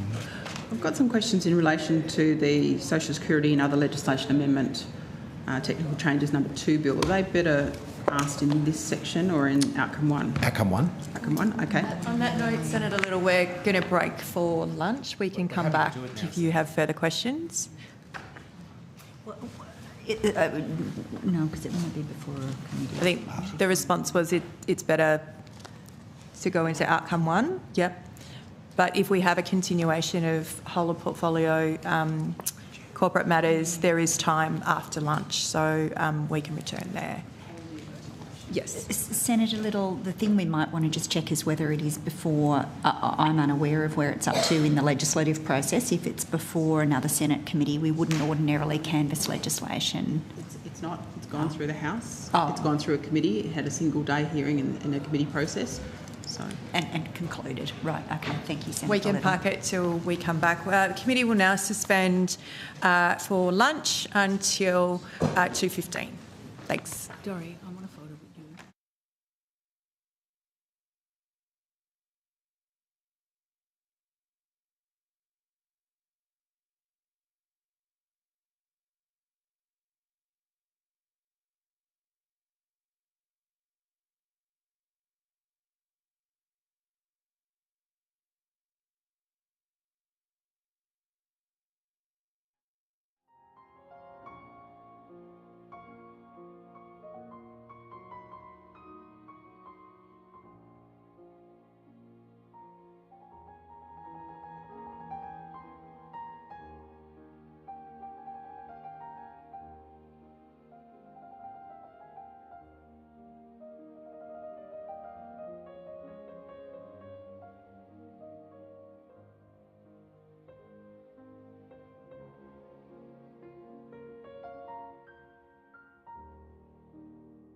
Go back to broadcasting. Thank you. Just reconvening after the lunch break, and we will continue in whole of portfolio corporate matters. I'm going to go to Senator Little. Thank you. These questions relate to the issue of Indigenous identity. Earlier this week at Senate estimates, the NIAA informed the committee that applicants for Indigenous-only jobs are able to claim Indigenous heritage by bypassing the tripartite test established quite some time ago in Mabo. The NIAA was not consulted in that. What can you tell us about that? Okay, we'll just get the people, Senator.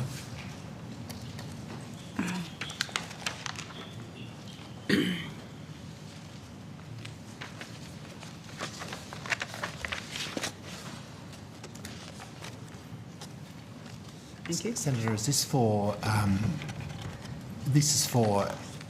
the department or for a payment, or It's for Services Australia, but I'm wondering... to work for Services Australia or for a payment? No, it's just for anything. It's on the website, it sits there. That's how you can confirm your indigeneity for access to not just services but programs, and I'm wanting to understand how that came about, because the NIAA says it wasn't consulted about that. Can I just ask for some clarity, Senator Little? My understanding of the question in committee the other day pertained to grants and employment. Is that correct? It did, but my question is now for anything. I'm trying to understand the extent of this across departments, because it wasn't clear exactly how widespread this actually is, a move towards that. If it's in relation to Services Australia policy, that's separate to us, obviously. Okay. So what do you do? Well, we're the policy department. We're responsible for social security payments. No, I'm asking you, what do you do in terms of identification of Aboriginal identity, so people can access programs, payments, grants? Right. So, I think the... Or don't you do anything like that? I think the context in which we would do that kind of assessment would be for someone who wants to work in the department. Okay. I'm not sure that we'd do it in any other context. Okay, let's start with that then, if that's the context in which you would use that.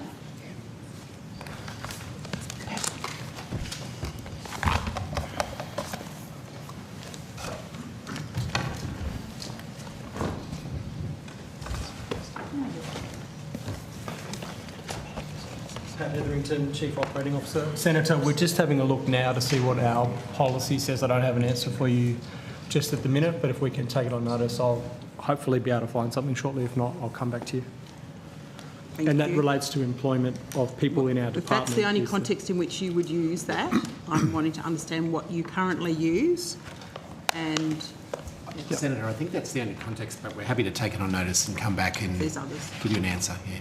And in the workforce perspective, Senator, I'm thinking about, excuse me, Indigenous graduate programs, for example, affirmative measures rounds, just so I'm clear. Yeah. Where anybody is able to apply, ask, sign up on the basis of the whole principle was about recognising disadvantage and some positive discrimination to address that.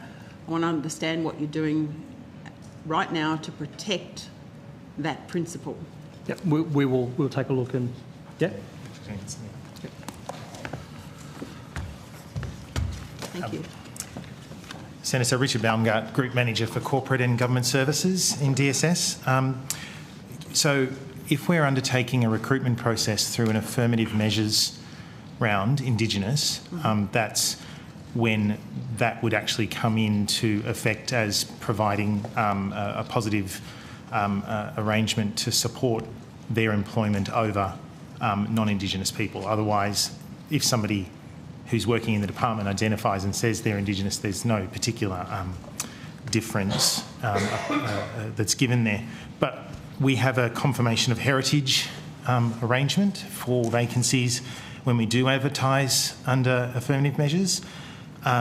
That's generally aligned to the Aboriginal and Torres Strait Islander recruitment guide that's put out by the APSC, and we would specify that they are of Aboriginal and Torres Strait Islander descent, they identify as an Aboriginal and Torres Strait Islander, and they're accepted by the community, so the three-stage process. You're using the tripartite test?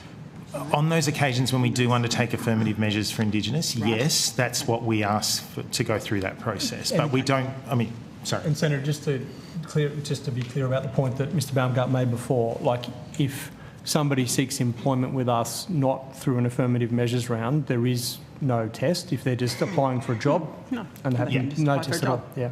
Okay. On affirmative, that is the guidance that's put out by the Public Service Commission. For that recruitment process. But if someone's in the department already and says, So I'm going to just tell you that that's good to hear, but my next question is, Services Australia says you can get a stat dec, you can get an elder to sign it, you can get an Indigenous member of the APS to sign it, you can get a education institution to sign it, you can get a medical.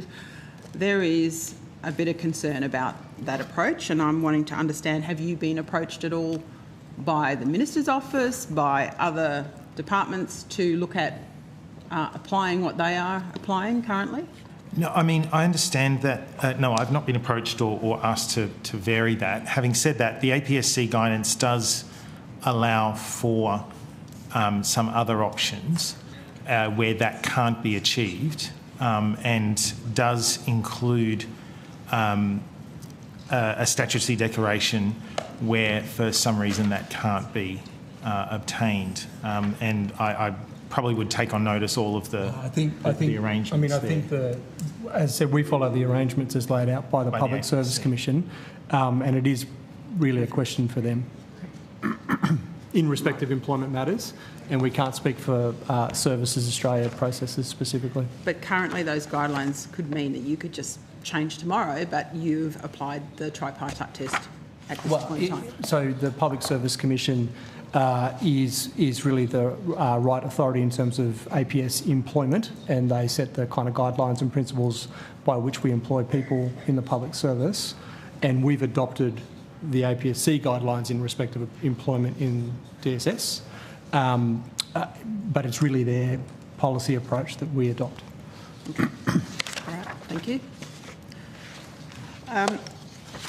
Thank you, that settles that for me. I wanted to ask some questions of the Economic Inclusion Advisory Committee.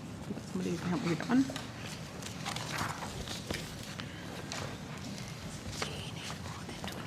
No, I'll be about 5 minutes. Yeah. I'll be about 5 minutes. So, Senator, just to be clear, the committee itself are obviously independent people. They're not here at the hearing, but officials who work with that committee are here. Okay. We'll just see which ones you can answer and which ones you can't.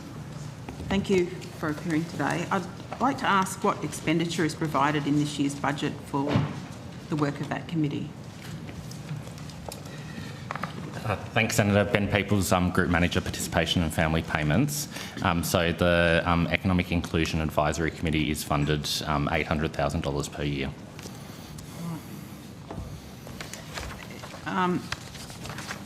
The committee's role is, of course, providing non-binding advice prior to each federal budget on how the government can increase economic inclusion and reduce disadvantage. Can you tell me how many recommendations to government were made in the committee's report released prior to this year's budget?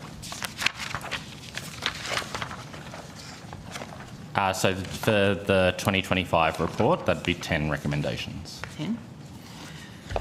And how many were actually adopted and included in this year's budget?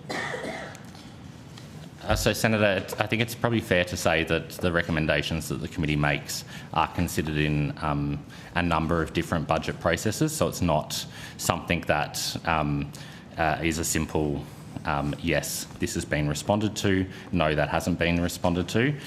The advice the committee provides informs a range of different budget processes, and it's something to look at over a number of years. So how does somebody like me go, well, are we actually taking into account those recommendations and doing something with them? whether we're knocking them back, whether they're agreeing to them? How do we keep a check on that? Senator Little, I have some information I can provide to you about that. So the advice I have is that in its 2025 report, the committee noted that 29 recommendations have been adopted in full or in part by government.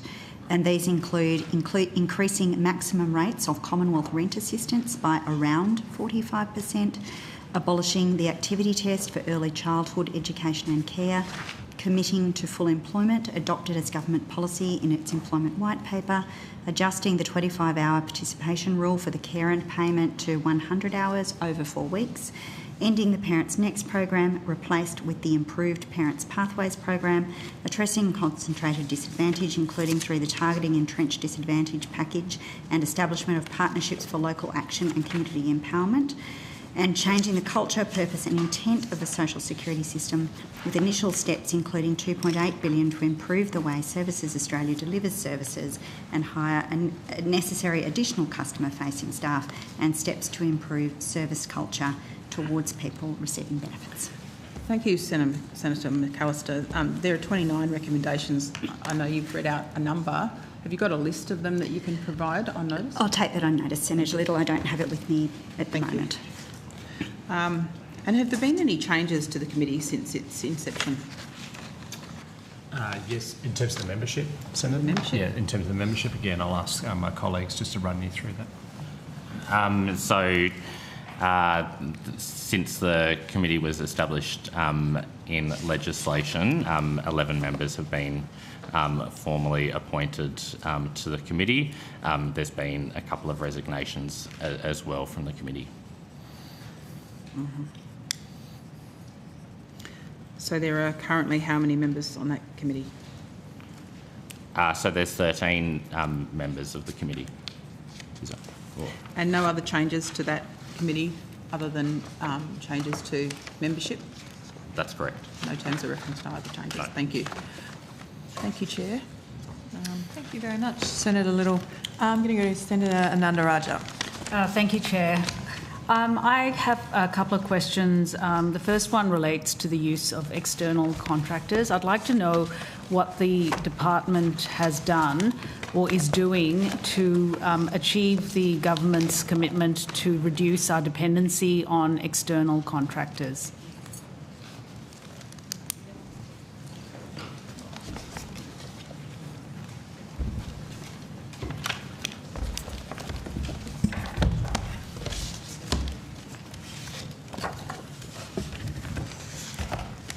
While I get my password wrong a few times and try to get back into my laptop, Senator, we, over the course of the last few years, have been not even so gradually, but reducing our reliance on consultancies and external providers.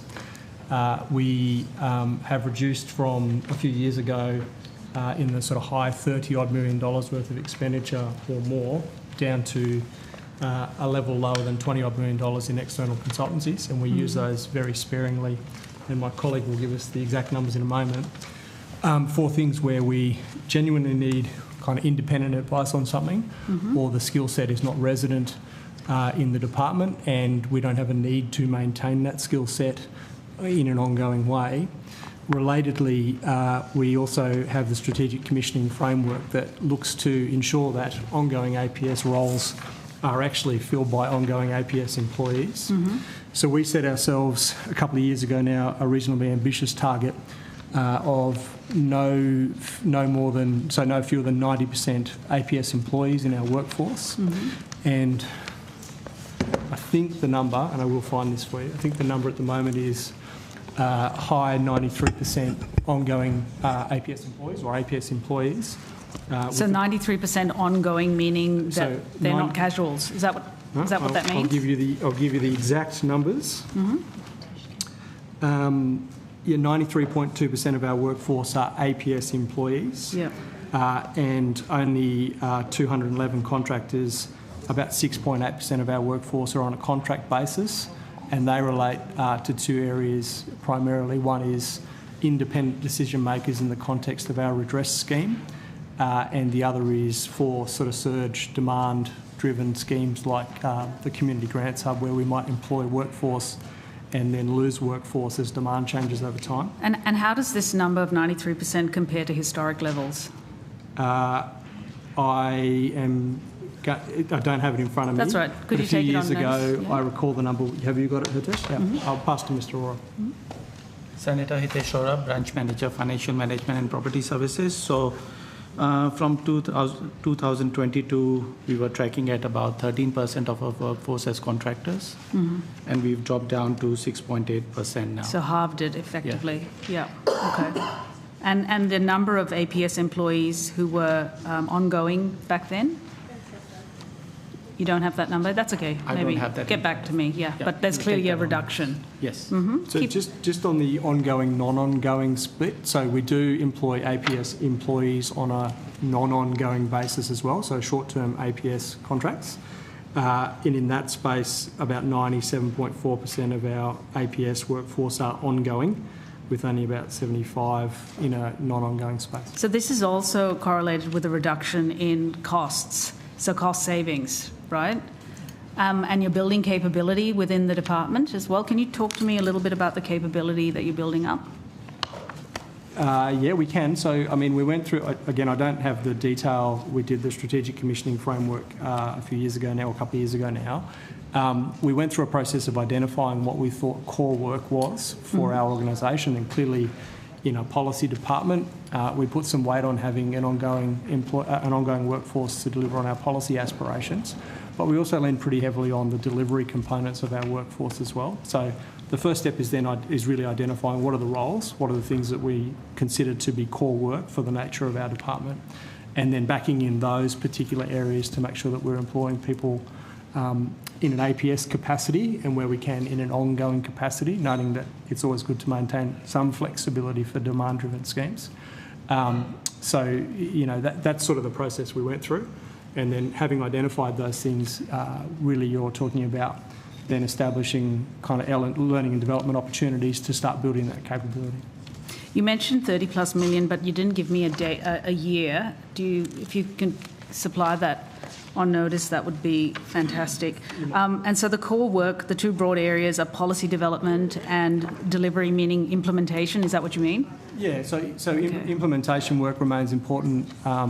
Notwithstanding we're a policy department, we run the Community Grants Hub, which has client agencies across government and is about kind of professional grant administration and services for a range of people.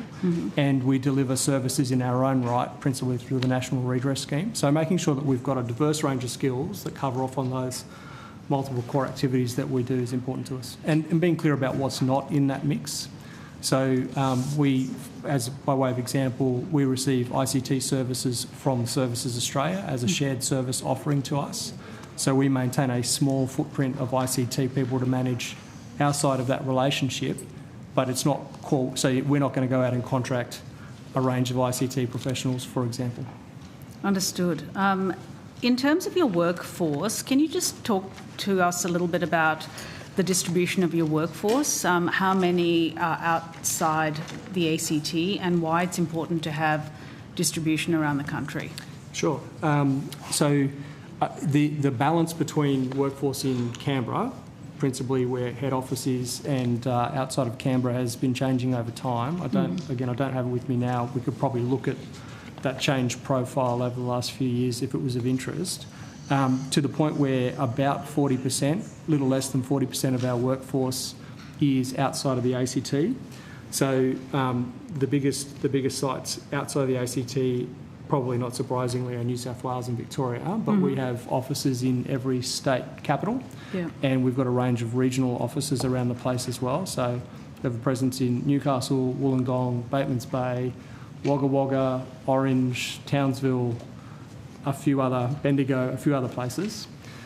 What about remote? How do you cover remote? Is it? We have principally our network is comprised of people in the grants management space, and so our funding arrangement managers, people that work with organisations in relation to grants, will travel to remote locations to go and work with providers on site. The importance for us is kind of a couple of elements to it. First of all, Canberra's a pretty small market for talent, and our capacity to draw on talent pools outside of the ACT has been important in the last few years as we've kind of grown the workforce and pushed it into different areas. And there's nothing like local intelligence. Having people on the ground that can go and talk to communities, go and talk to providers, understand what the real issues are. It's been particularly useful when we've had disaster season. We've got a pretty good footprint in Queensland, so they understand what's happening on the ground. They can give us intel on where providers are at with reopening and providing services, those sorts of things. And you attract kind of different and varied ways of doing business and thinking about things. Sure. So our inclusion, like the makeup of our workforce, I'd say we've got more capacity to attract a range of different people into our workforce by virtue of a distributed workforce around the country. It sounds like the workforce is more responsive in being in those local communities as well. Still work to do, obviously, Senator, but that's certainly the direction we want to push in. You've mentioned grants a few times. Can you just talk us through the Community Grants Hub and the efficiencies that it has provided and the feedback you've received from the community in using this?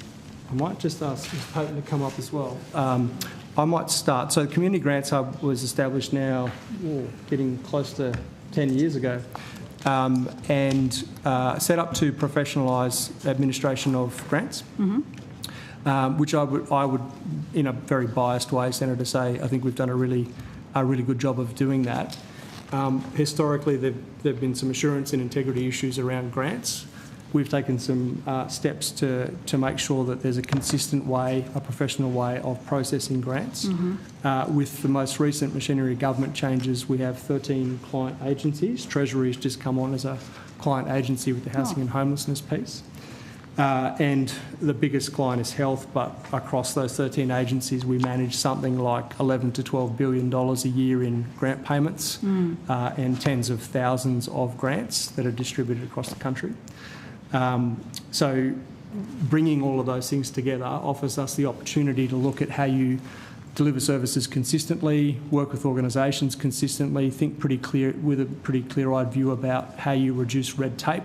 We're never there on that journey. There's always more to do in getting the right balance of conformance and assurance with organisations to make sure they're delivering what you need to without taking your eye off, fraud and non-compliance and all those things. But it gives us an opportunity to provide consistent touch points with government in a way that makes sense for us, makes sense for organisations.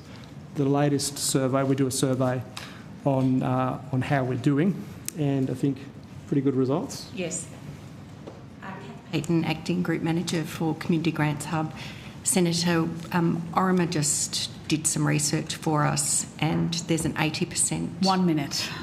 There's an 80% satisfaction rate with the services provided by the Hub.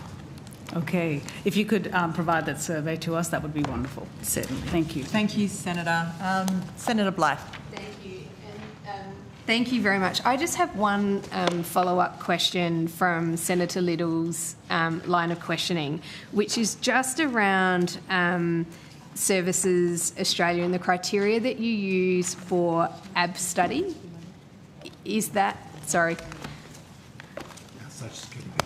Yeah. All good. I just won't keep going because it's...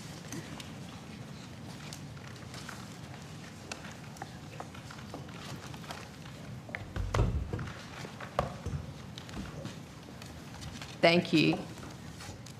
Sorry, so it was just a clarifying question around the definition that's used to claim Indigenous heritage for AB study payments.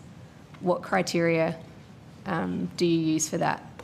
Yes, Senator, the policy manual for AB study includes the three-part test. Three-part test. Thank you very much. Sorry, and that was my only question, so sorry to have to get you up here just for that.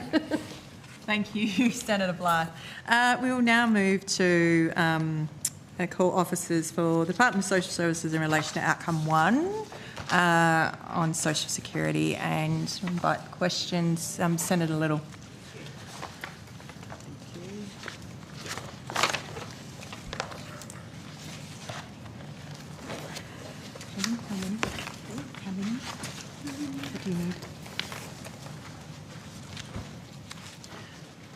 So my question now is in relation to the government's social security legislation. Got somebody that can talk to me about that?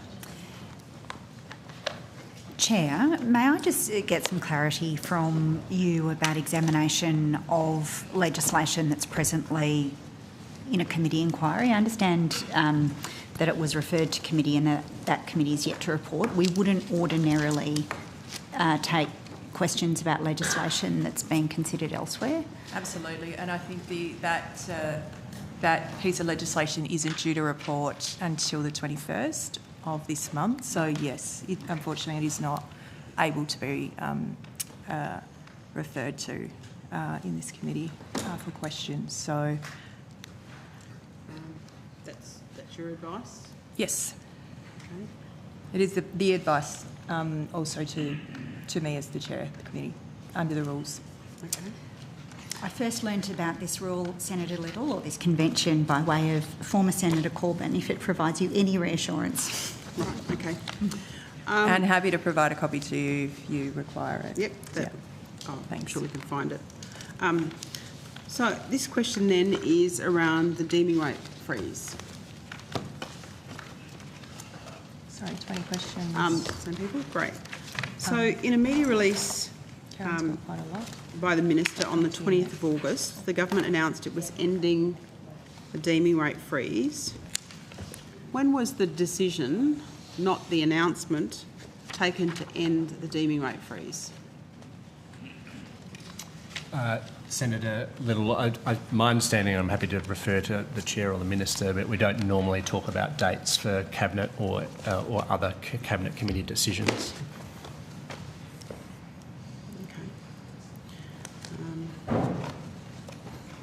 Are you able to provide when you provided advice to the government about that through internal briefs? Senator, it's pretty proximate to the announcement, so. Okay.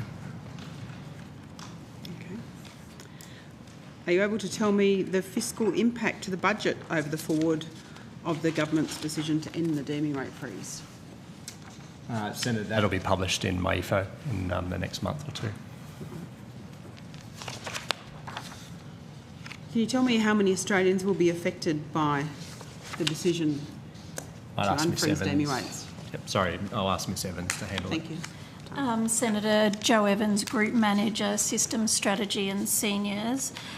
So we have the total number of recipients impacted after indexation of the deeming change is 98,800 income support recipients. 98,100. Okay. Can you tell me what payments are actually affected by deeming rates? Yes, Senator. There's quite a few, but I can run through them. So there's recipients on age pension, Austudy, carer payment, disability support pension, job seeker payment, parenting payment partnered, parenting payment single, special benefit, youth allowance student and youth allowance other. Yep. Okay. Can you tell me what stakeholder organisations were consulted about the government's plan to unfreeze deeming rates? Yes, Senator. We consulted National Seniors and COTA, so the Council of the Ageing. Yep. Okay.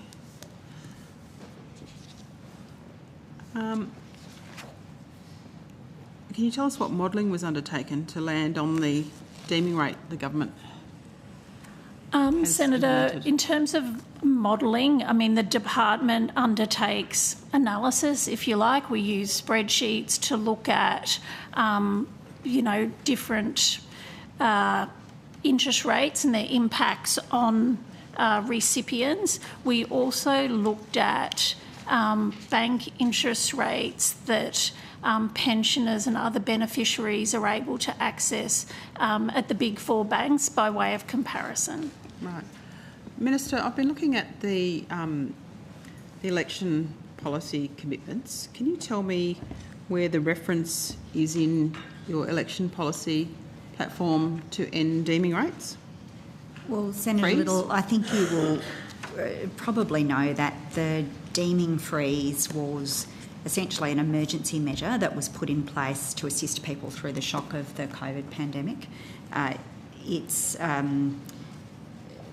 until recently, it was one of the very last remaining of those measures, and we maintained that freeze as Australia came out of the pandemic. We estimate that that saved pensioners around $1.8 billion. But we are now happily seeing easing inflation. Australians are beginning to feel the positive impacts of that, and the government is now gradually unfreezing Dearman rates. Essentially, they will reflect the rates of return that pensioners and other payment recipients can reasonably access on their investments. It's probably worth noting that those rates will remain below historical pre-COVID averages. Thank you, Senator McAllister. The question was actually, where in your election policy commitments is any reference to changing the DME rates? Senator, I think I've been pretty clear about the context. Obviously, the social security system has a range of adjustments in it. There are over 5 million recipients saw increases in their payments at the last indexation in September. I can ask officials to talk a little more about the processes that they go through in the context of other adjustments, but adjustments are made from time to time. Did the department do that work before the election? Sorry, which work are you referring to? To understand the change in the DME rates? No, there wasn't work prior to the election, as far as I'm aware, on changes to DME rates, specific changes to DME rates. But, I mean, this was put in place by the Coalition as a temporary measure. Labor undertook in 2024 to maintain the freeze for a further 12 months, and that period has now expired. The commitment from the Coalition government was actually for a shorter period of time. We ended up continuing it for 3 years instead of the 2 that was initially indicated by the Coalition. Thank you for that comprehensive explanation. The question still remained, where is it in your election policy documents, and you seem to have not been able to provide any indication of where it is in your election policy documents. I've answered your question, Senator. Thank you. Yeah, the answer is obviously no. I've got a question about the home equity scheme. Can you help me with that? Yep. So how many Australians are currently accessing the home equity scheme? Senator, so as at June this year, 17,032 people are accessing the Home Equity Access Scheme. And how many, as of the 1st of July, in the scheme were maximum rate pensioners? Do we have that? Is it this one? Yes. So 12,676, Senator. And how much is currently on loan through the scheme?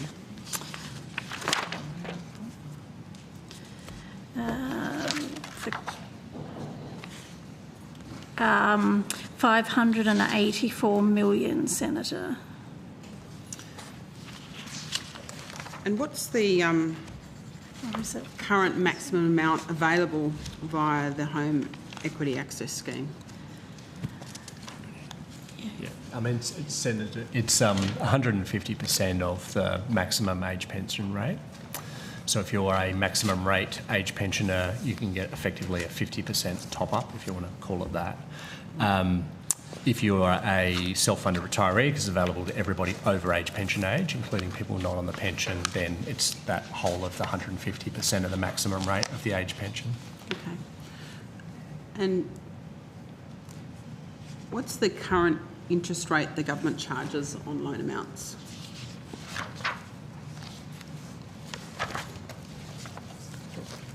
Uh, 3.5, Senator, 3.5%. 3.5%. Can you tell me when the last time was that interest rate changed? Sorry, Senator, it's 3.95%, if I could just correct myself. And I don't know that I've got... I might have to take on notice when it last changed. Senator, it's been at least since 2020, if not before that, so it's been at that level for quite some time.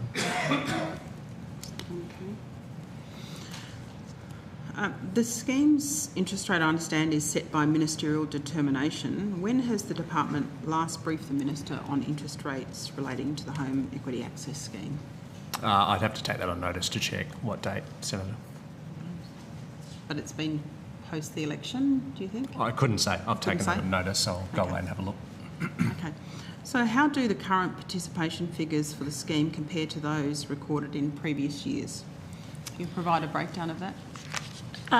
Yes, Senator. So they've increased quite significantly. So we've seen, so from 2021 to 2022, we saw a 37% increase. 22 to 23, a 61% increase. 23 to 24, 38%. And then through to this year, from last year, a 26% increase. Thank you. And under the no negative equity guarantee, participants will not need to repay more than the equity that they have in their property they use to secure their loan. Have there been cases where participants have found themselves in negative equity? Senator, we need to check with Service. So Service Australia administer that scheme on behalf of the department and the government, so I'd need to check with them. I should say that there are additional limits placed around based on somebody's age, so there are protections already inherent in the way the scheme works to ensure that people maintain significant equity, but the no negative equity guarantee is there to give people confidence that if they take this up, they won't suffer a situation of being in negative equity. Right. And during this enduring cost of living crisis, are we seeing more pensioners resorting to access the scheme to survive? I think Ms Evans has given you a sense that there's been growth. Having said that, the numbers she gave you were 17,000 people accessing. There's 2.6 million age pensioners. So the overwhelming majority of age pensioners, or at least those with housing wealth, are not seeking to use this as a way of giving themselves additional income. Thank you for that number, but has any effort been made to increase awareness of the scheme during this cost of living crisis that people are enduring? I'm not aware of specific communication. Service Australia uses its existing channels through its website and through social media to ensure that people are aware of a whole range of payments, services and other things that they may wish to consider. So I suspect it would just be through those usual channels that Service Australia uses. Those would be questions Services Australia could probably assist with. Okay, thank you. And has the department met with representatives from the various manufactured homeowners associations on expanding the scheme to homes in manufactured home parks at all? Sorry, I missed that bit, sorry. Has there been any representatives from the department from meeting with the manufactured homeowners associations on expanding the scheme to include manufactured home parks? Not that I'm aware of. Happy to check and confirm that that's the case. Okay. Have you done any modelling on the potential for that? No, we have not done modelling on that.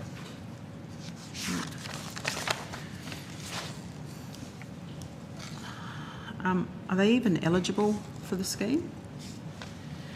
It depends on the nature of the arrangement, Senator. So my understanding is there needs to be equity in the land, and so it depends whether if someone has a cabin but they don't have equity in the land, then the arrangements possibly not, but specific cases would need to be looked at in the context of the legislation. Okay, thank you. Yep.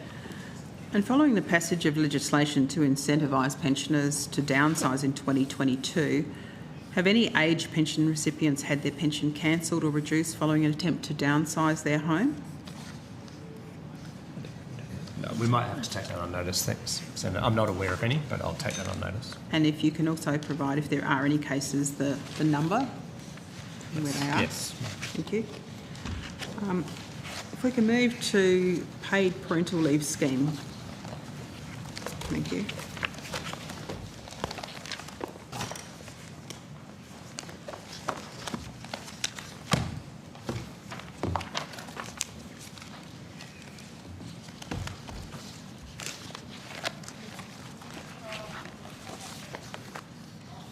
you, Mr Peoples. I'm interested to understand how many fathers have been affected by this government's legislation.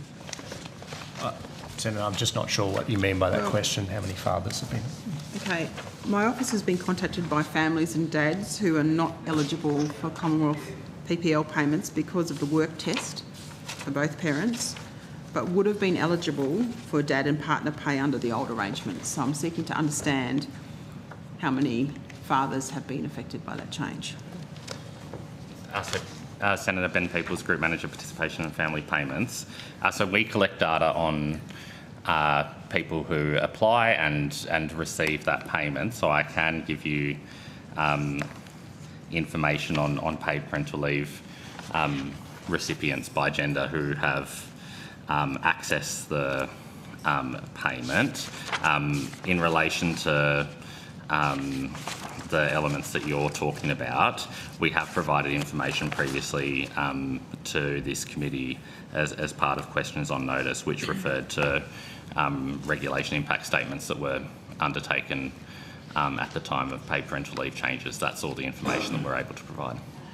So the last time this committee met, though, was back at the last estimates earlier this year. So I'm seeking to understand if the numbers have changed, or if you know what those numbers are. So we wouldn't know if a person is not receiving the payment. Our statistics are based on those that are accessing paid parental leave.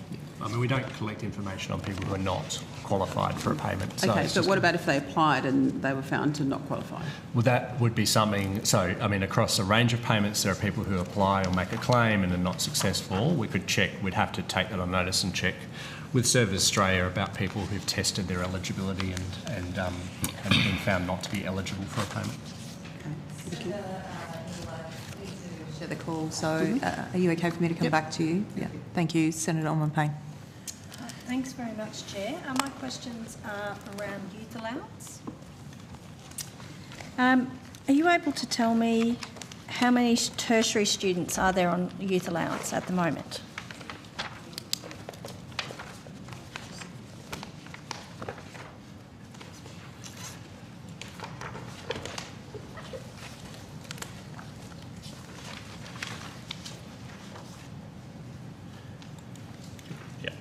So, Senator, there's currently 137,630. 630. Okay, thank you very much. I note that back in June 2005, 20 years ago, there were 275,000 students receiving youth allowance, and the department said in May this year that the number was 162,000, so that's going down. In that time, however, we've actually seen a 50% increase in the number of tertiary domestic university students, but we've seen a decline in youth allowance. I'm just wondering if the department could explain why we're seeing such a drop despite the number of domestic students going up. So, Senator, I think it's important that we look at kind of figures consistently across those ranges. That also includes some of the total figures that you referred to, I believe, would include vocational education and training recipients.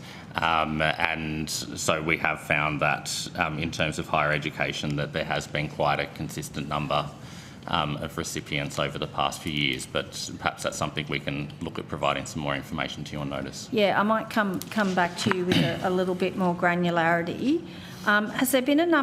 Has there been a change in the number of students working while receiving youth allowance over that time period? So from 2000 and...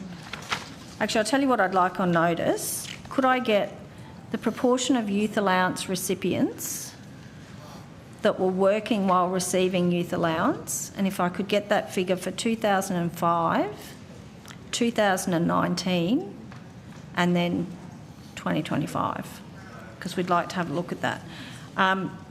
Has the department done any analysis into the take-up rates of youth allowance and to determine whether they're going up or down overall?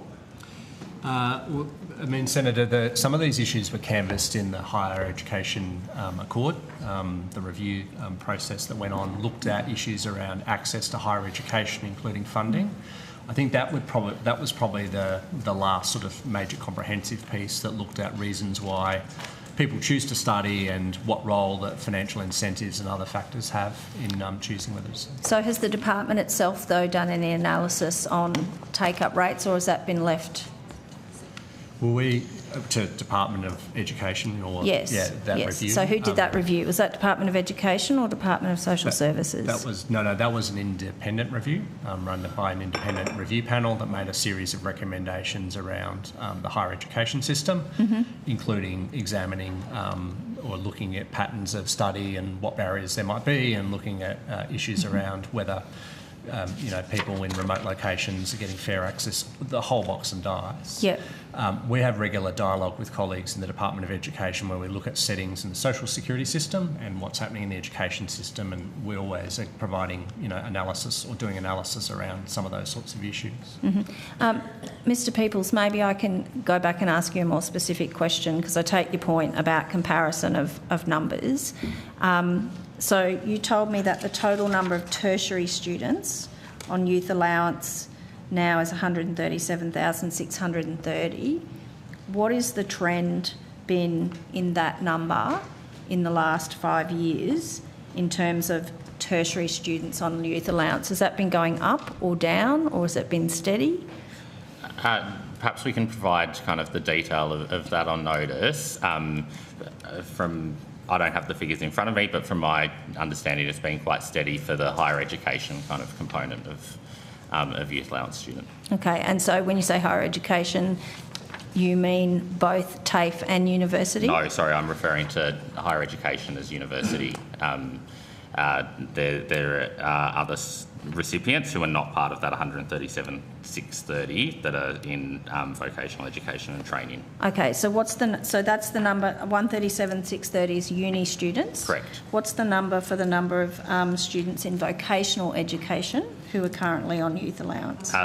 So I have that broken down by student and apprentice, if that is okay. So for students, that's fine. It's 14,530, and for apprentices, it's 2,210.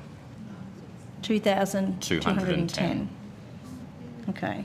And so if we were to take those numbers collectively, so everybody in post-school study, has that been trending up? Is there a trend in that overall as to whether overall it's going up or down, notwithstanding that there might be changes in the mix? Yeah, perhaps we can, again, provide kind of the detail of a time series on notice. My kind of understanding is that 3 to 5 years ago, there was a reduction, particularly around the kind of vocational education and training component. I believe it's been kind of relatively static in the last couple of years, but we can provide the detail of that kind of time series on notice. All right. So if I could get broken down into uni students, apprentices, TAFE, for those 3 years that I said, 2005, 2019 and then 2025. That'd be great. All right, thank you. Has the department done any analysis into whether the personal income test or the parental income test are at appropriate levels? I'm not aware that we've done specific analysis around that topic, Senator. Okay.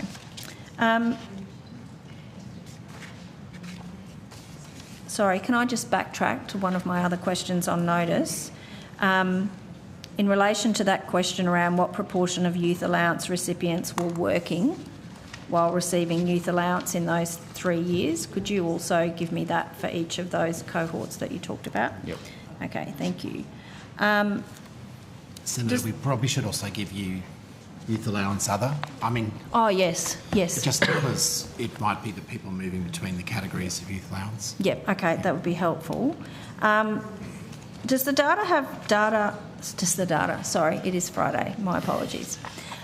Does the government or the department have data on income levels of students or younger people aged 18 to 24?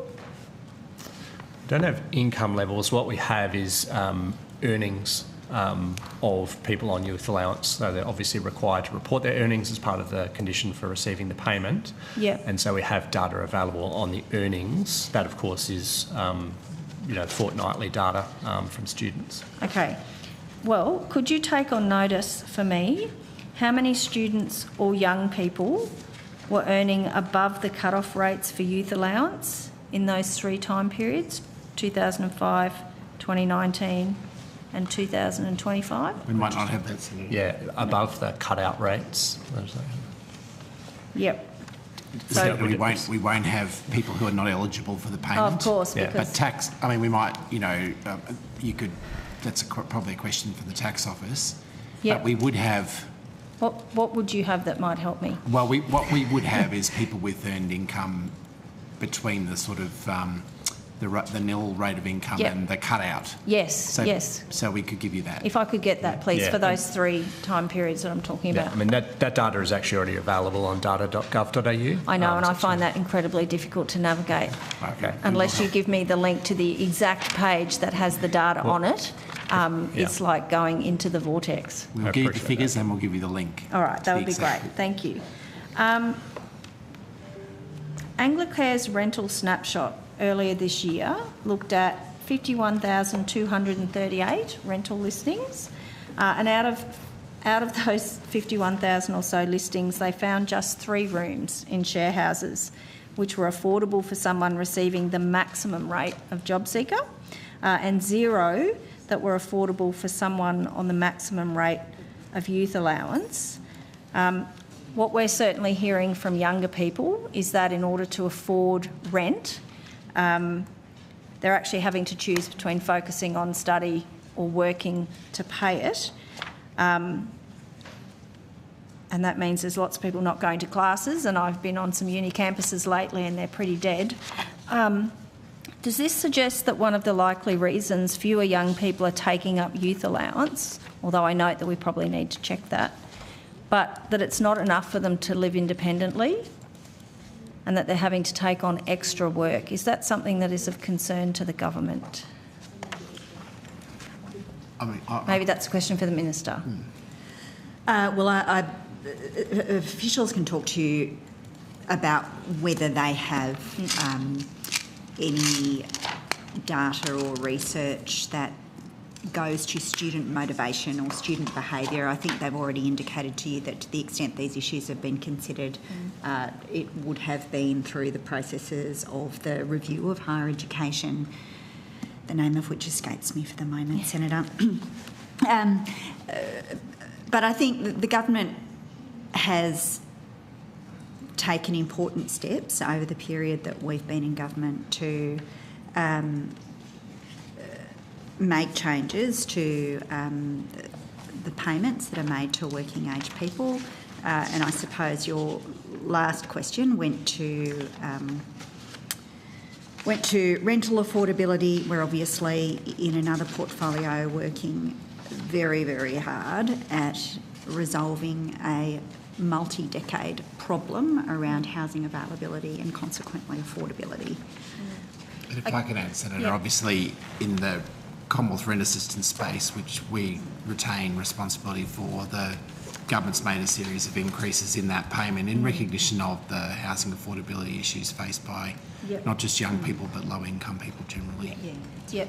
Maybe just coming back to my sort of where I started and again taking on Mr Peoples' point about the fact that he was giving me individual numbers. If I even look at those numbers together, 14,530, another roughly 2,000, let's make that 16, plus 137. We're well under the 200,000 mark of people receiving youth allowance, unless the other that you haven't told me is massive.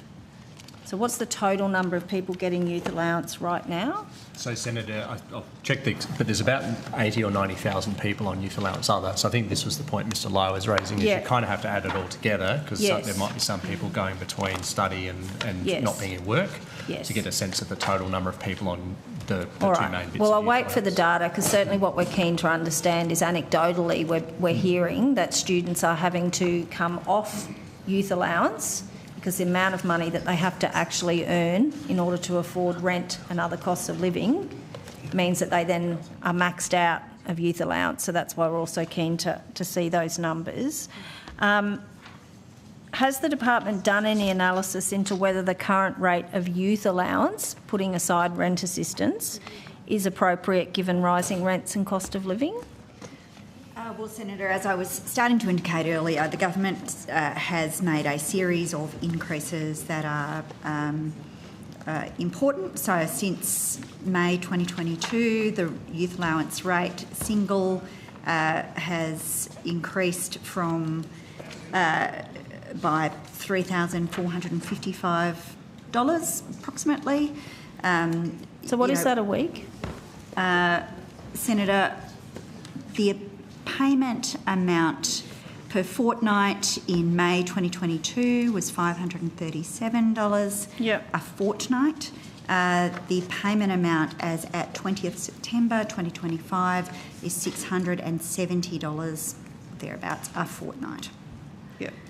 And therein I think lies the issue, because it's pretty hard to find somewhere to rent even for less than $600 a week. It's also the case that Commonwealth rent assistance has been increased significantly, the biggest increase in 30 years by almost 50%. Senator, we are keenly aware of the cost of living challenges that Australians, including young people, have faced. The series of initiatives that we've rolled out over our period in government, including cheaper medicines, the raises to the minimum wage, the tax cuts, which of course were very important for people on lower incomes, the decision to wipe 20% off student debt, the energy bill relief. We have taken steps in a range of different policy areas to try and provide support to Australians during a period that has been very challenging, and we really acknowledge how difficult it has been. Thank you, Minister. Just to the department, do you have information on the average work hours of students who are receiving youth allowance? Does the department collect that information? No, we collect, as I said earlier, Service Australia collects information on earnings. That doesn't include how many hours somebody works. It's just a straight. Okay, so no one's keeping track of that? Not off the top of my head. Well, I don't know that it's not required for the purposes of qualifying for youth allowance. There may be somebody else, but it's not Service Australia or DSS that would collect that information. Okay. Senator I just need to just let you know that I need to share the call. Can I ask one more question and then I'll come back? This is maybe a question for the Minister. On our calculations, for a single person to receive any level of youth allowance, they can't be earning more than about $831 a week. Would that? I'll just check with the department first that I'm right in that. They cap out at $831. Is that a weekly figure? Sorry, you're using? Yep. Yeah, I mean, it depends. There are different rates for different types of students. Certainly, the cutouts, say for a single with dependent children, are $1,955 a fortnight. Yeah, and that's with children. Yeah. So for a single student, around about $831 a week. Noting that the minimum wage for a casual is $31.19. So you need to get 27 hours a week of work to cut it, and youth allowance cuts out. The median rent in a capital city at the moment is $702. So we're seeing young people having to work huge numbers of hours to afford their rent, which then caps out their youth allowance. So I guess the question to the Minister is, does the government think that it's sustainable for young people to be having to work in excess of 25 hours and up to 50 hours a week to manage their rent and their other cost of living expenses while also managing full-time study? And I guess the follow-on question from that is, what impact is that having on our skilled shortages and productivity? Senator, I think I've provided some information about cost of living pressures, and I don't wish to labour the point, but you will have heard many members of the government speak in recent years about how significant these have been. There were inflationary pressures working across the global economy that have caused very significant difficulties for Australians, and our government put in place a range of measures to try and ease the pressure on households, including on young people.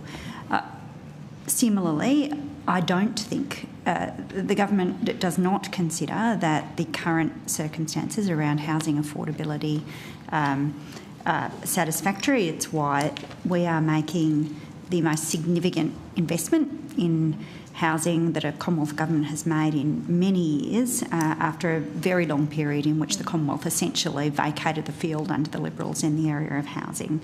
I think we recognise that there are pressures on people across the community, and we are working at every opportunity and at every budget to put in place measures to provide additional supports and indeed to ease some of the underlying challenges, including in the housing market. Thank you. Senator Antic, you have the call. Thanks, Chair. So this is just a handful of questions. I'm just interested in the justification for the use of funds intended to support women who've been through the grief of a stillborn through the stillborn parenting payment. For those funds being used for an abortion after 20 weeks and up to birth. What is the rationale for that payment being made in those circumstances? Senator, I'm not sure that we'd agree with the way you've asked the characterisation of that question. What's wrong with that statement? Well, Senator, as you I think would know, the payment is a stillborn baby payment.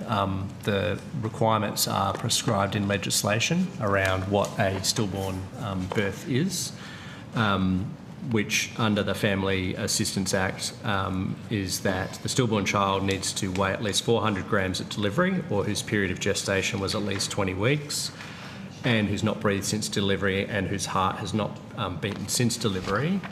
And the qualified medical professional is required to provide written evidence that the stillborn child was delivered. All of which is as it is, but it is the case, is it not, that if a woman, presumably not a person, that has an abortion after 20 weeks and up to birth, then she is eligible for that payment?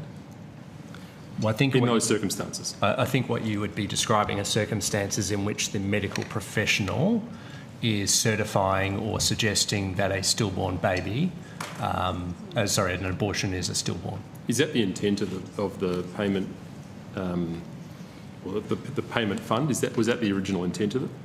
Well, the intent, as per the name, is to make a payment in respect of the incredibly tragic circumstances in which somebody might find themselves with a stillborn baby.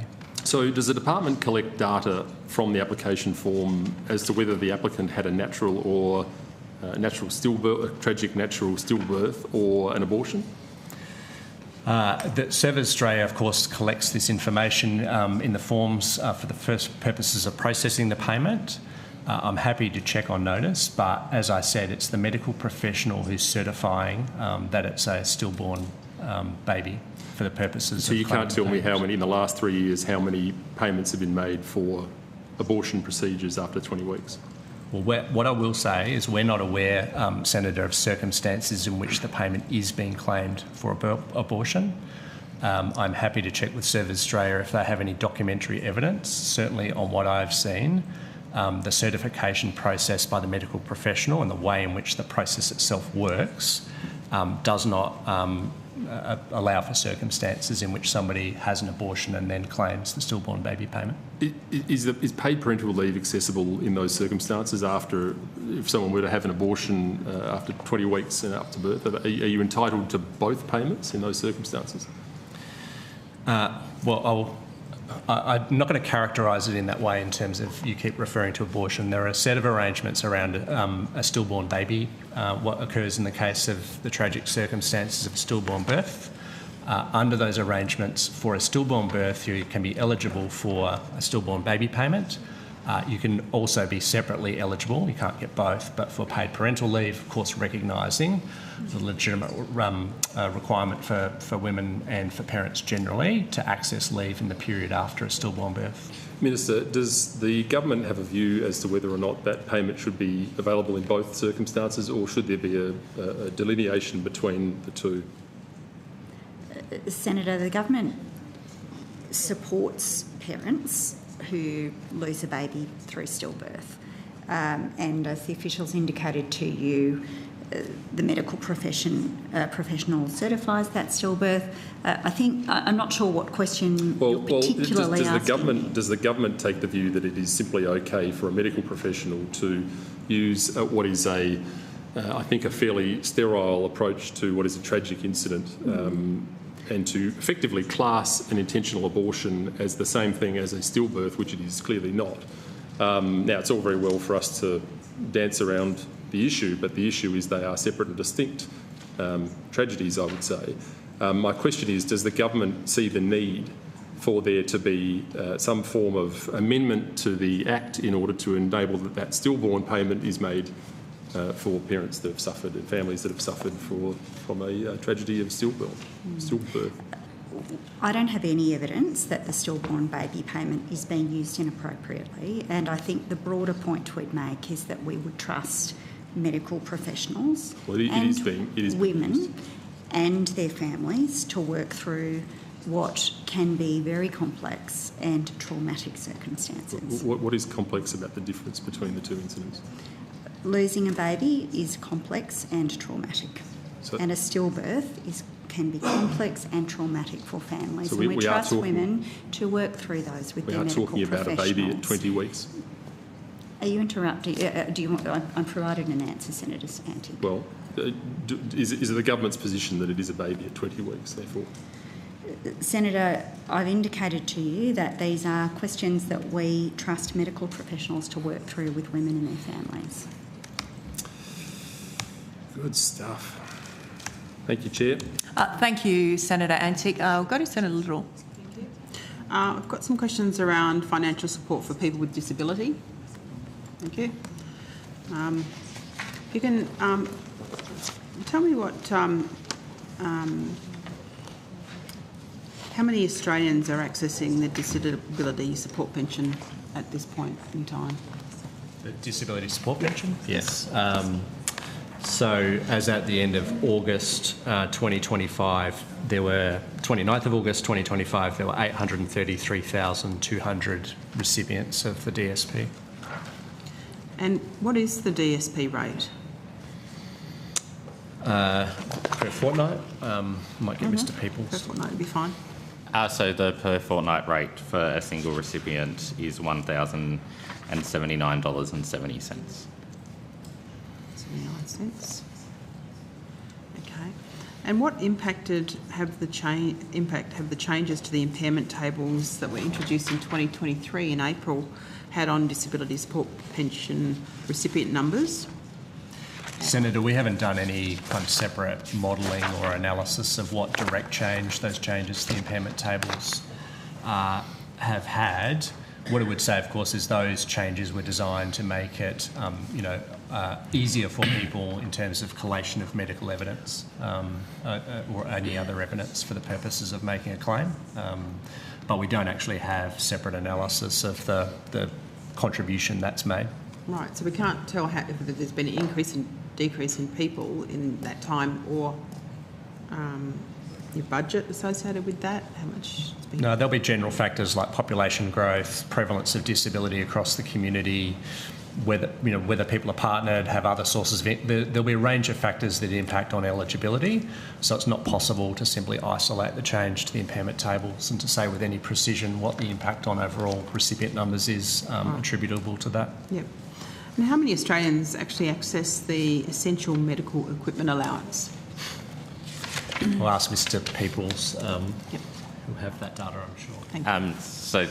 Thanks, Senator. I've got financial year data. So in 24-25 financial year, there was 43,515. 23, 24. What years do you actually have available with you at the table now? If, say, we went back to 2021, 22. Yeah, so I can run through that. So yes, please. 2021, 22, it's 41,820. Yep. For the year 2022, 23, yep, it's 41,760. For the year 2023, 24, it's 42,910. And as I said, for 2024-25, 43,515.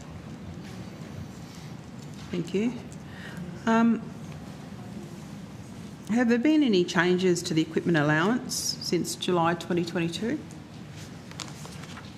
Not that I'm aware of, Senator, Okay. but I can check to see. Thank Come you. back to you on notice. That would be good if you can. And are you aware of whether eligibility has changed at all in that time? I don't believe so, but we can confirm. You will confirm that? Yep. Is the allowance indexed? I might need to check that. It just might be a that's second. fine. I can do that.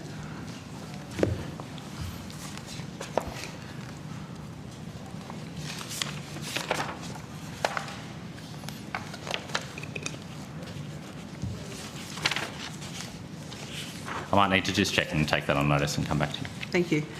Can you tell me how many Australians are accessing mobility allowance?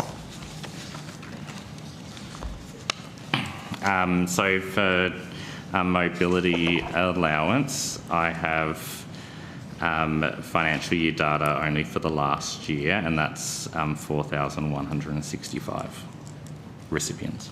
So for 20... 425. Okay, thank you. Do you have data that's available for those previous years? Yeah, I just have to take that on notice. Okay. I didn't. All right. Thank you. That would be great if you could provide that.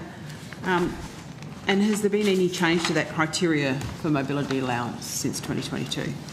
Not that I'm aware of. No. And what's the main mode of travel for people who use mobility allowance? Have you got a breakdown? I don't know that my recollection is that the eligibility is somebody who is unable to access public transport. Yep. I think that would suggest that alternative means such as taxis would feature, but I don't know that that information in terms of the mode of transport will actually be collected. So taxi, Ubers, right, okay. And Senator, I can confirm that essential medical equipment payment is indexed on the 1st of July each year. Okay, thank you. And you can answer some questions about carers as well and the payments for them. Okay, thank you. July.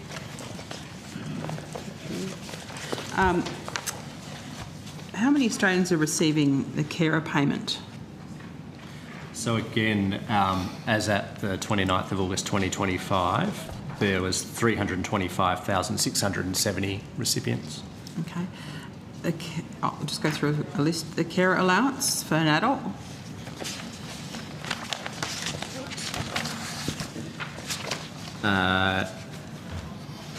I don't know whether I've got I've got the aggregate numbers of people who get carer allowance. Right, okay, thank you. So on that same time frame, 679,100. Okay. And for a child? Sorry, that figure I gave you was the total. That's I'd the have total. to come back to you in terms of the breakdown between adult and children. Okay, thank you. The carer supplement? Yes. We may need to take that on notice. Carer supplement is not a primary payment; it's a an additional payment. It can be paid according to the number of people you have in your care. So it's not easy to say with precision how many people actually, unique individuals, actually receive that supplement. Okay. The child disability assistance payment?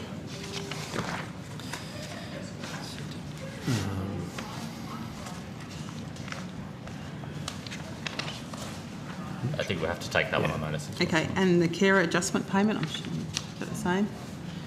Yeah. Yep. That's okay if you can take that on notice. And can you tell me, are those payments indexed the same as the previous payment, or what happens with that?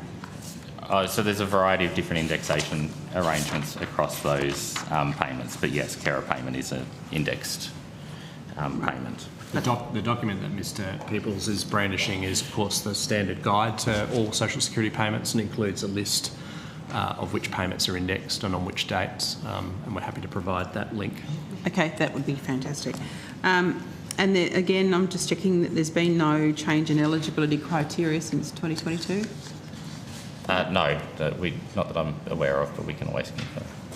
Do you know, you've given me the dates for 2025 for most of those, like at this point in time. Have there been an increase or decrease in the take-up of those payments?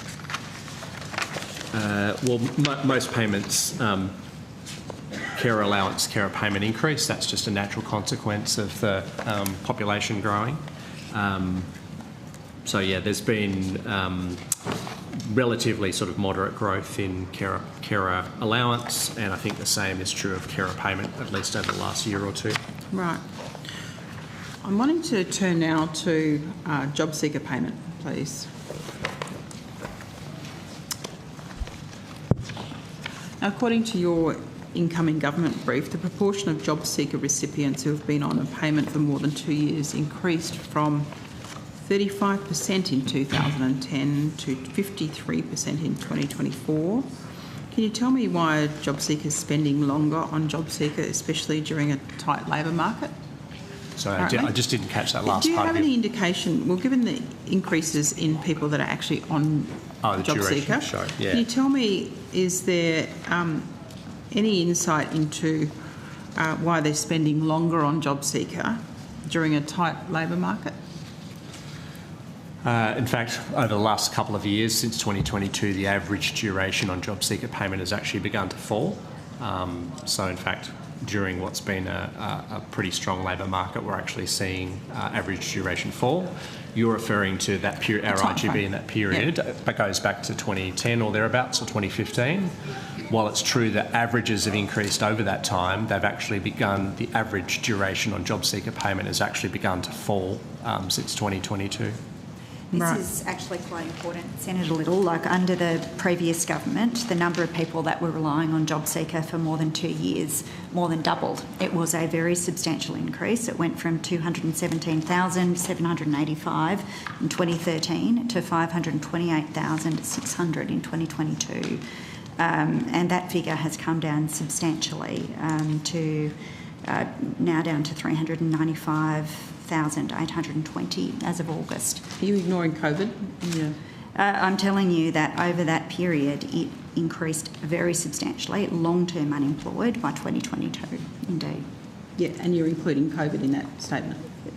Senator, I'm telling you that it's coming down and that is welcome news. But you were just telling me that it was up previously. I gave you the figures and the period. It was during COVID. Did you take that into account when you made your statement? It was from the period between 2013 to 2022, Senator.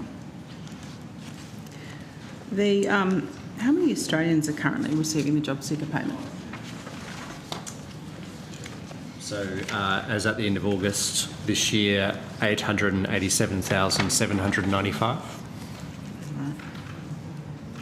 And how many of those job seekers had no reported earnings for the financial years 3-4 and 4-5? So, Senator, we don't collect by financial year. Each fortnight somebody is required to report whether they have earnings. We don't aggregate that across the year. What I can say is that on the last fortnight that we had, 21.4% had earnings. And that figure of around 20%, if you look back over a number of years, and 5 to 10 longer, that's kind of been around the average for people on job seeker payment and its predecessor payments, around 20% reporting earnings. Right. So it's not moving? Is that what your broad statement is? It's actually not moving very much?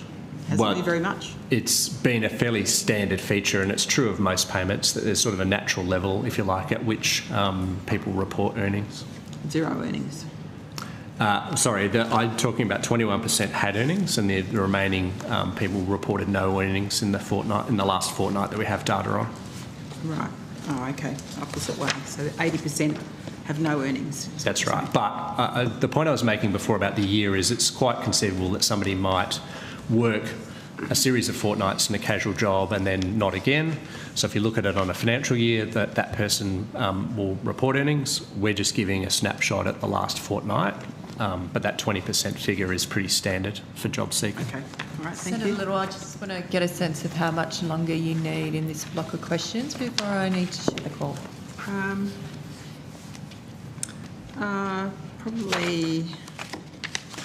Can I come back to you once Senator Orman-Payne? Yeah, you can if you like. Yep. Thank you, Senator Orman-Payne. Thanks, Chair. Thanks, Senator Little. I just want to table a document. It's an article by the ABC from the 1st of July, titled "Number of Students on Youth Allowance Dropped Significantly in 20 Years." Might just wait. Maybe while that's happening, I'll just ask a different question. The pension and job seeker are indexed twice a year. Is that correct? But I understand that youth allowance is indexed just once a year. So over the course of a year, someone on youth allowance misses out on some of the benefits of indexation compared to someone on other payments. Just wondering whether the department has looked at aligning the indexation of youth allowance with other income support payments. Senator, this has been a long-standing feature of the social security system. The reason that indexation normally occurs on 1 January for most student payments is similar to the way that schools funding typically works on a calendar year, because it aligns with the period in which most people are actually engaged in the study. I don't know that I would characterise it as missing out for the purposes of, say, pension and jobs. Higher? Sorry, no. For the purposes of job seeker and age pension, for instance, it's the 6 monthly figure that's then indexed at March and September. Yep. The figure, the factor, if you call it that, that's used on 1 January is an annual figure for youth allowance and other student payments that are indexed on that date. I do note, though, that the fact that we've done things the same way forever is maybe not the best argument, given that, women weren't allowed to work once either. But I take your point. I just want to go to this article about youth allowance, and I note that the department was consulted in relation to it, because there's some statements there about, as you're saying, that cohort of students who are taken out, meaning that you're saying you can't compare 2005 to now. But putting that aside, there's a lot of commentary in this article, in particular around the parental income test and the fact that it still applies to young people up to the age of 22. And as this article highlights with the case study, this is particularly problematic for young people who live in rural or come from rural and regional areas who need to move away from home to study. For all intents and purposes, they're considered adults. They can buy alcohol, they can vote, they can do all those other things, but they're still being expected to have their parents' income taken into account. And that's a problem for a lot of them. And I note that the parental income test comes in at about 68,000. Is that right? It's around that figure, Senator, yeah. Yes, and I struggle to understand how anyone earning that amount of money could also support a young person. So I guess a question for the government. Minister, is the government seriously looking at whether we need to change the parental income test so that it's not applying to young people who, for all other intents and purposes, are independent adults, and lowering it from 22 to 18? Senator, obviously I'm here representing Minister Plibersek, so I am not deeply involved in any of the policy development processes, but I think the government considers that it is common for parents to play a role in providing financial assistance to students in that transition period after school leaving. I think that the government does consider that there have been changes in the way that students participate in education after leaving school, and it is the case that many young people do, as you've indicated, combine part-time study with work. Youth allowance is designed to contribute towards those expenses while studying, but we do understand that many people will receive support from family during that period as well. Officials may be able to provide any other additional information about any work that's underway. But obviously, these payments are indexed, and we are conscious of cost of living impacts, and it's been a feature of our government's decision making in a range of policy areas over the last 3 years. Does the government accept that Here. It says in this article, youth allowance payment rates drop once combined, not individual, but combined parental income hits 65,189. Is it the government's position that a couple living on less than $100,000 a year in the current climate has money to burn to also support a young person living away from home and studying? They're your words, Senator.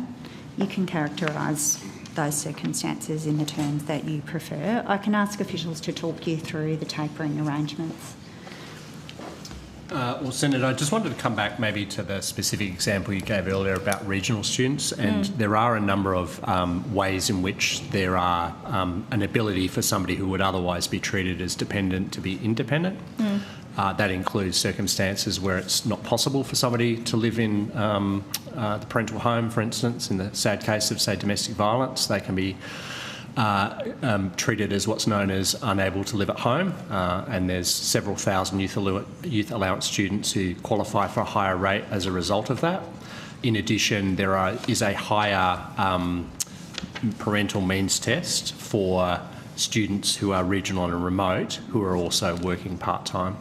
Yep, certainly one of the things we hear from young people between 18 and 22 who have to live away from home simply because uni's not where home is, that they feel like they're in a situation where they have to basically disown their parents to get access to the amount of money that they need to study. So whilst I guess it's good that there's an avenue there for those people who can't live at home due to family and domestic violence, it begs the question why we don't extend that to all young people who can't live at home and study. But I'll leave it there. Thank you. Senator Little. Thank you. Just got a couple more on JobSeeker, if you can bear with me. Some of these I recognise that you might have to take on notice. So how many JobSeeker recipients have had their payment reduced due to recipients earning over the threshold? Is that the one where you can only give me the last fortnight? Yes, so we only have data for the last fortnight. So the number of recipients, is that what you're asking, that have had their payment reduced? Thank you. So that's 160,415. Okay. Who are receiving a part rate.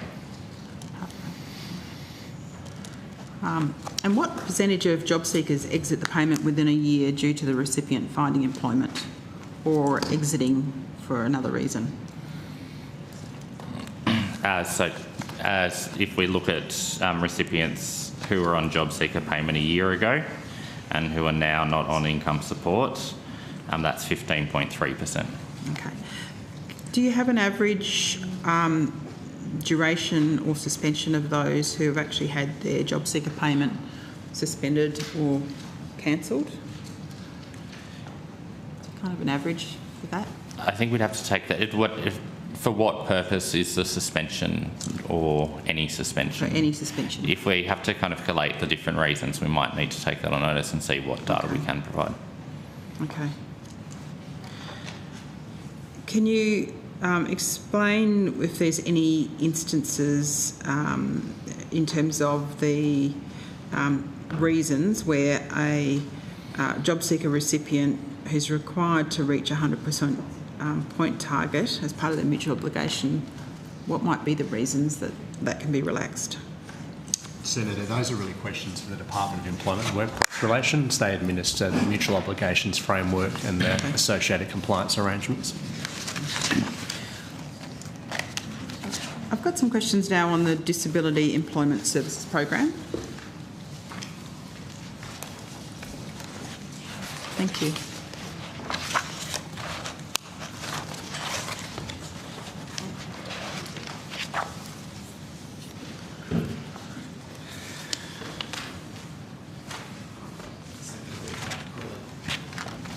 Inclusive Employment Australia, but we understand DES is equivalent to that. Right. That's the new name. Yep, that's fine. And that's the point of these questions, is trying to understand the impact on those changes. What funding, thank you, Ms. Spence. What funding is provided in the budget for the Disability Employment Service Program and its successor, Inclusive Employment Australia?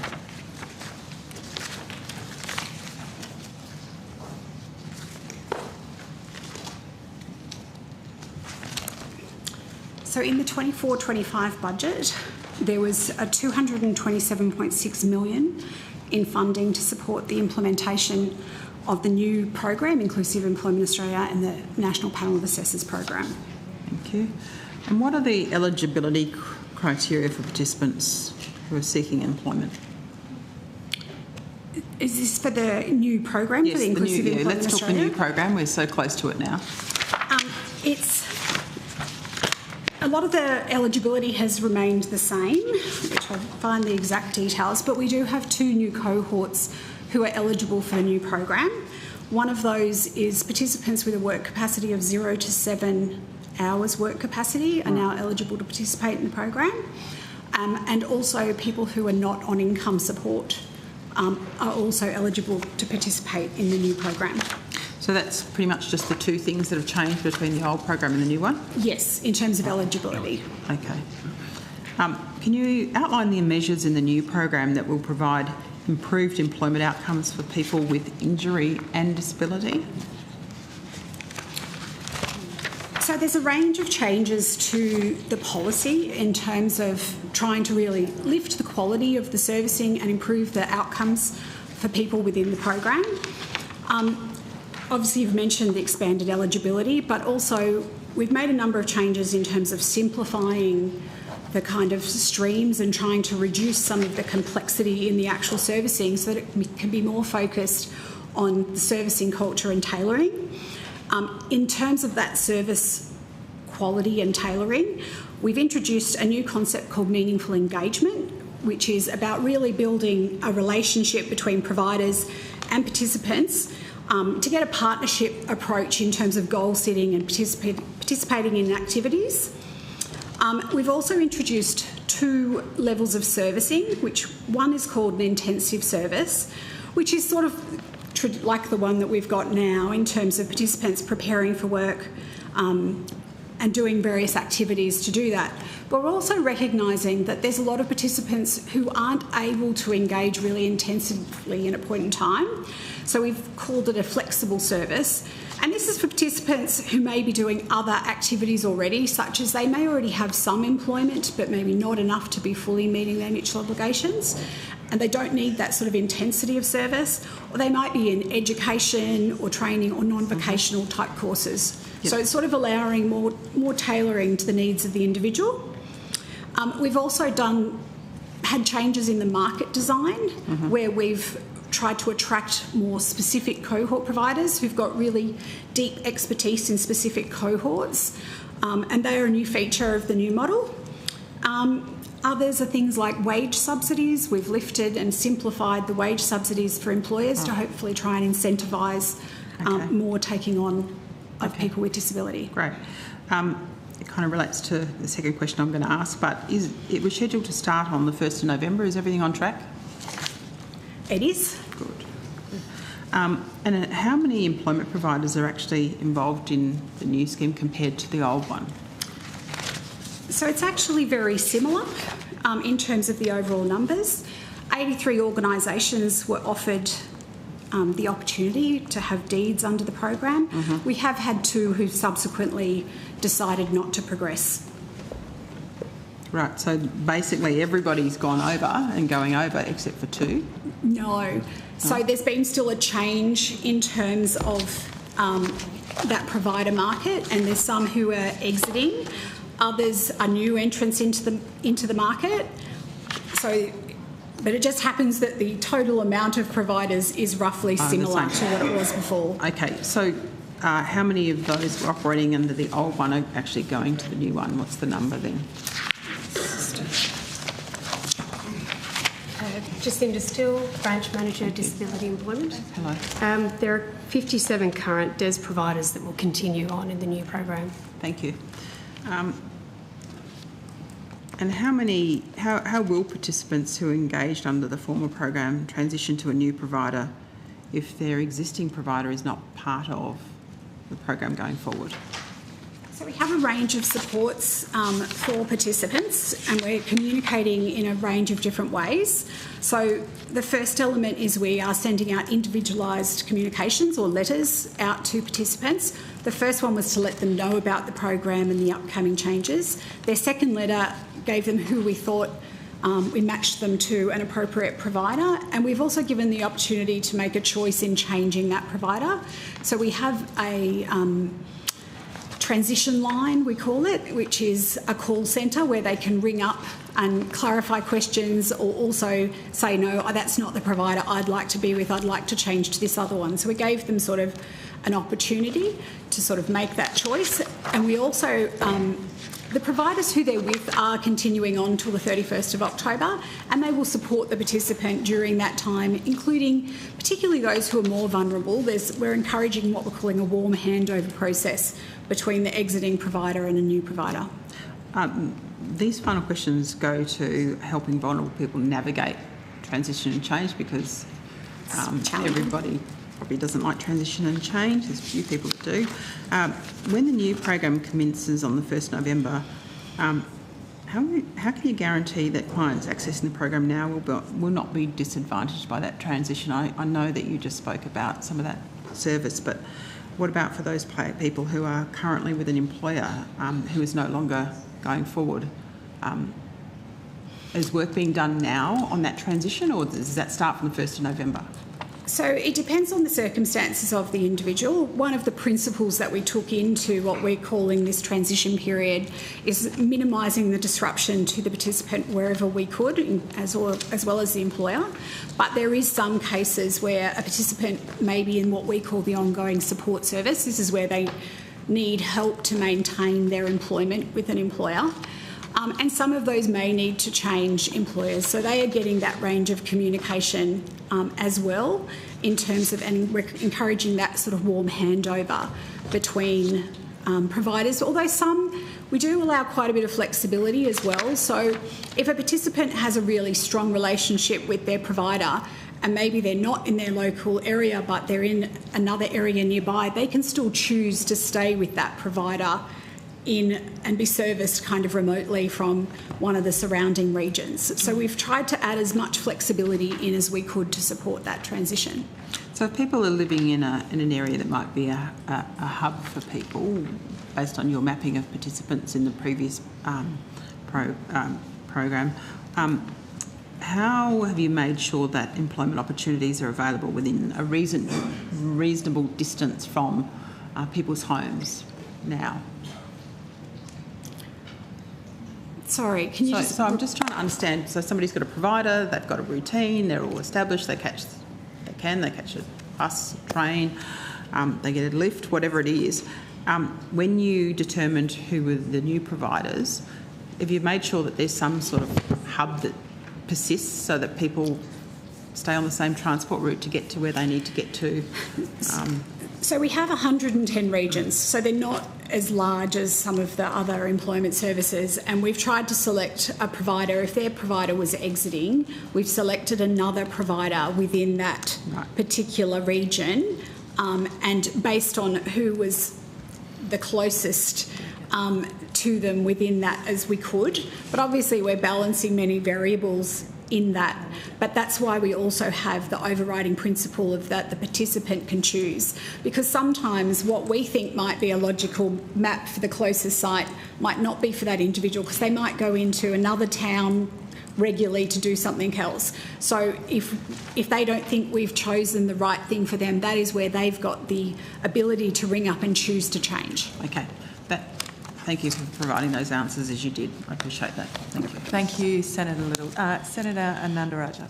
Thank you, Chair. I have some questions related to employment for people with disability. We got the right people? Yeah. Okay. On disability employment, what is the profile of the new providers under the program, and why have we brought new providers into this market? I'll answer the second part of the question first while my colleague gets all the details.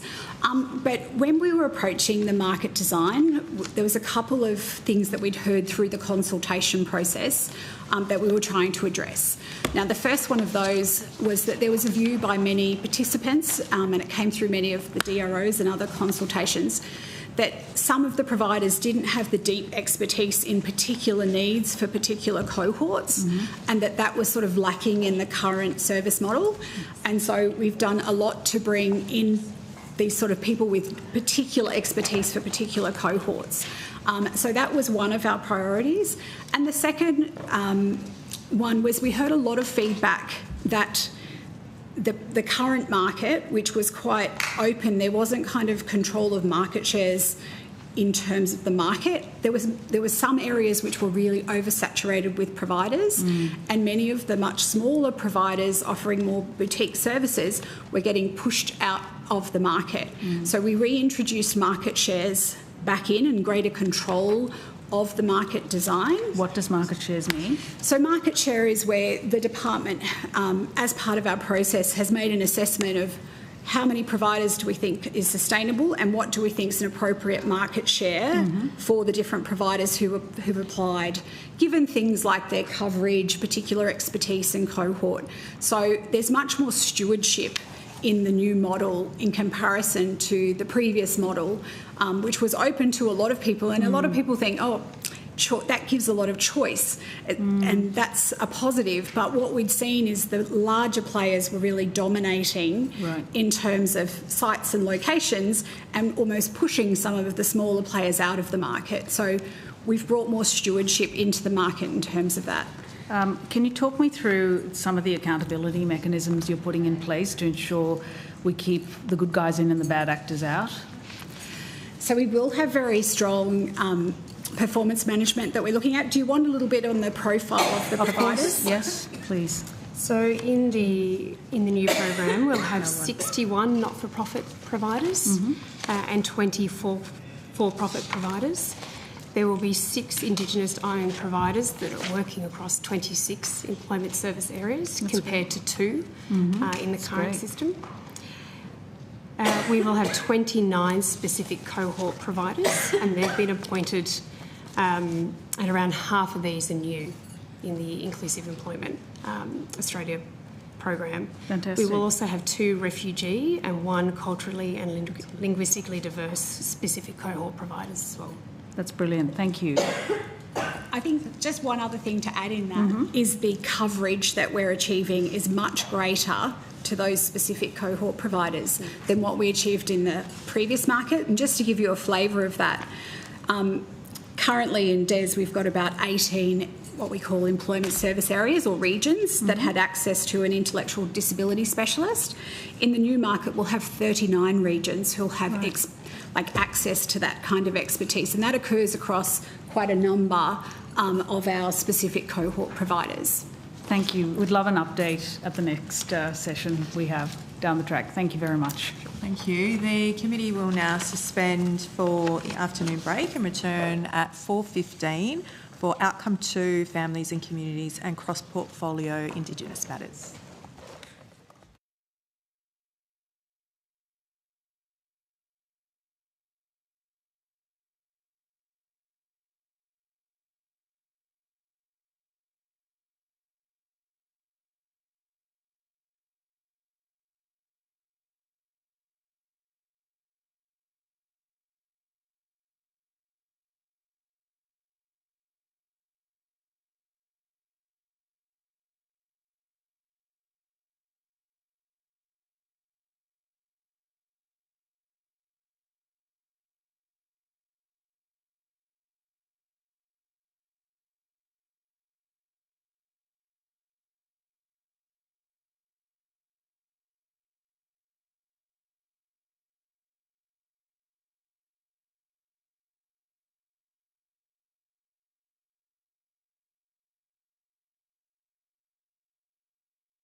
Cheers.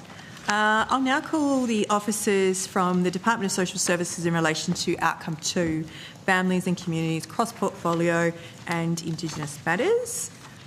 I think we're doing all at the same time, are we?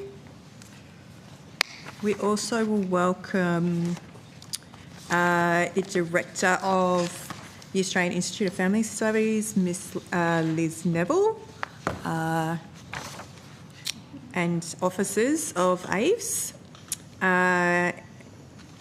Also the Domestic Family Sexual Violence Commissioner, Michaela Cronin, and the National Commissioner for Aboriginal and Torres Strait Islander Children and Young People, Miss Sue-Ann Hunter.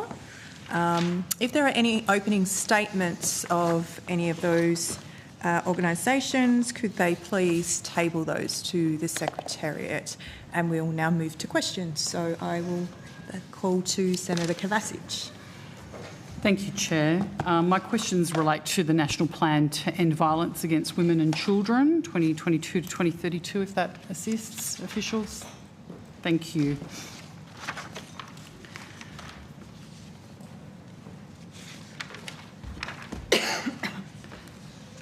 Has the department briefed the Minister on any part of the national plan that is underperforming or not delivering intended outcomes? Senator Anna Lutz, Group Manager Family Safety. We brief the Minister regularly on progress around the national plan, and as I've provided in previous hearings, there's a range of external reporting that we do on the national plan progress as well. So would those briefings include elements that are not delivering on intended outcomes or underperforming? What would a normal brief include? There's two aspects to what we'd brief on. There are 122 Commonwealth initiatives underway, so we would brief on the progress of those, as well as what we're doing with states and territories. As you know, Senator, they also do a range of activities specific to their jurisdictions. Sure. And we work closely with them, so we'd brief on how we're working in partnership with them. Thank you. In your most recent briefings, could you tell me what the key concerns were that you briefed the Minister on? I think, Senator, that to try and the nature of the briefings are really around, you know, because it's such a dynamic area where there's lots of change happening.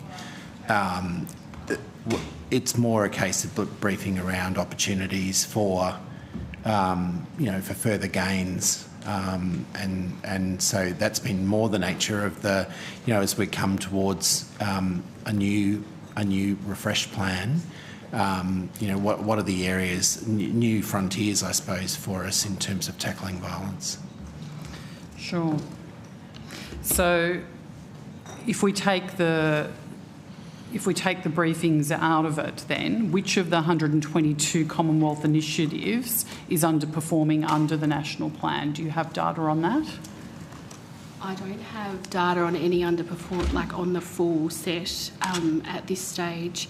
Most are on track based on what they were designed to do. Of course, they span 18 Commonwealth agencies, Senator, so I'd need to take on notice any more detail, but at this stage they are broadly expected, what they were expected to do, they are doing.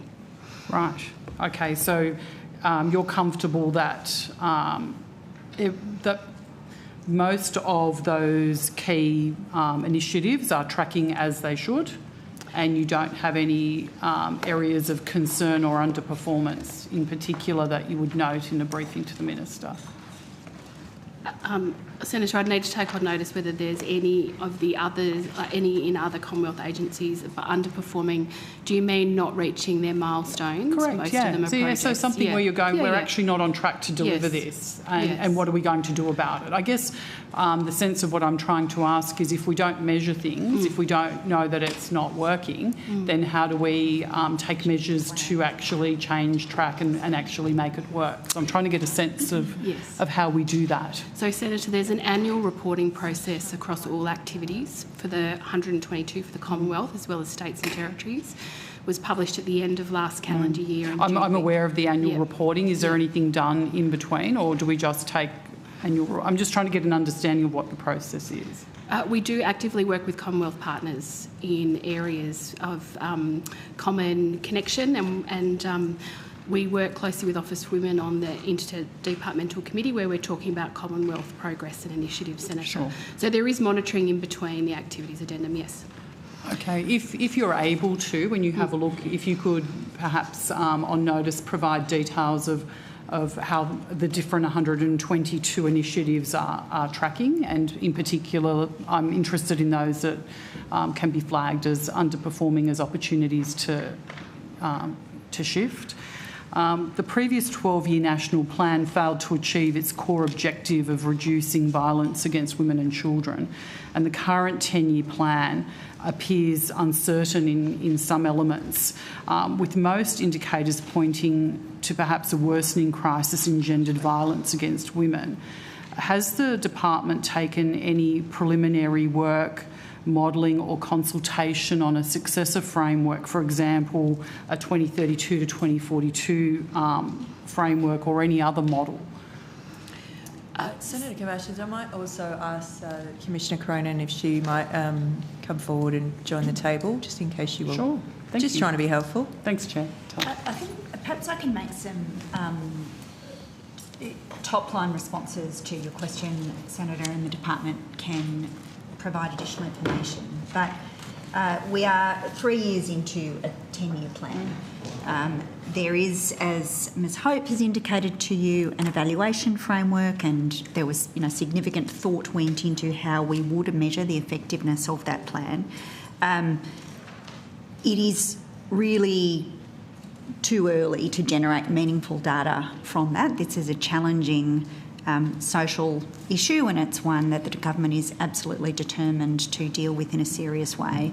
I would make the observation that there were some very significant gaps, Senator, in the former Liberal government's efforts that we have been addressing as part of our framework, and so there are now more initiatives focused on the recovery of children who have experienced or been exposed to violence, so we can break the cycle. There are more initiatives focused on men who use violence to ensure that they are held to account and are supported to stop using violence repeatedly, and more evaluation, as I've indicated, to strengthen the evidence and ensure that we have a more effective effort over time. There's also, of course, a significant increase in the level of funding that the Commonwealth is providing. At the end of your contribution, you asked about any future work, and Ms Hope can provide advice, although I do note that we're 3 years into a 10-year plan. Thank you. If I could make a comment to that. I acknowledge your comments about being 3 years into a 10-year plan. I'm trying to get an understanding of where we sit. I note the comment that we're too early to track. If we're 3 years into a 10-year plan, we're almost a third of the way through. I would expect that a third of the way through any program of government or a commercial enterprise that there would be some form of tracking or analysis completed, but I'm happy for the department to answer the balance of that. Thanks, Senator. Letitia Hope, Deputy Secretary, Families and Communities. Can I just join my acknowledgement with that? That was provided by the Chair earlier. As Ms Lutz said, there are a range of different mechanisms that happen in terms of tracking and accountability of how the plan is moving forward. So, and happy to talk through you in great detail. There is that National Plan's outcome framework. The outcome framework in its entirety is delivered in a phased approach, and as you know, as we've discussed in this forum before, they detail outcomes and sub-outcomes, including set measurable targets, the performance management plan, which is also available to underpin the accountability and transparency of action taken forward. There are also scheduled phased evaluations throughout the plan.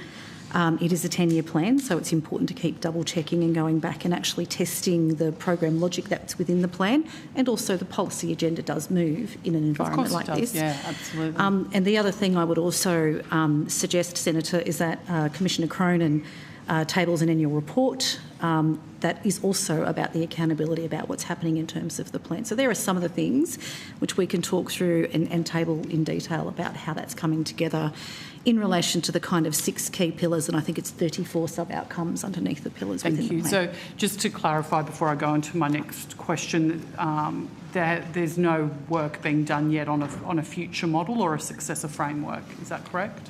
We're continually talking to the Minister and working with the Minister around where we go. It's a dynamic policy environment, and so that's a continuing interaction with our Minister. So does that mean there is a future framework that's being mapped out or not? Well, we're doing policy work with the Minister around the future in this space, and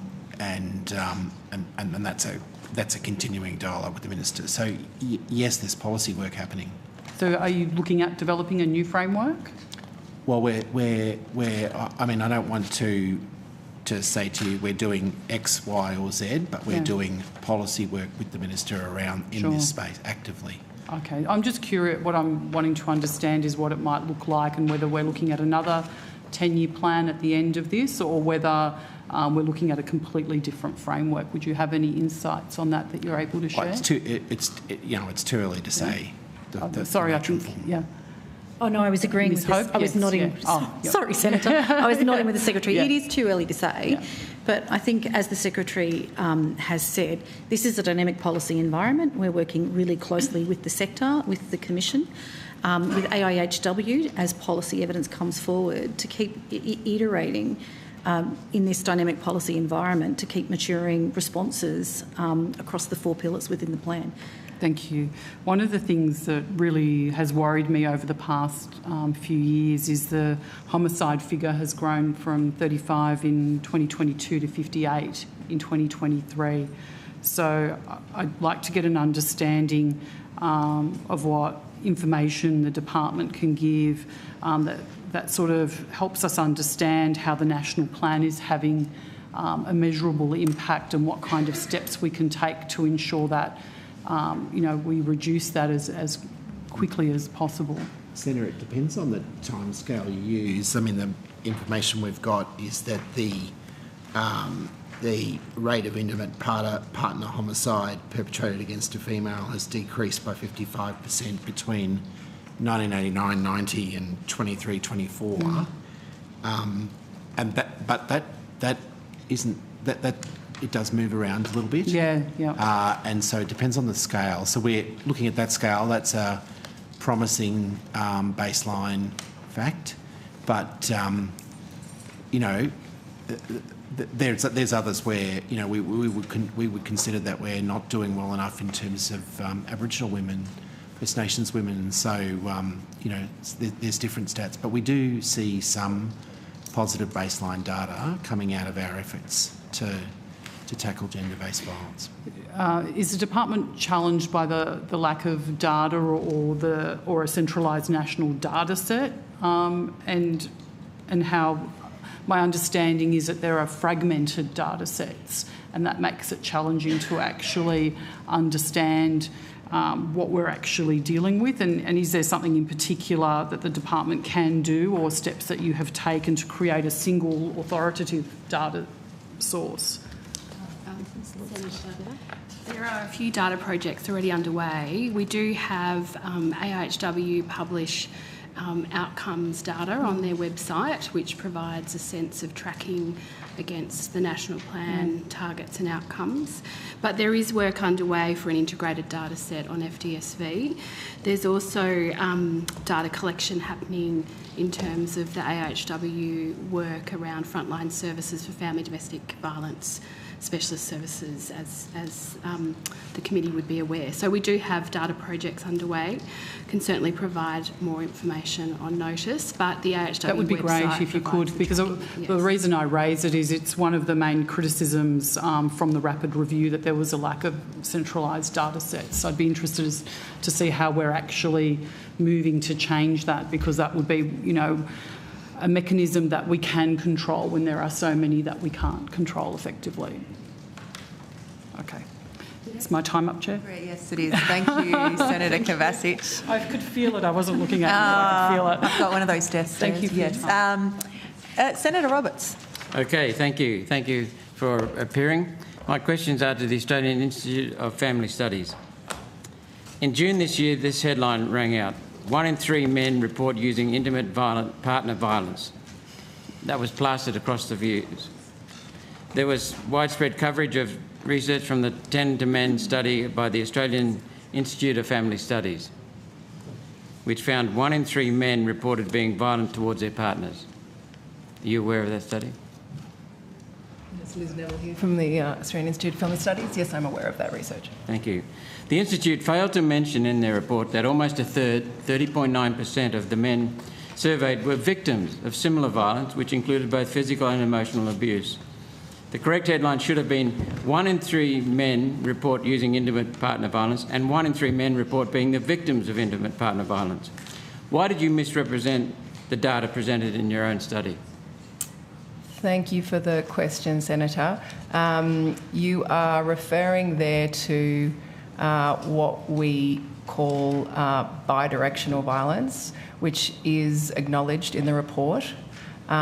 We did not explore deeply the question of men's experience of violence because we were focused primarily on the experience of gender-based violence, which is situated within the ethos of the National Plan to end gender-based violence. So that was a significant factor. There were other issues too in terms of the scope of the report, and I will hand now to Dr. Sean Martin, who is the leader Let's continue before we come to Mr. Martin. AIFS's reported data excluded all the men who were victims, yet not perpetrators of violence, a total of 355 forgotten survivors, or 7% of the sample. Why was this data excluded, even if the focus of the report was male perpetrators? Surely it provides important context for the community to know that almost as many men are victims as perpetrators of intimate partner violence. Are you peddling feminist propaganda at taxpayers' expense? Because the taxpayers fund you. Senator, if I this could is just, misleading. If I could just address that question, because I was involved in that report that you're talking to. So, first of all, in terms of men's experiences around intimate partner violence, our approach was driven by external expertise, which suggested the acute need was around data on perpetration of intimate partner violence. Of course, there are other estimates around men's experiences of intimate partner violence, like the personal safety study, which points to 1 in 16 men having recently experienced intimate partner violence, and 1 in 4 women. So that was very much known. The report itself, as you indicate, did include some information around men's experiences of intimate partner violence. The reason we did that, as our director has just pointed out, is we wanted to get a sense of this bidirectional relationship with intimate partner violence. So we wanted to know how many men perpetrated or used intimate partner violence, and how many men both used and experienced intimate partner violence. So that was the approach that we took, because we had to limit the scope of this particular report. What we didn't include in that report was men who solely experienced intimate partner violence, and again that was done purely because we needed to contain the scope of the study. If we wanted to have a look at that specific issue, then it would require a different analytical approach, which is just outside of the scope of this particular report. Thank you. Let's move to coercive control. In September 2022, the AIFS was contracted by the Department of Social Services to deliver a literature review on coercive control in the context of family and domestic violence. Rather than present a comprehensive review of all the relevant data, AIFS chose to present coercive control as, quote, a gendered phenomenon, actively excluding all data on men's experiences as victims of coercive control from their literature review. Is it true that the ABS Personal Safety Survey of 2016, showing that 40% of emotional abuse victims were male, undergoing similar experiences to female victims? Senator, I'm not altogether sure which research you were referring to there with respect to your first commentary, and so can you just repeat the question about I'm not entirely sure I can answer to the ABS survey, but if you could repeat the question. Your institute was contracted by the Department of Social Services to deliver a literature review on coercive control in the context of family and domestic violence. That's what the context was. And the question? Is it true that the ABS Personal Safety Survey of 2016, showing that 40% of emotional abuse victims were male, undergoing similar experiences to female victims? I can't answer to that. I'm sorry. Could you take it on notice? It's a matter for the ABS. Well, you used that material in your report for the Department of Social Services. I'm happy to receive the document and provide a more fulsome answer on review of it. Your department should have it. Your institute should have it because you provided the survey. Take it on notice? Yeah, absolutely. Thank you. Sorry, just to clarify that, Senator Roberts, it's a departmental document already, not an external document. Sorry. But they used it. They used the data But from ABS. who's the author and who? ABS is the author, but they used it. Okay, can you table the document for the committee, and we'll make sure that it goes through to the department for comment. Certainly. Thank you. If we can get it from ABS, I'm assuming we can. Well, if you make reference to a document, it should be tabled in committee. They are the standing orders, and so I'm sure someone in your office would be able to assist. Is it true that the Personal Safety Survey revealed that men and women experience economic abuse in almost equal numbers, again with comparable experiences? You'd like the data? So, Senator, I assume you're still quoting from that same publication. ABS. Yeah, is that correct? Yes. Yes, so it's another reference. Yes. Yeah, so also same source, ABS. Happy to bundle that up in the question taken on notice if that's appropriate. That'll be fine. Is it true that the AIFS's own 2012 Experiences of Separated Parent Study, that was the title, Experiences of Separated Parent Study, found fathers reported that their children were exposed to coercive or controlling behaviour at twice the rate of mothers? I don't have personal knowledge of the 2012 publication, but if you are quoting from a source document... That's your own study? Senator, your AIFS study? Sorry? It's 2025. Is it? Indeed.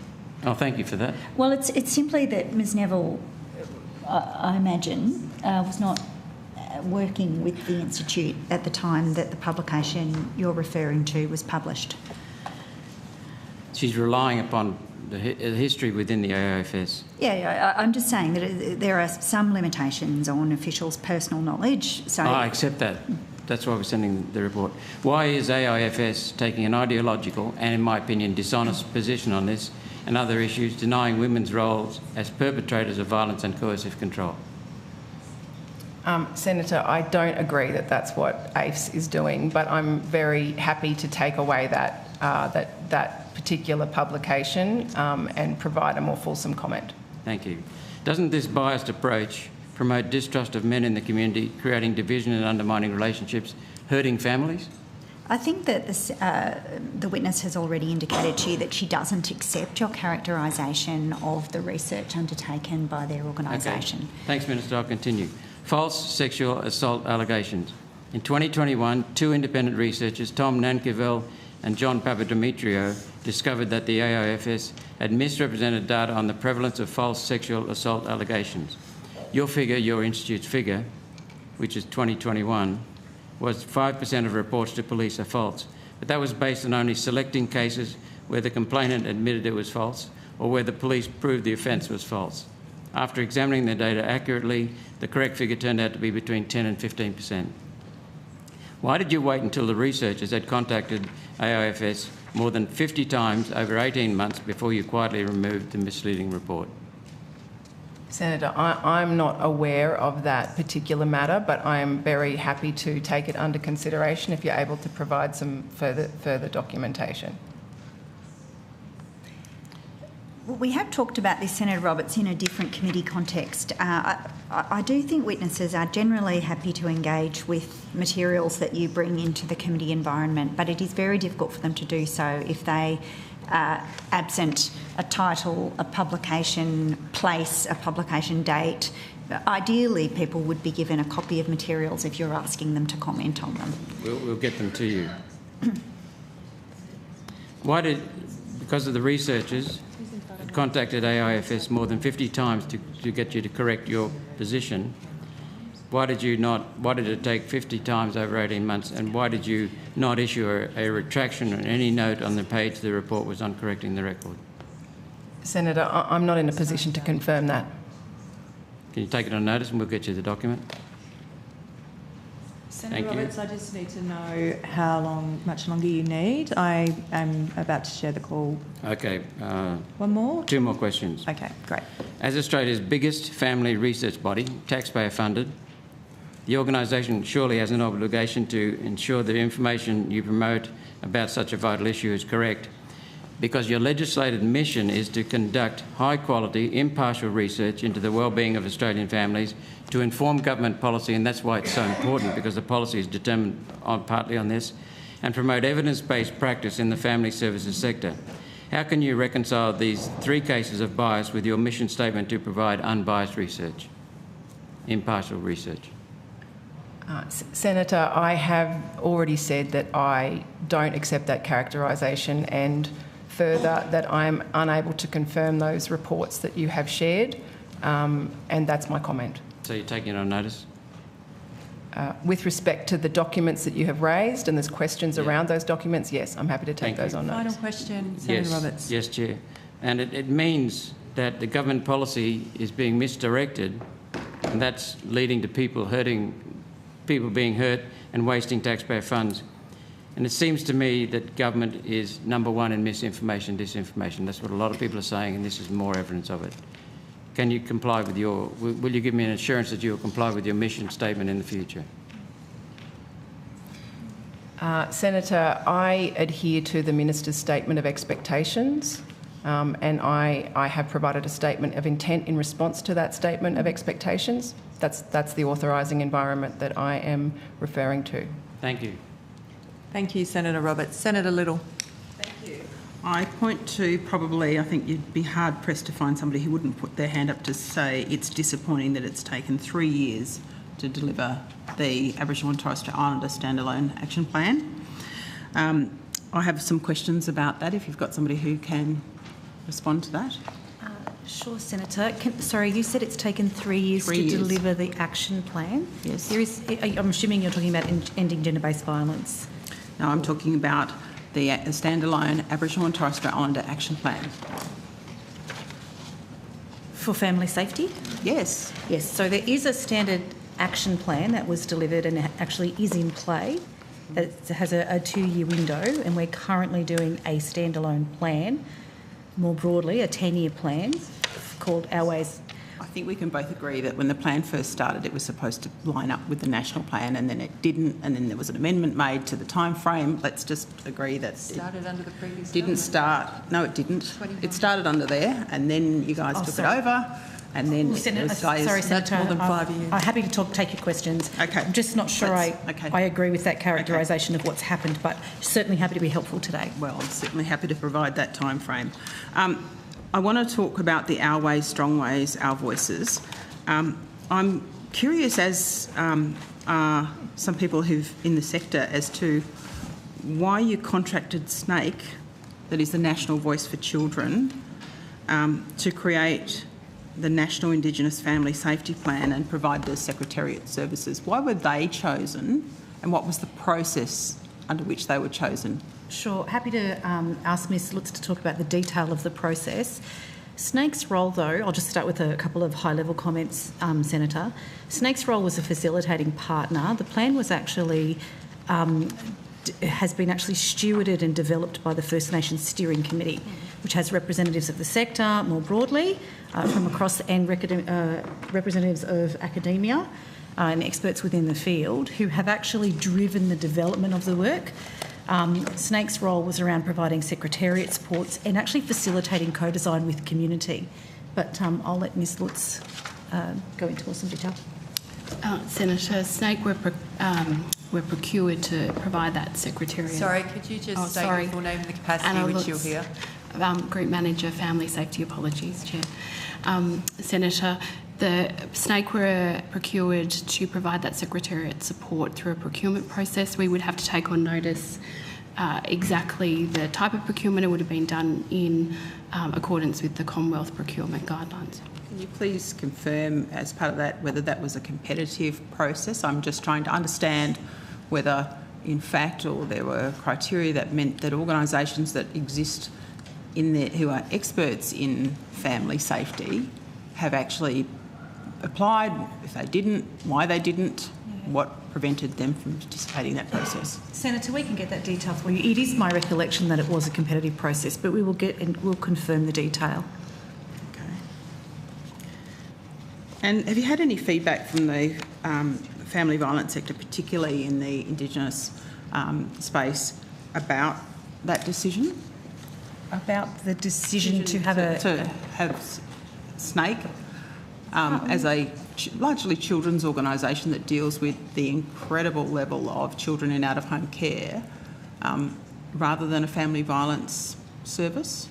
Oh, I can take that on notice, Senator. I don't recall having any particular feedback, but I'm certainly happy to go back through departmental correspondent records and check for you. It was some time ago now. I think it was over a year ago when they were procured, so I'll check and come back to you on notice, Senator. Can I ask you that the national plan is focused on gender-based violence and women and children. The plan that SNAIC is assisting with, is that more focused on children, and is it reflective of the crisis that is actually sexual violence, or is that somewhere else? So, Senator, part of the criteria around the development of the Our Ways, Strong Ways was its direct and strong linkages to the national plan. That's been part of the narrative in the terms of reference for the committee and the deliberations that the committee has had. Of course, part of the conversation within the plan has also been around the way sexual, family and domestic violence affects a family, including children. And so there are absolutely crossovers in relation to Target 13 and Target 12 and family safety and how that's nested together. But I might ask Mr Crozier to provide some more detail. Sorry, or Ms Lutz. Senator, the plan will cover family, domestic and sexual violence in answer to your question, and we'll look at women and children, and as Ms Hope has said, we will work closely at ensuring that the plan links with the national plan, so we've got a connected view of how we support women and children across both plans.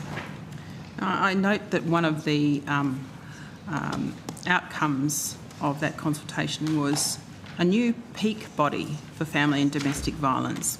But we've seen that, I've certainly seen over the years, there's many advocates in this area. There are people in government at a very senior level, commissioners. There are even people who sit in the Human Rights Commission that are involved in this space. Why do we need a peak body when the urgency is so great right now? So, Senator, the peak, if my recollection serves me correctly, the action item for the peak actually came out of the standalone action plan that was developed for 2 years in conjunction with the national plan. And as you would be aware, Senator, the sector broadly, particularly within the First Nations sector for family, sexual and domestic violence, is a really broad sector, which includes legal services, it includes family, sexual, domestic violence services. So the peak was actually a recommendation that was called for in the action plan. The government announced the funding for the peak some 2 years ago, I think, and the establishment of the peak. And it serves to reason, Senator, that the peak would be established alongside the delivery of the national plan to be able to steward that and to be able to steward what is a broad sector of First Nations representations within the family and sexual domestic violence sector. I'd like to ask, are you able to provide any insight into how it was that it was determined who should make up that steering committee? Yes, we can, Senator. Mr Crozier can give you some detail on that. Senator Tim Crozier, Branch Manager, Family Safety.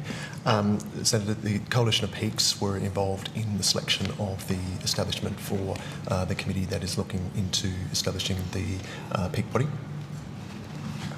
Oh, sorry, Senator, can I just be clear? Are you talking about the establishment of the peak or the establishment of the steering committee that developed the plan? Just to be clear. The steering committee that developed the plan is already in place, isn't it? Yes. Yeah, I just wanted to make sure we were giving you the right answer, Senator. Sorry. So it's the latter. That answer stands. Yeah, that's correct. It was the Coalition of Peaks that have been engaged by the department, and the Coalition of Peaks have selected the committee members who are on the establishment committee. Why didn't you go out broadly and see who was out there in the market that might be able to contribute to that? My understanding, Senator, is that the Peaks will actually do that. They represent the Coalition of the Peaks, represent all ACOs and service delivery providers, and they are responsible for going out and making sure that the governance that sits within the peak is reflective of the entire sector. But there are people that sit outside of the Aboriginal community controlled health sector that contribute significantly in this space. That process, you don't have any concern, would preclude people from participating, given it's the Coalition of Peaks has picked, it sounds like from what you're saying, from people who are within its network already? No, I'm confident they will look at people that are within its network, Senator, but the conversations we've been having around the design of the peak and the representation have been broadly reflecting the Indigenous sector, whether that is within the ACO sector or more broadly in the sector. And that is one of the reasons why the peak is driving that process. Okay, thank you. Thank you. I'll pick up and keep going. So I just had some questions as well. Just going on the plan to end violence against women and children, and wondering what you're doing to ensure that female spaces are protected. So we've had cases nationally where we've got males being put into prisons, they're able to access domestic violence shelters and so forth, where quite often women are fleeing from domestic violence situations where males are the perpetrators. What are you doing as part of the plan to protect female-only spaces? Thank you, Senator, for the question. There is quite a lot of investment in the National Plan going to response services. States and territories also have the main responsibility for frontline services, Senator, but very happy if you've got very specific circumstances. In those settings, that would be mostly in the responsibility of states and territories. I guess just for federal funding to be applied, so funding from this plan, I'm assuming those frontline services would need to be female only, women only? We would need to take on notice because, again, through our Federation Funding Agreement, for example, we fund frontline services, but states and territories choose where that funding goes, and those requirements and how they manage that would be in their jurisdiction rather than the Commonwealth. The Commonwealth has some national programs that have specific service arrangements. One of those is 1800 Respect, for example, which is open to everybody. Okay, but that funding comes from this particular bucket of money, I guess, which is the plan to end violence against women and children? States and territories fund through their own government funding, frontline services. Okay, so I'm particularly interested in the funding that is attached to this national plan. I guess is the Commonwealth making sure that that money is going towards services, frontline services in this case, for women? Women only to access. There are a range of priority areas. The frontline service funding is two parts for the Commonwealth, the national programs, so 1800 Respect, Leaving Violence program. Those are programs that people apply or call up for help, Senator. And then frontline service funding is the Federation funding agreement that we have in partnership with states and territories, goes to frontline services. We support with states how and what they fund. There are requirements in the agreement about what they fund, but in terms of the detail of spaces, we would have to... I don't think we've got any national programs that would go to that, and we would need to work through. We don't have that prescription in our agreement. That is really with states and territories. Okay, if you could take that on notice to see whether you are funding things like domestic violence shelters, any spaces that are, you know, for women to use as refuges. And I would assume we will be through the Federation agreement. I would assume this is what this program should be delivering, but just reassurance that those spaces are for women, and that women that are escaping male perpetrators aren't actually being put in refuges with males in there as well. We can take that on notice. Thank you. That would be very good. And I'll just go back to my colleague, Senator Kovacic, just follow up from some questions that she had. So I guess, how does the department reconcile inconsistencies between the ABS, the AIHW and the state data sets when reporting progress under the national plan? Senator, the differences are the different reporting from the different data sets we actually use to look at. We try to triangulate the data, so we're looking at the different data sets from ABS, AIHW, etc. Not one indicator provides us with a good understanding of family, domestic and sexual violence, so it's important that we do rely on a range of different data sets to bring together. So part of the work that we do look at is looking at the trends across different data sets to try to get an understanding of the impact of the situation in terms of family, domestic and sexual violence across the country. And this is probably for the Commissioner to come back up here. Does the Commission maintain its own consolidated data set? Sorry, I'll allow you to sit down before I finish. It's always hard. Thank you, Senator. Michaela Cronin, Domestic, Family and Sexual Violence Commissioner. Your question is about, do we hold a specific data set ourselves? Yes. So, short answer to that is no, we don't. Our role, the reason, however, our purpose was set up, one of the reasons was around data. So part of our responsibility is ensuring that good data is being kept, that there is to inform the delivery of outcomes.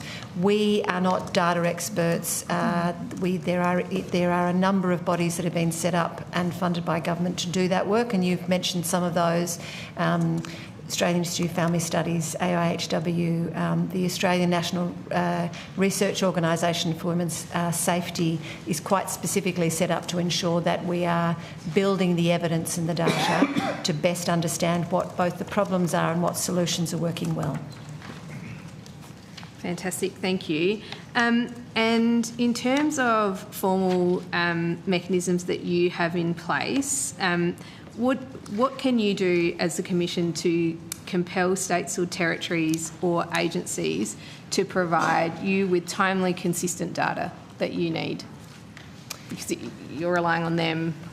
So, Senator, we don't have the power to compel data, but we do work very closely in collaboration with the department, and the department, as a number of the officials have described, as part of the funding agreement, there is requirements to provide data under the funding agreement with the jurisdictions. So there are mechanisms in place to ensure that data is being provided. Okay, but rather it's funding rather than you being able to...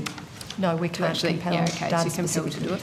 And then in terms of the rapid review, it's suggested introducing independent oversight of things like police responses to family and domestic violence.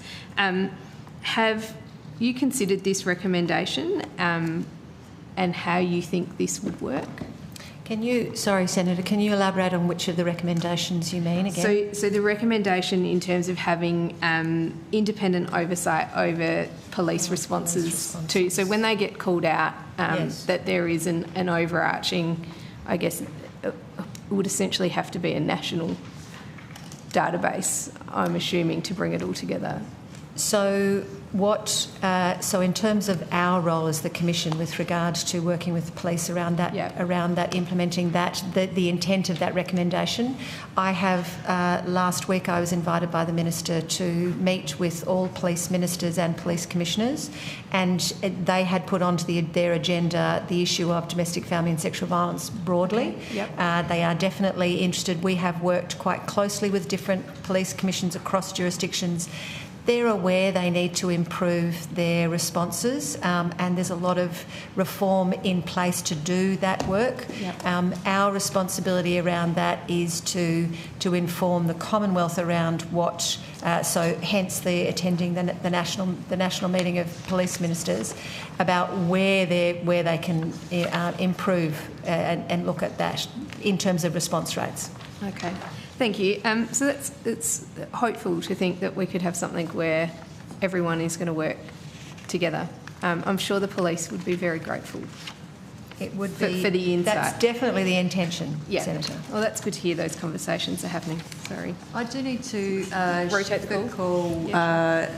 So I'm just checking to see if I can come back to you. Yep, great. Senator Shubridge. Thanks, Chair. Nice to see you, Minister. You keep popping up. Secretary and Deputy Secretary, I have some questions that may be partly to you, but also to the Domestic, Family and Sexual Violence Commission. Sure, Senator. So nice to see you, Commissioner. Nice to see you, Senator. Thank you. I'm not trying to leave you out, Assistant Commissioner, but I have to stop at some point. Lovely to see you too. The recent Australian... Sorry. No. I've only got 10 minutes. Thanks, Chair. The recent Australian child maltreatment study, which is very long and I won't table, but I know you're all familiar with, found that 1 in 5 males had experienced childhood sexual abuse and many also other childhood traumas. And I know that's less than the rate of women, but it's still an incredibly high rate. And it also showed that same population of males reported high rates of mental health issues, suicidality, risk-taking behaviours. Given those specific links to this trauma to significant health issues, and now 8 years since the Royal Commission, can I ask you to address what the specialist services are that the Commonwealth is providing or funding to address the needs of male survivors of child sexual abuse, and where are we up to? And you probably know incredible services like Samson and others, Ms Hope. I do. Senator, sorry, I just wanted to be clear. Are you talking about services like the RSSs for the redress scheme or just services more broadly? Because Well, I know there's the RSSs for the redress scheme, and many people are concerned that that's time limited and what will happen after that. So I suppose, can we start with the broader services that won't be affected by the end of the redress scheme? Yeah.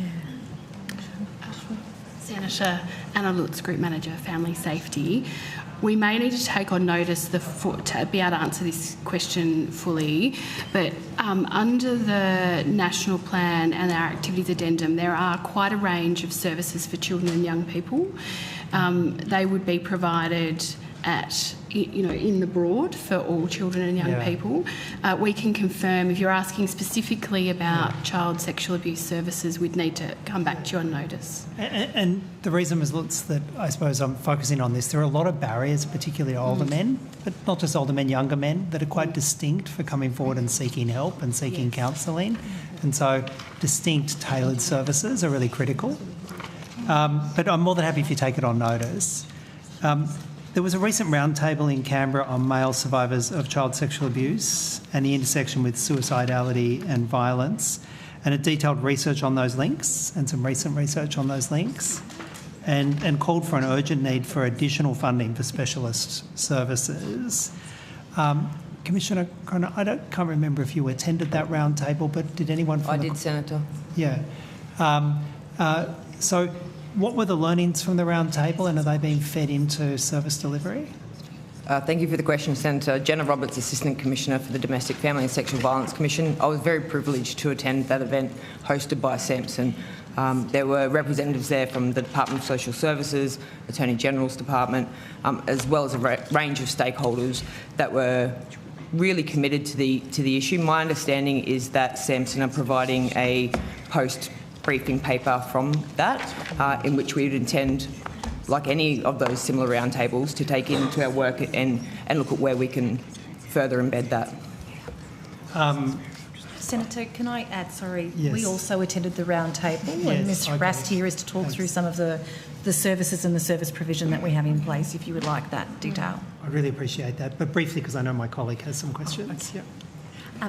Hello, Senator. Jacqueline Rast, Acting Group Manager, Family Wellbeing. We have some services that deal with adult survivor support, so those people who are coming forward and disclosing later in life. We also attended that roundtable and are very familiar with Samson's work and that particular collaboration with the academics, that we have received the findings paper of that, and we are working through that paper. Would you mind providing that paper on notice? I'll have and to I know check you have with to check with the Samson. authors. Yes. And, my sense is they would be fine, but I suspect you're correct. Suspect you have to test with them. And I suppose it's part of a broader pattern of studies that show the disturbing high correlation between suicide and self-inflicted injuries and a history of child abuse and neglect. And I think that shows up repeatedly in studies by the Australian Institute for Health and Welfare and others. Minister, we're about to go into funding. You know, you're going to be in there arguing at some point for additional funding as the next budget is allocated. Are these kinds of specialist services on the government's agenda, knowing that they can be life-saving? And I say for men, but also other specialist services in the region? Minister, Senator, it's very late in the afternoon, Solly. Obviously, I represent Minister Plibersek in this forum, and so any sort of policy initiatives would be hers to develop and announce. But I do think that the government recognises the significance of responding in more comprehensive ways than we have to date as a nation to child abuse in a range of forms, including for men and boys. And so one of the things we would highlight as a feature of the work that we're doing around families is to provide more emphasis on children overall and understanding the significance of that work for children, for boys and for girls. You know, there are a range of ways that we might intervene. Some of them, you know, we would expect to be, we would want to be culturally appropriate and led and responsive to cultural requirements for First Nations people. Others, you know, we are interested in the effectiveness and the efficacy of other kinds of interventions to support children in recovery. But I think we do recognise that it is an area where there is more to do. Officials are in a better position than I am to talk you through some of the more detailed program elements. I think we'll get some of those answers on notice. Yeah. And I might just put one other question on notice. Given the redress scheme has a sunset provision in it, and with if that ends, many of the services attached to that and the essential counselling and support they do will just disappear. Could I ask through you, Minister, for an answer on notice about what is the plan?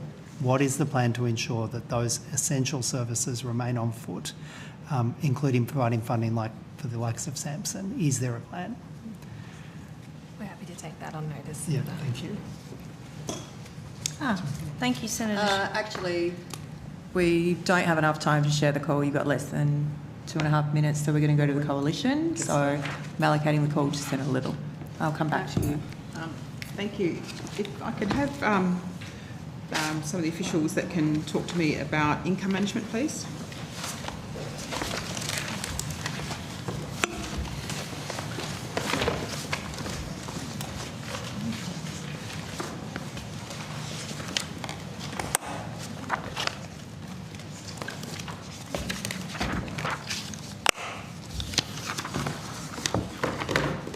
you.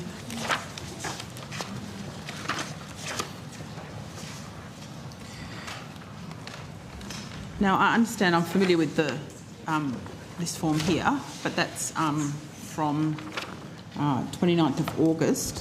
When's the next one being updated? Because that might save me asking these questions separately. Let me sorry, Corey Mackenzie, Deputy Secretary Delivering Data, just checking the version of that document that I have, which is still the 29th of August, Senator. Right, so when's the next one due out? So all of the data for estimates, we do at a single date, and so that date is current as at the 29th of August. Senator Patrick Burford, Group Manager. It's usually about a 1 month to 2 month lag time to have that publication up on the website from when we receive the data from Services Australia, and to allow for quality assurance processes and the like as well. Okay, so that's the one we have to rely on at this point in time. Right, okay. Yep. That helps me here. Can you tell me what the voluntary uptake in income management is in each of those states and territories? Yes, I can, Senator.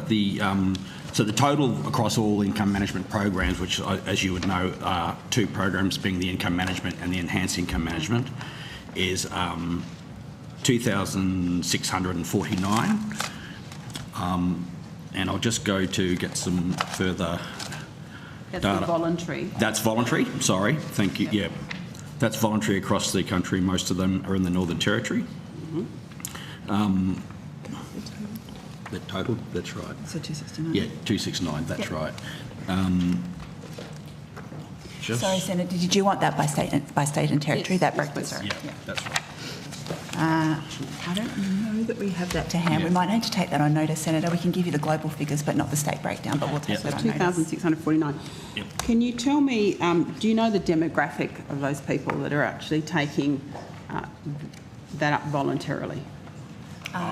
Sorry, I'd have to take that on notice. Across all forms of income management, the demographic has about 56% of participants are female, but I'm not sure about the volunteers. Would have to have a look at that. So my information is that most of the people who are taking it up voluntarily are women. Anecdotally, would you say that you have a sense that is correct? I don't think we have an answer to that, Senator. We'll come back to you on notice with the detailed data. Yep. And when can you come back to me on notice with that? We'll do it as quickly as we can, Senator. Yep. But it won't be today. We'll see what we can do, Senator, but I'm not sure. We'll take it on notice. Unless it's relevant to your line of questioning, I don't think it will be today. It would have been, considering we've been talking about women for the last hour. Well, the officials will have already said that they will take it on notice. Thank you. And there's not another session after this, so I'm pretty doubtful that they will get to it. Thank you. If they can try, that would be useful. Thank you. Since the abolition of the cashless debit card, how many referrals have there been from the Family Responsibilities Commission in Cape York? Senator, I can tell you what, as per the latest data on the referrals. At the moment, there's 67 referrals from the Cape York Family Responsibility Commission. This would have to be on notice to get a collation of the entire amount, because there's ons and offs with that, and so you couldn't just add point in times because it would duplicate participants. But as it stands of that 29th of August date, and it's also, that'll be also in that publication, the data.gov publication, 67. So that number that you would give me that would be referrals, I'm just trying to understand when you give it to me, is that historical from the beginning, or is that from a point in time? Sorry, that's right. So there's 67 people currently subject to income management in Cape York, and those people are there as referrals from the Family Responsibility Commission. Now, some of them could have commenced up to 12 months ago.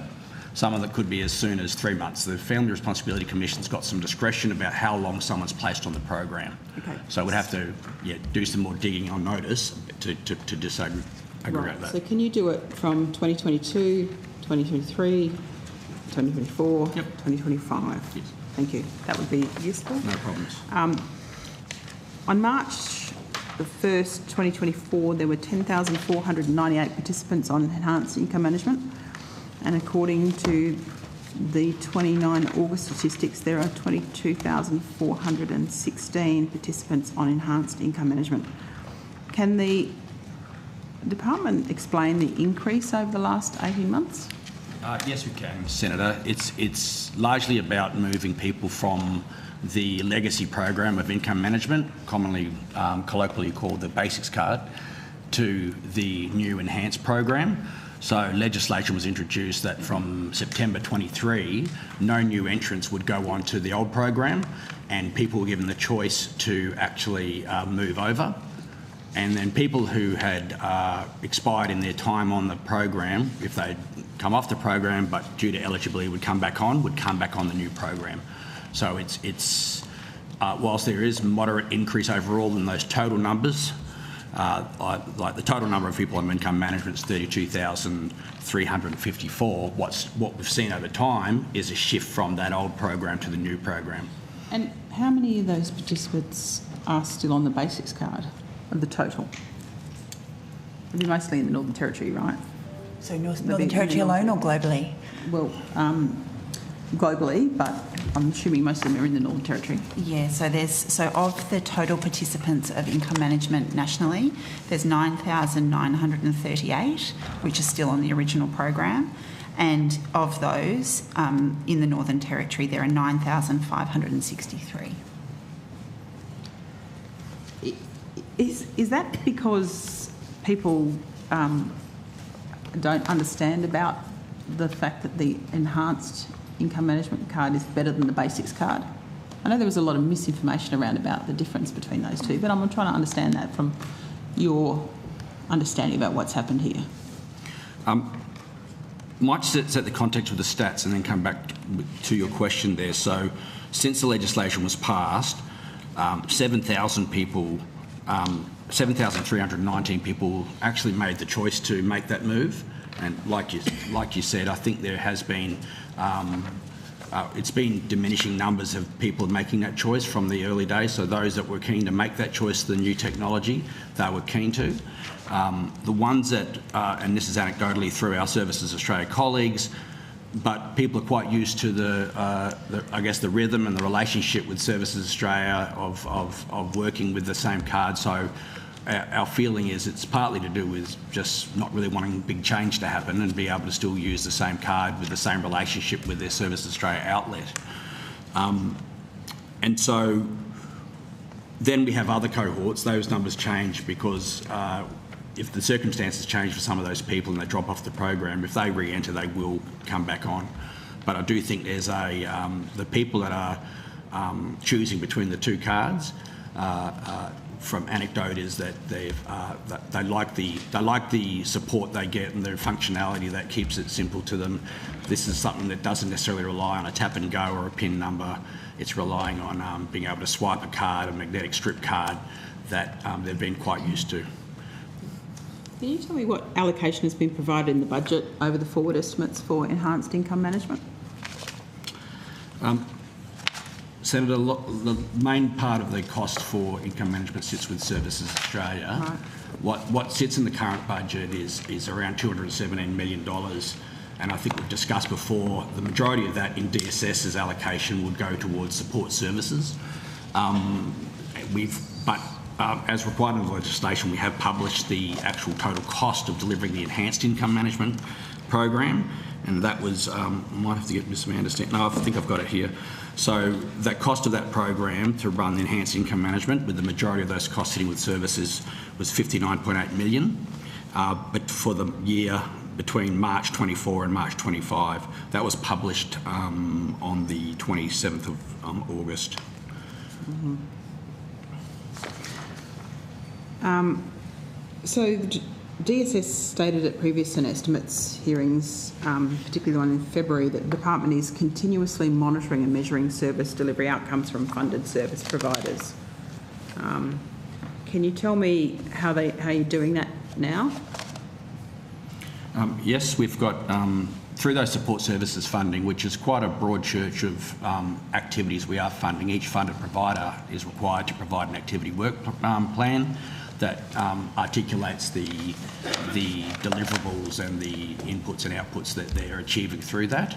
And so we continue to monitor that. Just like all grants we do in DSS, we have a broad and well-established monitoring and also have engagement with our state network as well in terms of dealing with state officers, in terms of working with those providers and their staff. So we're getting regular data through there. One of the challenges, of course, with this funding through the support services is such a broad range. So it's not just on one thematic, it's covering quite a range of things from capital infrastructure projects to job readiness, to youth diversion, to other mental health and wellbeing type supports. And so we do the monitoring at the agreement level, which is similar to a lot of the other grants that we actually deploy.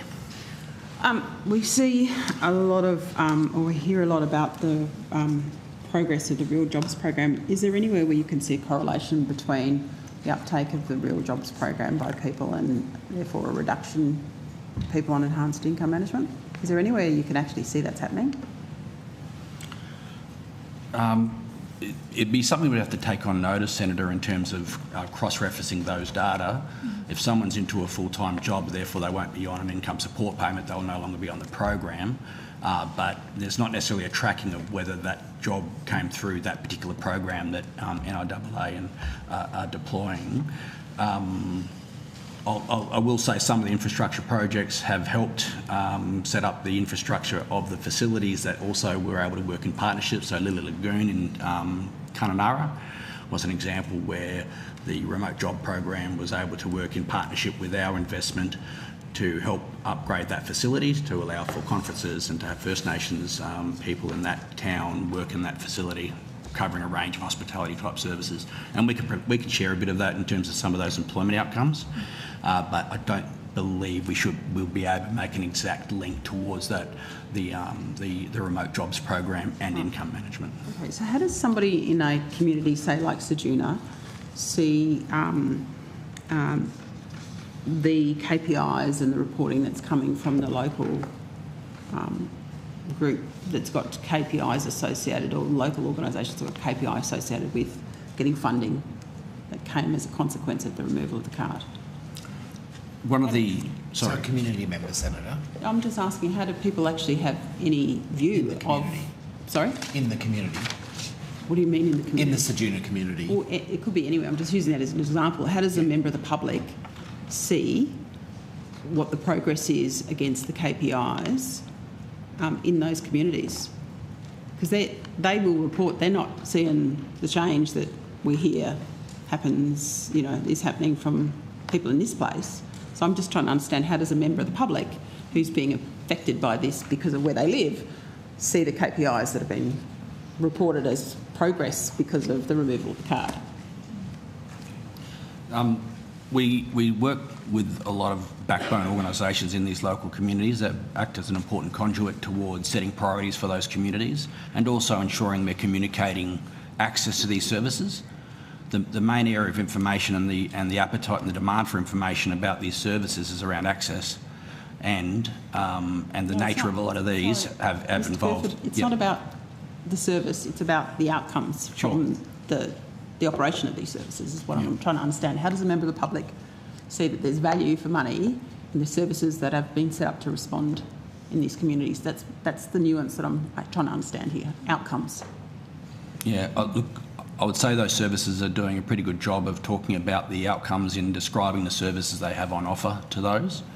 Well, I'd say I'm doing a fabulous job too, but that's not necessarily the case. If you asked other people or you provided the information, I'm trying to understand, where does a member of the public understand that the KPIs are actually delivering what they intended? How do they see that? Do you have a process where somebody can do that? We don't regularly publish outcomes data, Senator, on a variety of different programs across government, quite at that level of granular detail. But as Mr Burford says, there is quite a diverse, and I know you know, Senator, there is a diversity of services within those support services, and some of which, for example, are capital, so the outcome of that is evident. You can see a new building or see a renovation or an upgrade. Others are investments in existing services to increase capacity, for example, so that the sort of the nature of the outcomes would vary and would be obviously differently visible within communities themselves. Senator Little, I do need to share the call. Can we come back Thank you. to questions? Thank you. Senator Nandaraja. Thank you, Chair. I have a few questions for Professor Sue-Ann Hunter.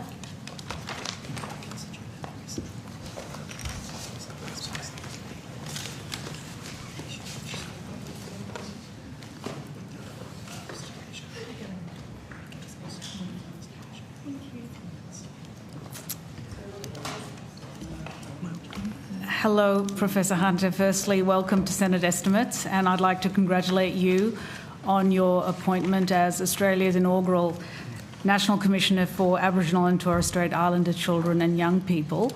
Would you mind just telling us a little bit about your experience first and a little bit about yourself for the benefit of the committee?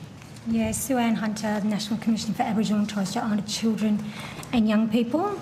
I am a Wurundjeri Narei Ilam Wurrung woman, which is Victorian.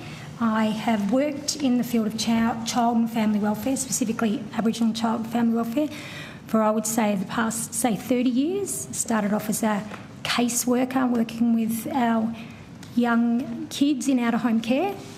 And over the 20 years, lots of study, got a master's in social work, did a trauma recovery course at Harvard University, currently undertaking a PhD in part-time. And also recently, in the last 4 years, sat on the Royal Commission in Victoria for the first Yoorrook Justice Commission, the first formal truth-telling body in Australia. I was Commissioner and Deputy Chair for that as well. Wonderful. And can you tell us a little bit about what your priorities will be and what kind of work you intend to undertake in the role? I know it's early days, but what's forming in your mind? So I've been in the role for 5 weeks. We'll just get that out there. Very, very early. I guess for me it would be really lying it without functions that we currently have. So making sure that we can talk to kids and getting their voices, Aboriginal and Torres Strait Islander children and young people. So really setting up a robust framework, a child-safe framework that's trauma-informed, culturally safe, meeting kids where they are at so they're able to talk to the Commission. They're the ones that are going to help inform our priorities. They'll also help us in providing advice to government, so that's another priority on new policy, and really bringing stakeholders together across the nation. That would include advocates, other commissioners, and bringing them together and have a really coordinated approach for moving forward. So a lot of stakeholder engagement and fact gathering. Yes. Okay, thank you. I have a question to the department, just on the issue of the legislation which is being considered and crafted. How are the powers and responsibilities of the National Commissioner's role being defined, and what kind of engagement with stakeholders are you doing? Senator Jacqueline Rast, Family Wellbeing Group. The legislation is under development. There has been quite a long history of talking about what kind of functions and powers the Commission will require, particularly with representatives from the Aboriginal Leadership Group in the Safe and Supported Governance Framework, but also with young people directly. Last year, the Office for Youth assisted the department in bringing together a group of young Aboriginal and Torres Strait Islander people to talk about what their hopes and aspirations were for the Commission as well. That has informed the considerations of what those powers and functions will be. The department is working very closely with Commissioner Hunter and her staff around that. It's important to also realise that legislation establishes the Commission as a fully independent executive agency. Mm-hmm. So there'll also need to be a range of corporate functions, privacy and handling within that legislation as well.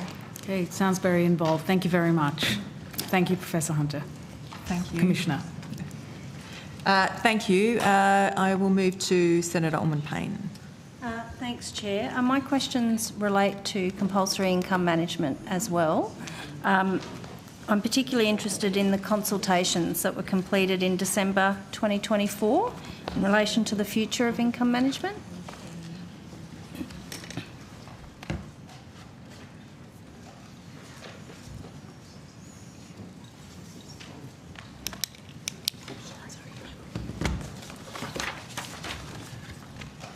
Thanks for coming back to the table.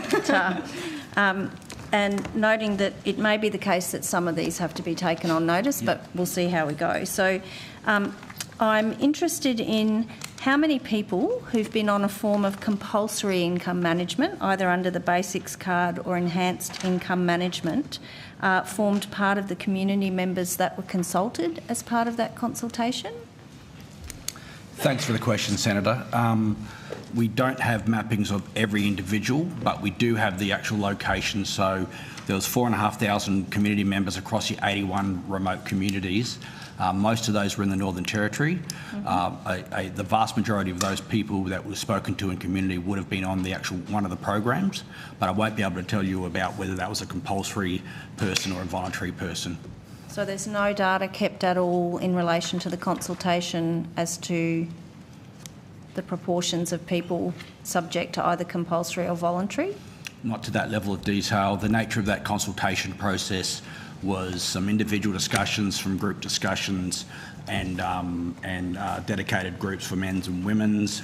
We weren't doing the level of, I guess, checkboxing specific details, but was certainly working through a consultation that was a conversation around the income management program. We weren't able to actually cross-reference. That would have been prohibitive in terms of the ability to actually get that level of detail, and also prohibitive from people wanting to come talk to us if they're having to do a full identification about who they are and what their current participation was. But I think it is fair to say that out of what 30,000 people, to have 4,500 participate in a consultation is going to be a representative sample not only of broader community but of people that are subject to income management. I guess I just would have thought if you're looking at the ways that it might go forward, it would be good to know. That would have been an important piece of information. Of those, I guess my next question was going to be, of those who are on compulsory income management, what was their feedback about it? Were there questions asked that would have made it clear in the consultation what people's views were of being compulsorily income managed? Yep. Yes, there was, Senator, and I think one of the enduring messages was that people want choice in their affairs, and that's probably not that surprising a revelation, but with regard to this program, those who felt want help managing their money and thought the income management would be part of it, they still didn't think that it was up for a government to decide whether they should be on it. Okay, thank you. In terms of that consultation then as well, so you're saying that the majority of the 4,500 were in the NT? Yes. Yep. And that would have been people who were on income management. Did the consultation also talk to financial wellbeing services, Aboriginal peak bodies, domestic violence services? Yes, and I'll probably have to take the detail of exactly who, and I think we have provided that before, but there's over 200 stakeholders we spoke to, and then about 200 online submissions with views, and that obviously is a piece of string in terms of variability of input, but certainly spoke to those sectors, and also consortia of groups that are interested in income management, and including those involved in emergency relief and food relief and financial wellbeing for sure. I'm happy for you to take that on notice, and if you've already provided it before, I'm happy for you to just point me to where that is.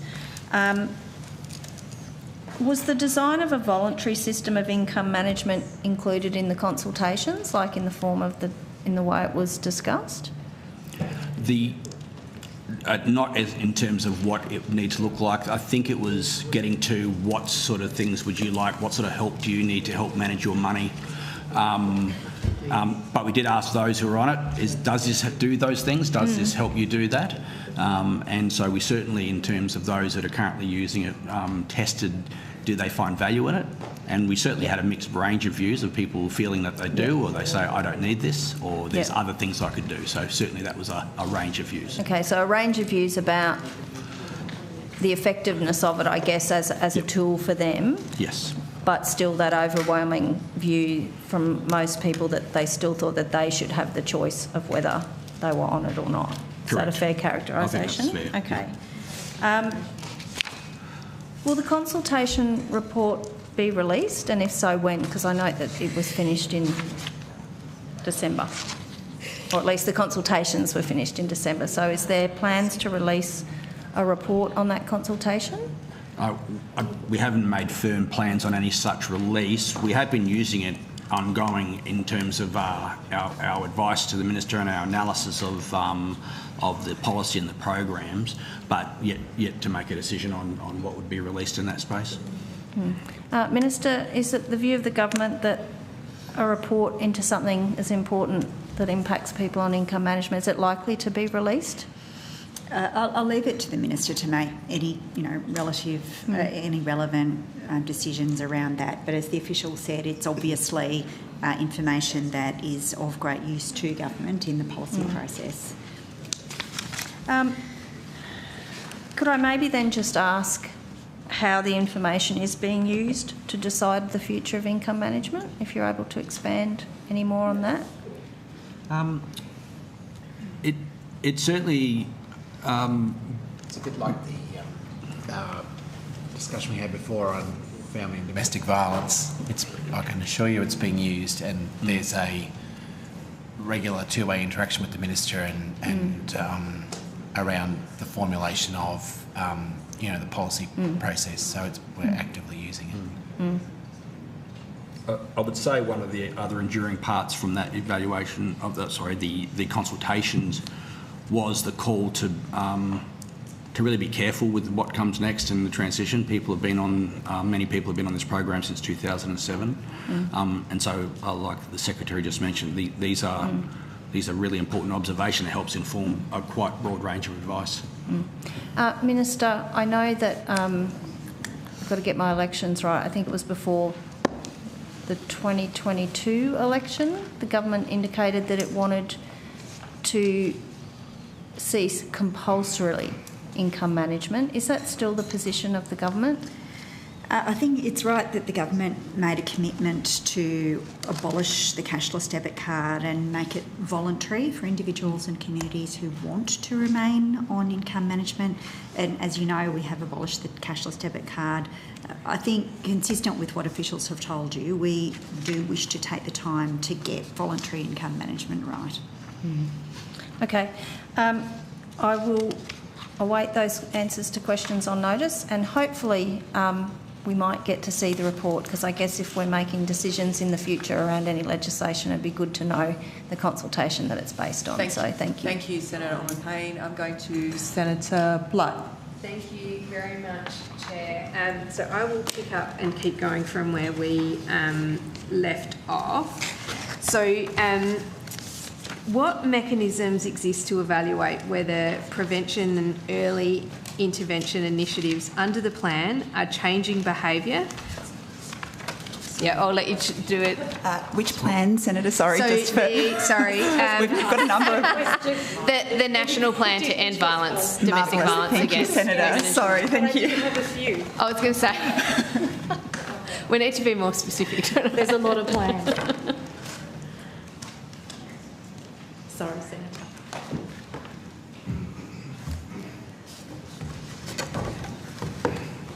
Sorry, Senator, would you mind repeating your question? So it was just what mechanisms exist to evaluate whether prevention and early intervention initiatives under the plan are changing behaviour? Senator Anna Lutz, Group Manager, Family Safety. There are a range of mechanisms, including that we've got the Australian National Research Organisation for Women's Safety that has a key role in the evidence and practice base around what works in terms of frontline service delivery, and they have a national research agenda that looks at translating evidence-based research into practice. So that's one of the mechanisms. We also do, as we've mentioned before, we do an annual report on activities under the National Plan, which is published, which tracks what is the kind of activity happening. We also have, and then there's a combination of state and territory programs and national programs that would have program evaluations, looking at what works. So there's different levels to how we would evaluate what's working. So you're constantly evaluating that, and I'm assuming changing and adapting where required? As the Secretary said before, we're looking at that always in terms of policy and what's happening in the data as well. Is it possible for us to get, I guess, a look at that evaluation that's been happening? Are you able to provide that to the committee? So that Senator, we could give you a list of the evaluation activity. And fantastic. Then maybe we could try and, because I think you mentioned prevention, early intervention. Yes. Specifically, like maybe we could categorise that for you. Definitely, and just looking at where it's working, where it's not. It's that would be really helpful, I think, for the committee. Thank you. Yes, certainly. The first action plan said progress on initiatives will be monitored through a performance measurement plan, which was expected to be in place in early 2024. Has that plan been finalised?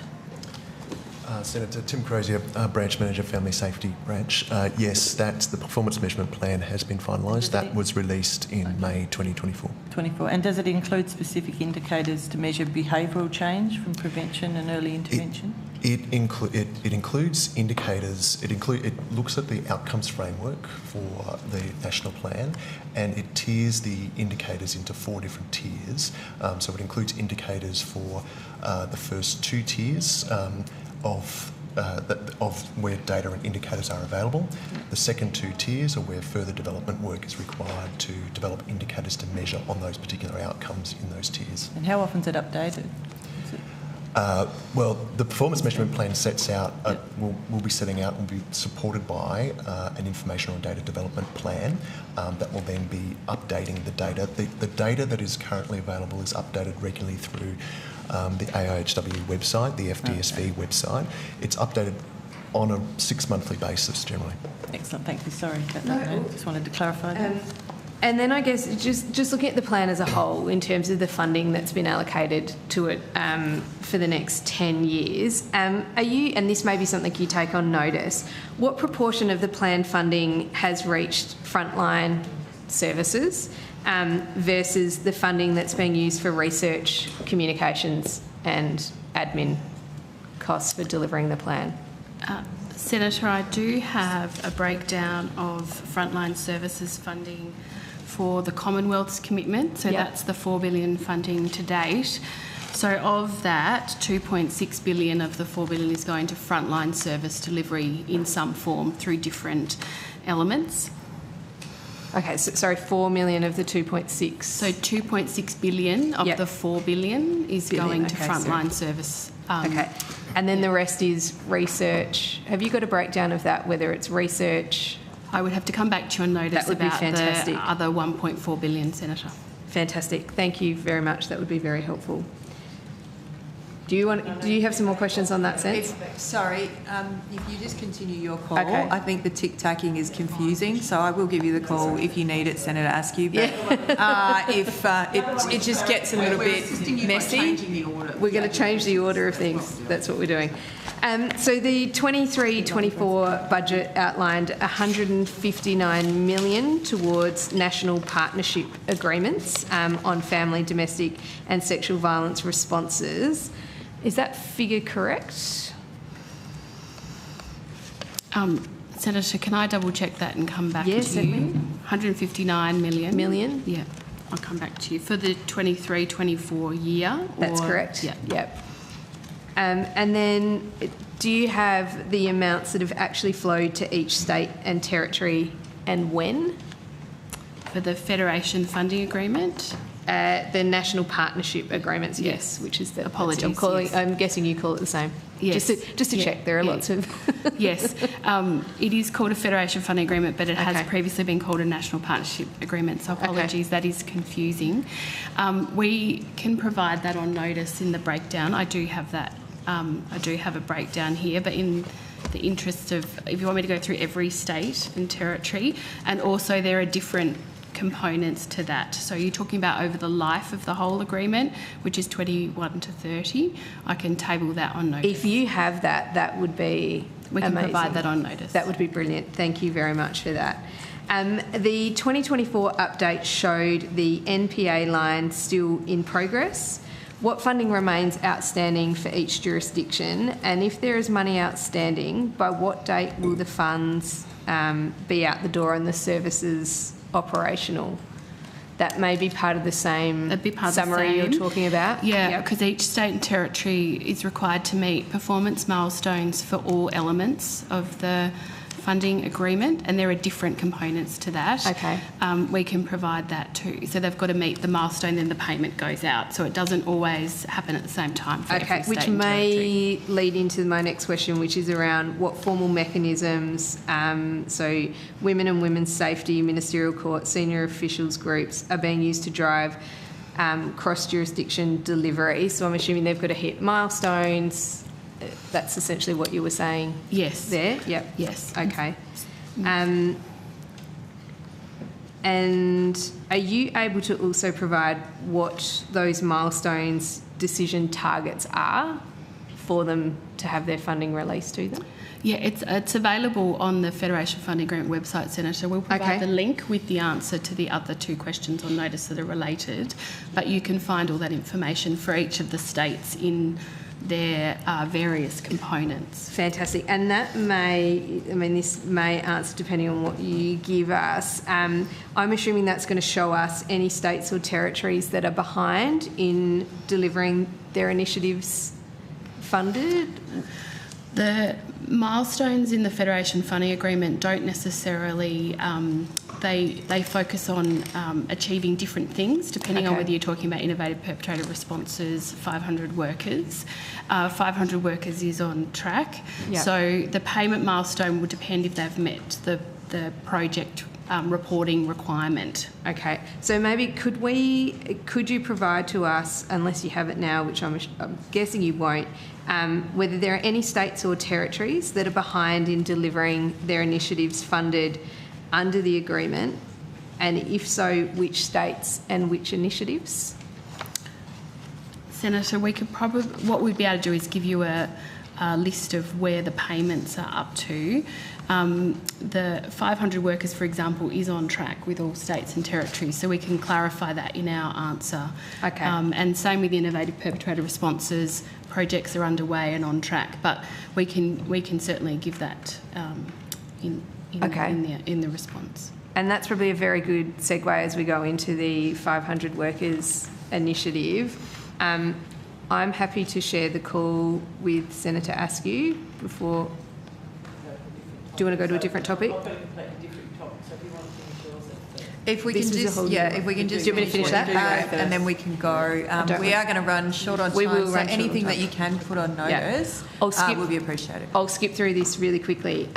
So at the 2022 election, I understand the now government promised to fund 500 new frontline works for families, domestic and sexual violence support. The funding amount was set aside was cited to be $169.4 million over 4 years for the 500 workers initiative. Is that figure correct? That we've got. We will confirm that figure as well. That is the figure I have, Senator. $169.4 million over 4 years. Yes. Between 2022, 23 to 2025, 26. Perfect. Thank you. And the 2024 update stated that 108 new workers had commenced as at 1 July 2024 and noted recruitment challenges across jurisdiction. As at today, what is the current total number of new workers employed under the commitment? I can give you the date as of the 30th of September. Yeah, sure. 30th of September 2025, it's 459.3 FTE. And happy to table on notice, Senator, where those workers are across the states. What I would say is that we publish that data on the website on the first business day of every month, so you can keep a track of how that's moving forward. And we have done that for quite some time now. Senator. Do you have a head count for that FTE as well, by any chance? That is published in the Yeah, report. That's published there as well. Yeah. And you may, this may, it looks like, It's and is that broken? 518 head count. Yes. Is it broken down by state and territory? Yes, Senator. And no, that is my line of questioning, because you have answered that by saying it's on your website. So thank you very much. Thank you. Senator Askew. Okay. Thank you very much. I've got questions for the National Commission for Aboriginal and Torres Strait Islander Children and Young People.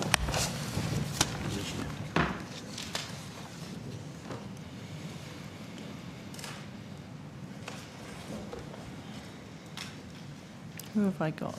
Sue-Ann? So, congratulations on your first estimates, appearing as your first time as the Commissioner. Thank you, Senator. I'll start with asking just what gap in existing oversight, service delivery or accountability does the Commission address that existing bodies don't or couldn't already do? So, Sue-Ann Hunter, National Commission for Aboriginal and Torres Strait Islander Children and Young People.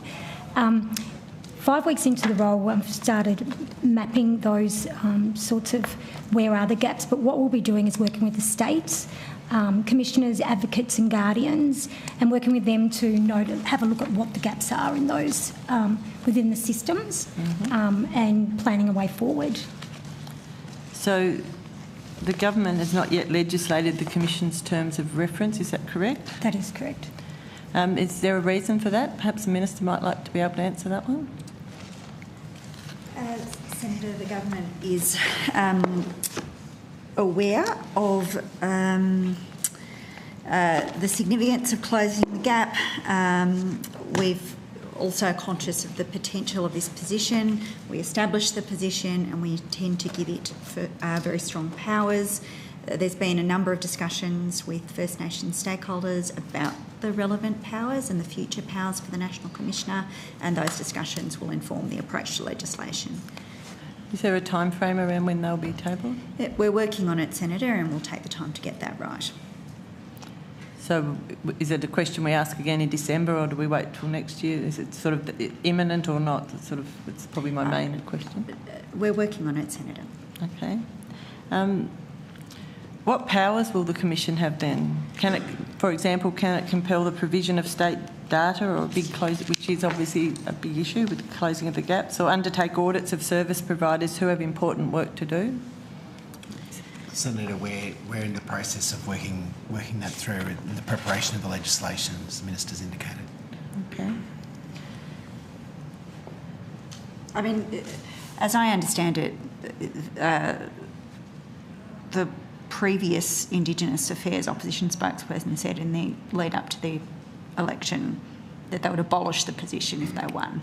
Okay. So I'm not clear what the position of the coalition is at the moment, but well, I'm just trying to understand. It's not very clear where it's at really at this point. I mean, you've made a commitment. You've put a commissioner in place. There's no legislation in place yet in regard to terms of reference. So I'm just now. It's a position that's been created. And now I'm just trying to understand where things are at. So, Commissioner, what are you actually working on, given that your powers haven't actually been determined yet? So, what are you doing on a daily basis? Yeah, so we're currently, after my 5 weeks, but what the Commission has currently started doing has been making a framework to start to work with getting the voices of children to be able to put into place to advise government of their wishes. So that's a framework that they've started working on. We still have 2 more states, is my understanding, to consult with their peak bodies and organisations. That hasn't been done as yet. And there's also the regulatory requirements required under the PGPA Act that we're working on. So the consultations with states, how's that being undertaken? So that's currently been done, and that has been done by my predecessor. So, yeah, so I might be able to help there if that's okay, that's fine. Senator. So, of course, establishing the National Commissioner as an executive agency was the first step to legislating the National Commissioner. As Ms Hrast mentioned earlier, under the Safe and Supported framework, there is the Aboriginal Leadership Group, and of course as part of the Aboriginal Leadership Group there are advocates, guardians and commissioners across the state. Ms Hunter's predecessor, who was acting in the role for that period of time, has been working with those commissioners, advocates and guardians around looking at what are the issues that need to be addressed as part of systemic gaps across the safe and supported framework. How can the Commonwealth and the states work together on these issues around both promoting and protecting the rights of First Nations children and young people, providing advice to government to inform the implementation of those key policy frameworks, promoting cross-coordination between Commonwealth, state territories and non-government organisations in the First Nations sector, which is a really important role. And of course, I am aware that the Interim Commissioner did a range of First Nations consultations with children and young people across the state quite broadly. And I think Ms Harass also talked about a youth forum that was held, Office for Youth Forum that was held around, I think it was September last year, I can't quite recall, but around that time. So that's the underpinning work that's been done to help provide the policy advice, which will of course will inform the legislation as the Minister has outlined. So you mentioned that 2 states hadn't been consulted with yet. Which states are those? That would be Tasmania and Western Australia. So that's the actual children's commissioners. Yeah, that's the children's So it's a direct commissioners. conversation with those children's commissioners. And so have they been locked in for a date to make that happen? We're working on that at the moment. Okay. So how, as part of the process that you're developing, and I'm presuming developing the terms of reference as well, how will you ensure that there's no duplication of work that's being done between you and each of the state and territory organisations? Because there seems to be quite a lot of overlap from what I understand. Thank you, Senator. Jacqueline Rast, Family and Wellbeing Group. It's a really important point because we want to be very careful about all of these commissioners have their own enabling legislation and we have to be respectful of their positions. So it is a key part of that. So now the Commissioner Hunter will lead conversations around how they work together and to collaborate. There's also an Australian and New Zealand Commissioners Forum that they work as a group through these kind of policy issues. From a legislative angle, talking about any unintended consequences between the legislation is an important part of the work that we're undertaking, and that's why we need to make sure we get that right, so that there isn't we're not tripping over each other or any unintended consequences and diminishing the independence and powers of any other commissioner. And from those different legislations around the country, do they align or are they all totally different? They're quite different, Senator. Yes. That might be the case. All are very much focused on protecting the wellbeing of children and young people. But they do that in different ways. That reflects their own jurisdictional focus, their broader other legal frameworks in place. So states who have a human rights framework take a very different approach to others who do not. But I would say that in terms of their policy focus, they're very much interested in ensuring the safety and wellbeing of children and young people and the places where they live and grow. Okay. Just one final question. Just with the cost in relation to the Commission's work, there is a lot of similarities with things that across the country with the state and territory ones. What's the total cost that this is likely to... what was out in the budget? I haven't actually got that. So at the moment, we have provided this preliminary funding in the last budget, which I think was about 5... Yeah. 5.9 million? 5.868. Sorry, what was rounded it? up. To be exact. Sorry, can you repeat that? 5.868 million. And so what was that time frame? That's for 2 years, Senator. And so for this initial stage to allow the Commission to consider their priority focus and to bring on board initial staffing, the future resourcing of the Commission will be considered by government in a future process. And that would obviously be expected to be significantly more once it's in place and the costs of everything going on. So we look forward to see what that will be. That's the end of my questions. You, and Senator Askew, can I just indicate, just to follow up, that you asked about the Minister... the Minister's role in this. The Minister is consulting on the Commission's powers in a meeting with Ministers and Indigenous Leadership Group at the end of October. End of October. Thank you very much. I need time to read the statement. Thank you very much. That concludes today's hearing. Thank you to all the witnesses who have appeared, to Hansard and Broadcasting for their assistance. I remind all senators that the committee has agreed that any written questions on notice should be lodged with the Secretariat by Thursday the 16th of October 2022, and that answers to questions on notice are due by Friday the 28th of November. The committee now stands adjourned.